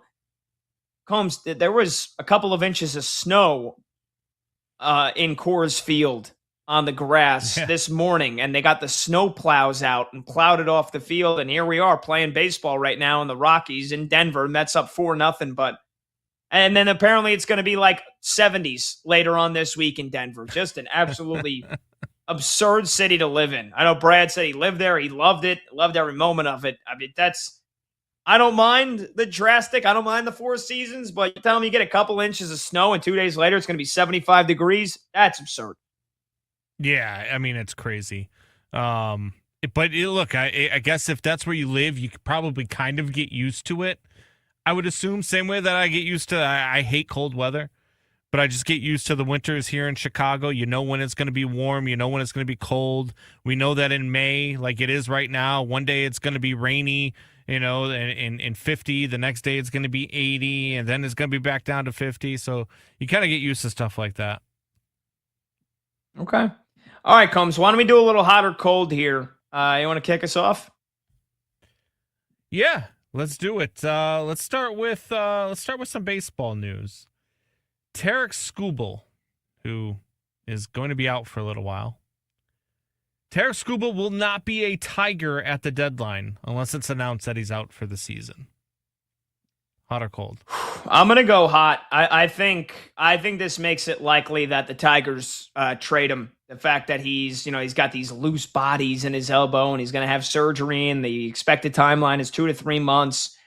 Again, I think without Skubal pitching every 5 days here, I think Detroit could end up falling out of it. Again, this AL Central it's a wasteland. You got nobody that's above 500. Meanwhile, in the NL Central, nobody's below 500. And so they're 18-20. They've lost 3 in a row. Not going to have Skubal again until July or August. Deadline's coming up in just over 2 months. I think it is likely they trade him if they're under 500 in July, because I think they're going to try to get everything they can back. There is the uncertainty about the lockout. He's a free agent this offseason. You can make the argument that Detroit should keep him because maybe with this surgery, he might have already cost himself $100 million on what could have been a $400 million contract. And so if it makes it cheaper to sign him and keep him around for the long term, why wouldn't the Tigers do that? But I don't know, Combs. The more and more I think about it, the more and more I think that Detroit they just don't want to dish out $300 million, $400 million. If Skubal ends up being the best pitcher in baseball for the next 10 years, then they're going to regret it. But I think far too often baseball owners and front office, managers and GMs, they'd always rather err on the side of caution. And they'll say, all right, well, what if he is not the best pitcher in baseball? And what if he falls off in 5 years from now? Then that'll be a pretty good non-investment by us. And so I think they trade him, try to get everything back that they can in the offseason. I mean, at the trade deadline. Yeah, as I try not to get excited here, Cubs just, got a double play and then a ground out to end the inning. So the Reds did not score in the top half of the 10th. So here we go with 2, 3, and 4 due up for the Cubs and a runner on second. So gotta love it. Gotta love it. But no, I think Tarek Skubal is not going to be a Tiger. And I've thought that all year. The injury kind of complicates things. But if he's going to be able to return, even if he's not back by the deadline, if he's expected to return in August or September, I could see a team that needs a pitcher or two to trade for him.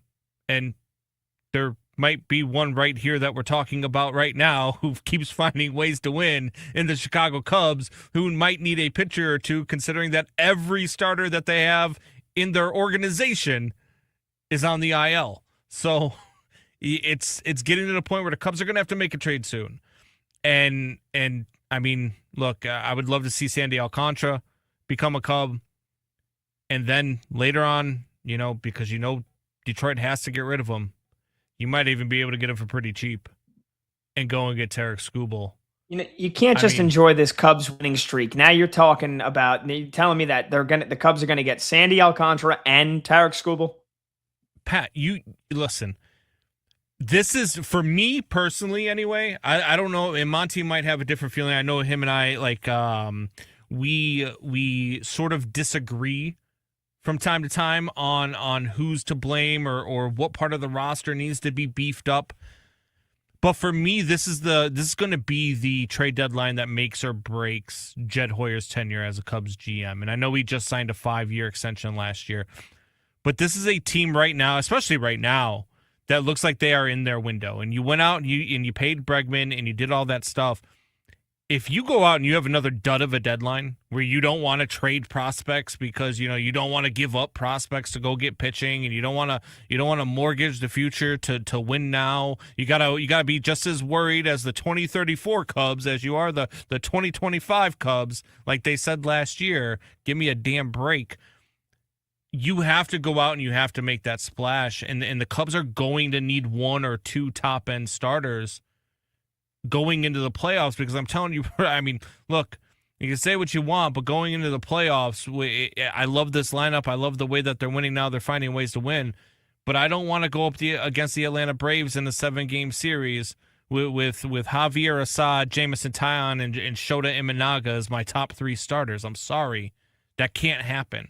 So Jed has to do something at this trade deadline as the Cubs GM. He just has to. You have to go out there and you have to make that splash, and you have to kill it at this trade deadline. And the top 2 available starting pitchers have to be Chicago Cubs. Okay, so you want the Cubbies to go all in, push the chips to the middle of the table, because I don't, and again, like any diehard fan should want that. I mean, they have a chance to have the best record in baseball at the end of tonight. Despite having 3 pitchers in their starting rotation out for several months, if not the entire season. So I don't blame you. I keep wondering what is going to be the asking price for Tarek Skubal at a trade deadline where he's a rental, and we have the uncertainty of whether or not there's going to be baseball played next year. Because what does that do to his what does that do to him? What does that do to Tarek Skubal's price tag if no matter what team he's on at the end of the year? And let's say he comes back after this surgery and in 3 months and he pitches like he normally does. What happens this postseason where it's like, okay, well, are we giving out a contract right now that's going to start? Like, if there's no baseball season or if there's a shortened baseball season, like, would teams rather just wait another year until they give out a long-term investment to Tarek Skubal and say, all right, let's kick this thing down the road. We might have a lockout. We might have a 50-game season. Why not just wait a year? If we're going to try to give Tarek Skubal a $300 million contract, and who knows, maybe he picks up an injury and then we can get him on the cheap even in a year from now. Like, you think there's a chance Tarek Skubal signs just a 1-year contract this next offseason? Well, no, because it's essentially what he did this year. Yeah. By taking the arbitration deal. Yeah, the arbitration. And there's no reason for it, especially a lefty, as good as he is. I mean, look, somebody's going to give him the money. And to be honest with you, I mean, it's probably one of the two teams in New York, or he's going to end up being an LA Dodger.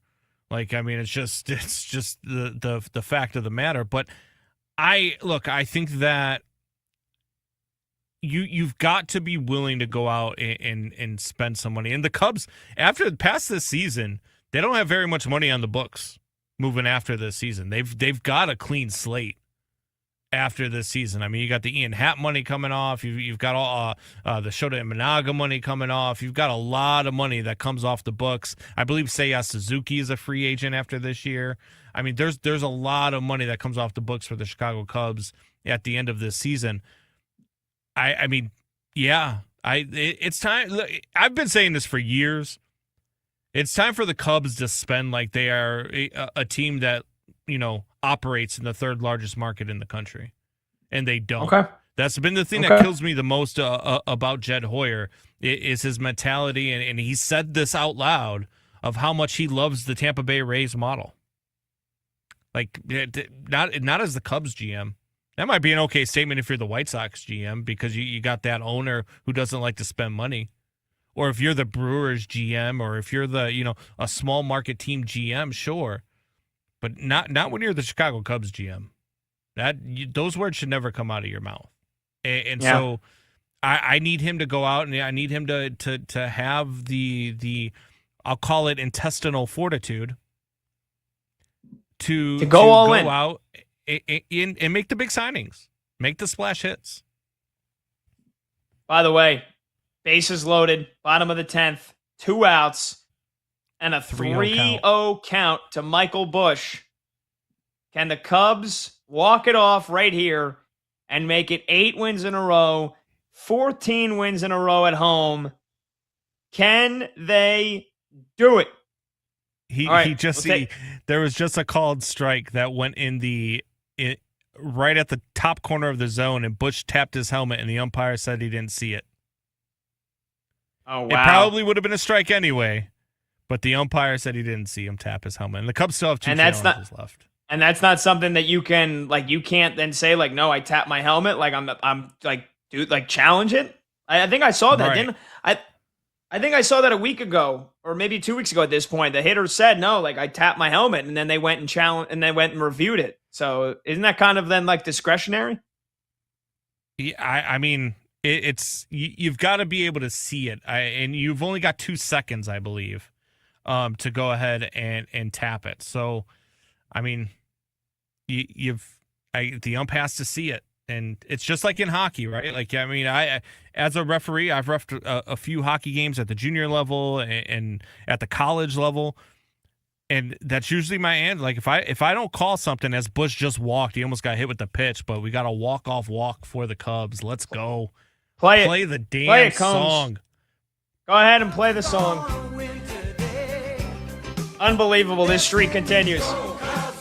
This team is unreal, man. This team is unreal. Look, for a long time, Cubs fans have talked about the voodoo magic of the Milwaukee Brewers and the way they just find ways to win games, and things always seem to go their way. It seems like the Cubs have found that voodoo magic this year. 8 wins in a row, 14 wins in a row at home. They've won 18 out of their last 21, and they're now 25-12 The Atlanta Braves are 26-12, so the Cubs are a half game back for the best record in baseball, tied with my Yankees for the second best record in baseball. And despite all the injuries that pile up, despite blowing a 4-2 lead in the ninth inning, PCA with a 2-run bomb in the bottom of the ninth, they walk it off with a walk-off walk in the bottom of the 10th, and they just keep freaking winning. So, look, everybody else on this crew besides me is a Cubs fan, so I'm letting them, enjoy it. Enjoy every single win they're getting right now, and they're our top. It's a national storyline at this point.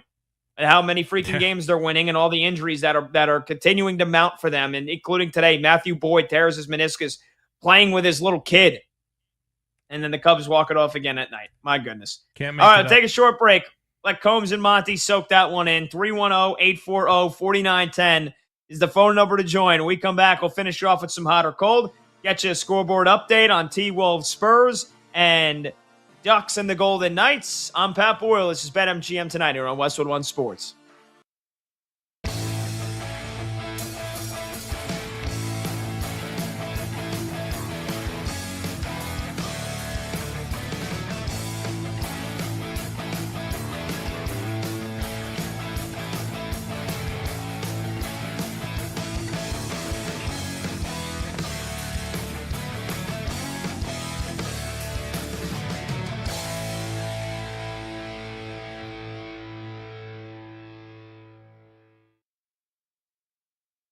And I am also excited about what the Cincinnati Bengals have done. And I think Bengals fans should be as well. The Dexter Lawrence trade, and I think he's a player. He's coming off a down year. He's making a ton of money. I thought it made a ton of sense for the Giants to trade him. And he's still a good player. I don't know if he's going to be as good as he was when he's making like second team, making all pro teams earlier in his Giants career. But for Cincinnati, you had to take a swing because you may not get a guy. And maybe you could say Ruben Bain went 15th. Maybe Bain would be back. I don't know. It represented a worthy swing for the Bengals. I think it's a trade that makes sense and shows that they're actually trying here, which I'm sure it makes Joe Burrow happy. They signed Boye Mafe away from the Seattle Seahawks, and the Seahawks they just signed Dante Fowler yesterday. Like good teams stay good. Just making under-the-radar moves like this as the Seahawks signed Dante Fowler. But the Bengals signed Boye Mafe. They signed Chief Safety Brian Cook, who I think is a young, ascending player on defense. Jonathan Allen at defensive tackle. And, of course, swing the trade for Dexter Lawrence. I don't know if these additions will be good enough to get the Bengals over the hump. I don't know if that's going to be the case. But the one thing you can't question is that they're trying. Like, this is not, should we pay or not pay Trey Hendrickson? This is no. I actually believe that for the first time in maybe ever, the Bengals understand the gravity of the moment. They understand that they have a quarterback who is absolutely capable of being the best player on a team that wins a Super Bowl. Not like a passenger, and this will sound like an insult to Sam Darnold, but Sam Darnold's not Joe Burrow. But Sam Darnold won a Super Bowl, right? They're of a different class. And he is saying, both directly and indirectly for quite some time, that he is unhappy. I think all of this is really good for the Bengals, and if you're a Bengals fan, you should be happy, right? And the fact that Joe Burrow is saying publicly, this is really good. It's a great sign for Cincinnati. I have questions about how it's going to go once the games are actually played. Can the defense actually be good enough? But given that we are early in May, and this is where we're at, honestly, A+ for the Bengals. And as it stands right now, and I'm going to assume just for the purposes of this conversation, that Aaron Rodgers will be back in Pittsburgh next year, right? It feels like that's really likely. The Bengals, at worst, will be the second-place team in the AFC North. The Browns are not ready, clearly. Here's Deshaun Watson and Shadur Sanders quarterback battle. Good luck. The Steelers are going to run out 80-year-old Aaron Rodgers next year. And it's the Bengals and the Ravens. Now, I like Baltimore, and I love Jesse Minter and that hire. It should surprise no one if the Bengals get back to the playoffs this year. The last couple years, I have told you on this show in the summers, both with Ken Barkley and with Femi Abebefe, this defense is going to cost them.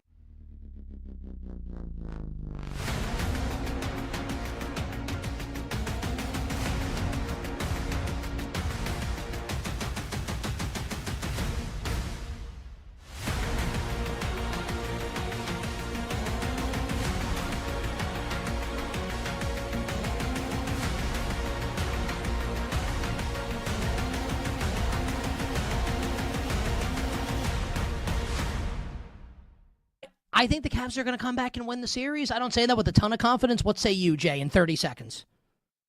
Yeah, that is kind of my gut sense as well, even though I would have to make Detroit favorites to win the series given they've banked game one. And look, I don't think Kenny Atkinson's a great coach. I think we have 2 playoff go-arounds of that as evidence. I don't understand why he's fouling out Jared Allen by himself. Jared Allen ended up at 18 minutes and 4 fouls. That's just indefensible. Why is Thomas Bryant playing 10 minutes? Why are Dennis Schroeder and Keon Ellis combining for 27 minutes in round 2 of the playoffs? So I don't trust Atkinson, but ultimately I think that this Detroit team is fairly limited and the Cavs should bounce back. I thought that what they showed in Game 7 against Toronto and the level of physicality and force that they played with there was very encouraging. Cannot trust this Cleveland team clearly, but I do think that they will bounce back, and that at the very least this is going to be a long series.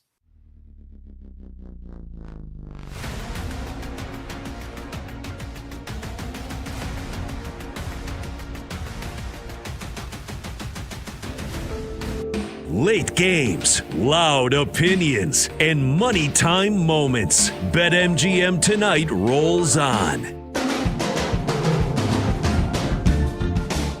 Welcome on back. BetMGM Tonight, Westwood One Sports. I'm Pat Boyle. Phone number to join the show. Last chance to get aboard, 310-840-4910. You could call, you could text, you could also tweet me at PatBoyle44, where Sports God tweets in at PatBoyle44, just use the dude wipes. And I told the story about how my girlfriend bought a bidet, made me install it. Not made me. I mean, I was eager to install it. So I did want to try it. I've tried it a couple times here over the last few days. Not a fan. I'm not a fan. Combs was actually asking if you could make the water warm, if you could control the temperature. I don't think you can. It's like the water that runs when you flush the toilet. I think that there's only one temp, and it's very cold, and it doesn't feel great. All right, back to the show, back to the final segment. We'll finish off with one or two more hot or cold, but really quickly, one final scoreboard update. This is basically why the Spurs won 62 games this year. I thought the T-Wolves could keep this game close and win this game, and maybe they do have a big second half comeback, but I mean, the Spurs came out of the gate here tonight just looking like a team that was refusing to lose, and they lead it by 20 right now with 1:38 left to go in the second quarter. It's 54-34. Victor Wembanyama with 14 points and 9 rebounds. De'Aaron Fox with 14 points. Stephon Castle's got 12. And Anthony Edwards, I mean, he's not 100%, but, I mean, they have done a tremendous job. They've put a couple of other different guards on him. I mean, Carter Bryant, that was one of the guys that was in the slam dunk contest earlier this year, and you're saying to yourself, who the hell is Carter Bryant? Well, he's played 5 minutes here in the second quarter, and he's been defending Anthony Edwards, and he's doing a good job. He's making life uncomfortable for Ant-Man. He's only got 7 points, 3 of 10 shooting. It's now a 23-point game. My goodness, this might get ugly. I mean, it is ugly, and it might be ugly for the entire second half. You know, Ayo Dosunmu battling that calf strain, didn't play the last couple of games. He's back tonight. He doesn't have a point in 10 minutes. Again, Ant-Man's only got 7 points. Julius Randle leading the way with 8 points and 3 rebounds. But this is a game that San Antonio had to have, and so far in the first half, they are playing like their life depends on it. So this is one-way traffic so far. And then meanwhile, on the ice, end of the first period, Ducks and the Golden Knights are scoreless. Anaheim's got to score, man. They got to score in this series. They did a tremendous job of defending Edmonton in the first series, but they scored a lot of goals. The Ducks, they scored 3, 6, 7, 4, 1, and 5 against Edmonton. In all the games they won, they scored at least 4 goals. They only scored 1 in game 1 against Vegas. They don't have 1 after the first period. They're not winning this series by being the better defensive team. The Ducks have to score goals. And they did a great job of getting shots on target in the first period. 13-4, they outshot Vegas. But they're not winning any faceoffs. And they had 4 power plays in the first period and didn't score on any of them. That's unacceptable. I mean, you're just throwing opportunities out the window. Okay, let's finish off with some hot or cold here. Combs, hot or cold, the Thunder will sweep the LA Lakers. Man. Hot. And I thought this before the series started. I was like, man, I seen what they did all. I mean, it wasn't even close. Sometimes you can't take the regular season into account, right? We talked about the Spurs in Oklahoma City. We've talked about what the Knicks in Boston last year. We talked about all that, but they played close games, right? But Oklahoma City and the Lakers, they didn't play close games. I mean, Oklahoma City was wiping the floor with them. So I think it's hot. I don't think the Lakers, even if they had Luka, I don't think the Lakers are beating OKC. Yeah, I agree. Hot. I think it's going to be a sweep. Because I don't think Luka's coming back before a potential Game 5. And I don't think there is going to be a Game 5. And again, he just started running today, 5 scrimmage. I mean, is that all going to happen in the next 3 days here? Game 2 is tomorrow on Thursday. Game 3 is on Saturday. Yeah. He's running out of time. Here's a 2-parter, by the way. Ric Flair. So Ric Flair, the Nature Boy, the WWE, WWF legend Ric Flair, very vocal, very big, very, very, very big vocal critic here of Luka Doncic over the last couple of days, just ripping him on Twitter, blasting him. Hot or cold, Ric Flair criticizing Luka Doncic is fair and justified. I mean,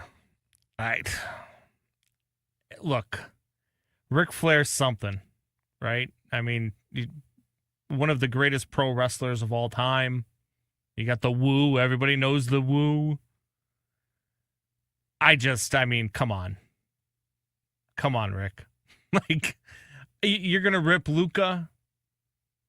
I mean, look, I understand, Luka, if he's able to play, it's kind of soft that he's not playing. And I understand, when he got hurt, you and I talked about it, and I said I didn't think he was playing again the rest of the year. I thought he was done because I thought he was out on this team. I think he's done with LeBron. I think he's done with J.J. Redick, and I think that he's just ready for next year to start when this is going to be his team, when presumably LeBron won't be here and J.J. Redick won't be here. So I do agree with some of the notion that Ric Flair is trying to put through. But I mean, come on, Rick. I mean, you're a 75-year-old drunk who just, you had a great run. You had a great career. I enjoyed watching you. I enjoyed watching you at WCW and then for a little bit in the WWE. And you just kept coming back, and you kept holding on too long, and you kept doing all these things into your 60s and 70s, and it's time for Ric Flair to just go away. Yeah, he tweeted yesterday, Luka, please get in the game. Take a shot of cortisone and deal with the pain. They're paying you $50 million a year, and you're not there. WTF? Hope Jeannie Buss trades you next year. Nobody wants a lame duck on their team. I mean, are you serious? Take a shot of cortisone for an injury that was a 6 to 8 week timetable. Yeah. And come on, get lost. You see what I responded to him, by the way? No, I didn't know that you responded to him. Yeah, it's not. I just saw that one got me. If that was to get people to take the bait, Ric Flair got me. But it's not safe for radio, so you're gonna have to maybe check that out in a couple minutes. I'll have to take a look. You want to do one final one here, Combs, real quick? Yeah, let's do it. Let's go Aaron Rodgers. Hot topic. Aaron Rodgers will be an Arizona Cardinal. Hot or cold? Cold. ice cold for me. He's going to come back to the Steelers.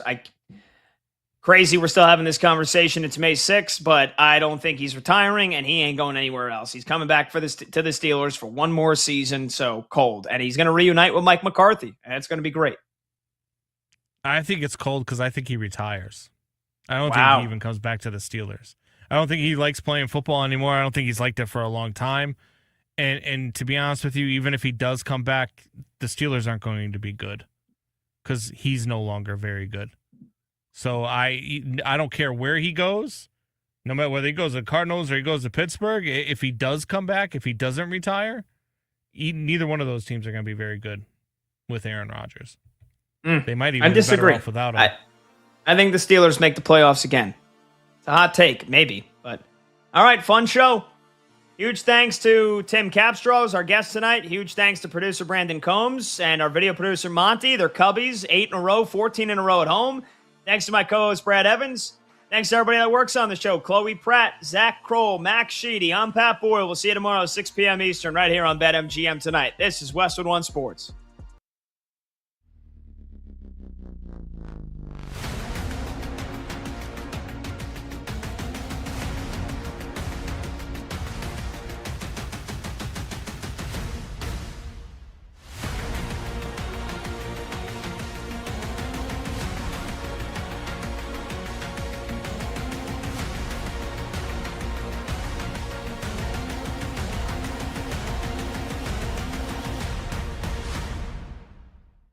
We had Tom Verducci on the show on Monday, and I asked him about the Mets and the Phillies and the Red Sox and the Astros, just like the theme of these teams with big expectations that have fallen short.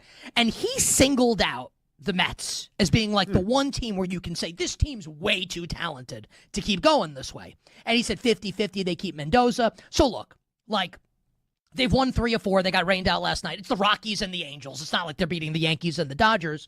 But progress is progress. I kind of feel like they're about to go on a little run here. Your thoughts on your New York Metropolitans?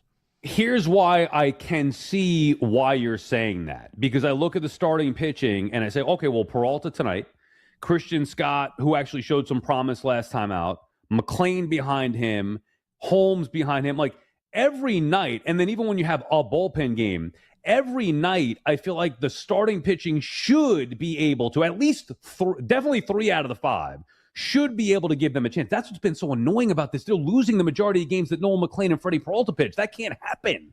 So baseline of starting pitching, keeping them in the game. Okay, fair enough. At some point, you think Bo Bichette is going to start to hit. You combine that with Soto, maybe Benj getting hot. My issues are that Lindor is nowhere near returning. They have zero power. I mean, you think Vientos is going to go on a heater? I would trade him. I just can't take the inconsistencies. I don't trust the lesser guys in the lineup. For me, for them to be good or to get better, it's going to be the best that they have. Whether it's the starting pitchers I mentioned, whether it is Bichette, Soto, Lindor, Polanco, both Lindor and Polanco still out. If those guys don't come back and perform, then they have no chance because I just don't rely on the rest of that lineup.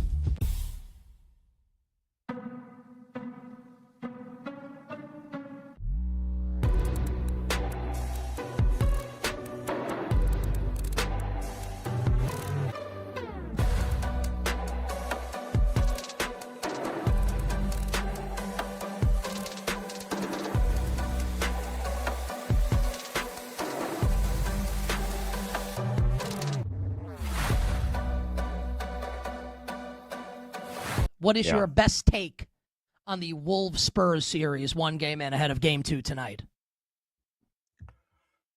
The Wolves should be everyone's favorite team. Because Anthony Edwards is so fun to watch and listen to, and it very clearly is infectious on the whole team. So I wrote that book, Pipeline to the Pros, where we profiled former D3 players and coaches who made it to the NBA. Chris Finch multiple time All-American from Franklin and Marshall. Like, we interviewed and we talked to a bunch of people about Chris Finch. He was a high effort, high intensity, played to the edge and crossed the line occasionally, world-class rebounder. And like, it coaches are teachers, and it is clearly reflected in the team. Io is a Chicago kid. Terrence Shannon is a Chicago kid. Terrence Shannon being like, I told Wemby he's going to have to block me every time because I'm never going to stop driving to the hoop. Like, they're just Naz Reid, Randall, Gobert. They're physical. They attack the rim. They're tough. They want to fight you. They talk trash and back it up. Like, they're not the best team, but they back-to-back Western Conference Finals. They play their best ball in the playoffs. They walk the walk and talk the talk. Like, I love them. I picked the Thunder, and I want to be right for my takes, but I find myself rooting for the Wolves, and I'm shocked that everybody doesn't root for them.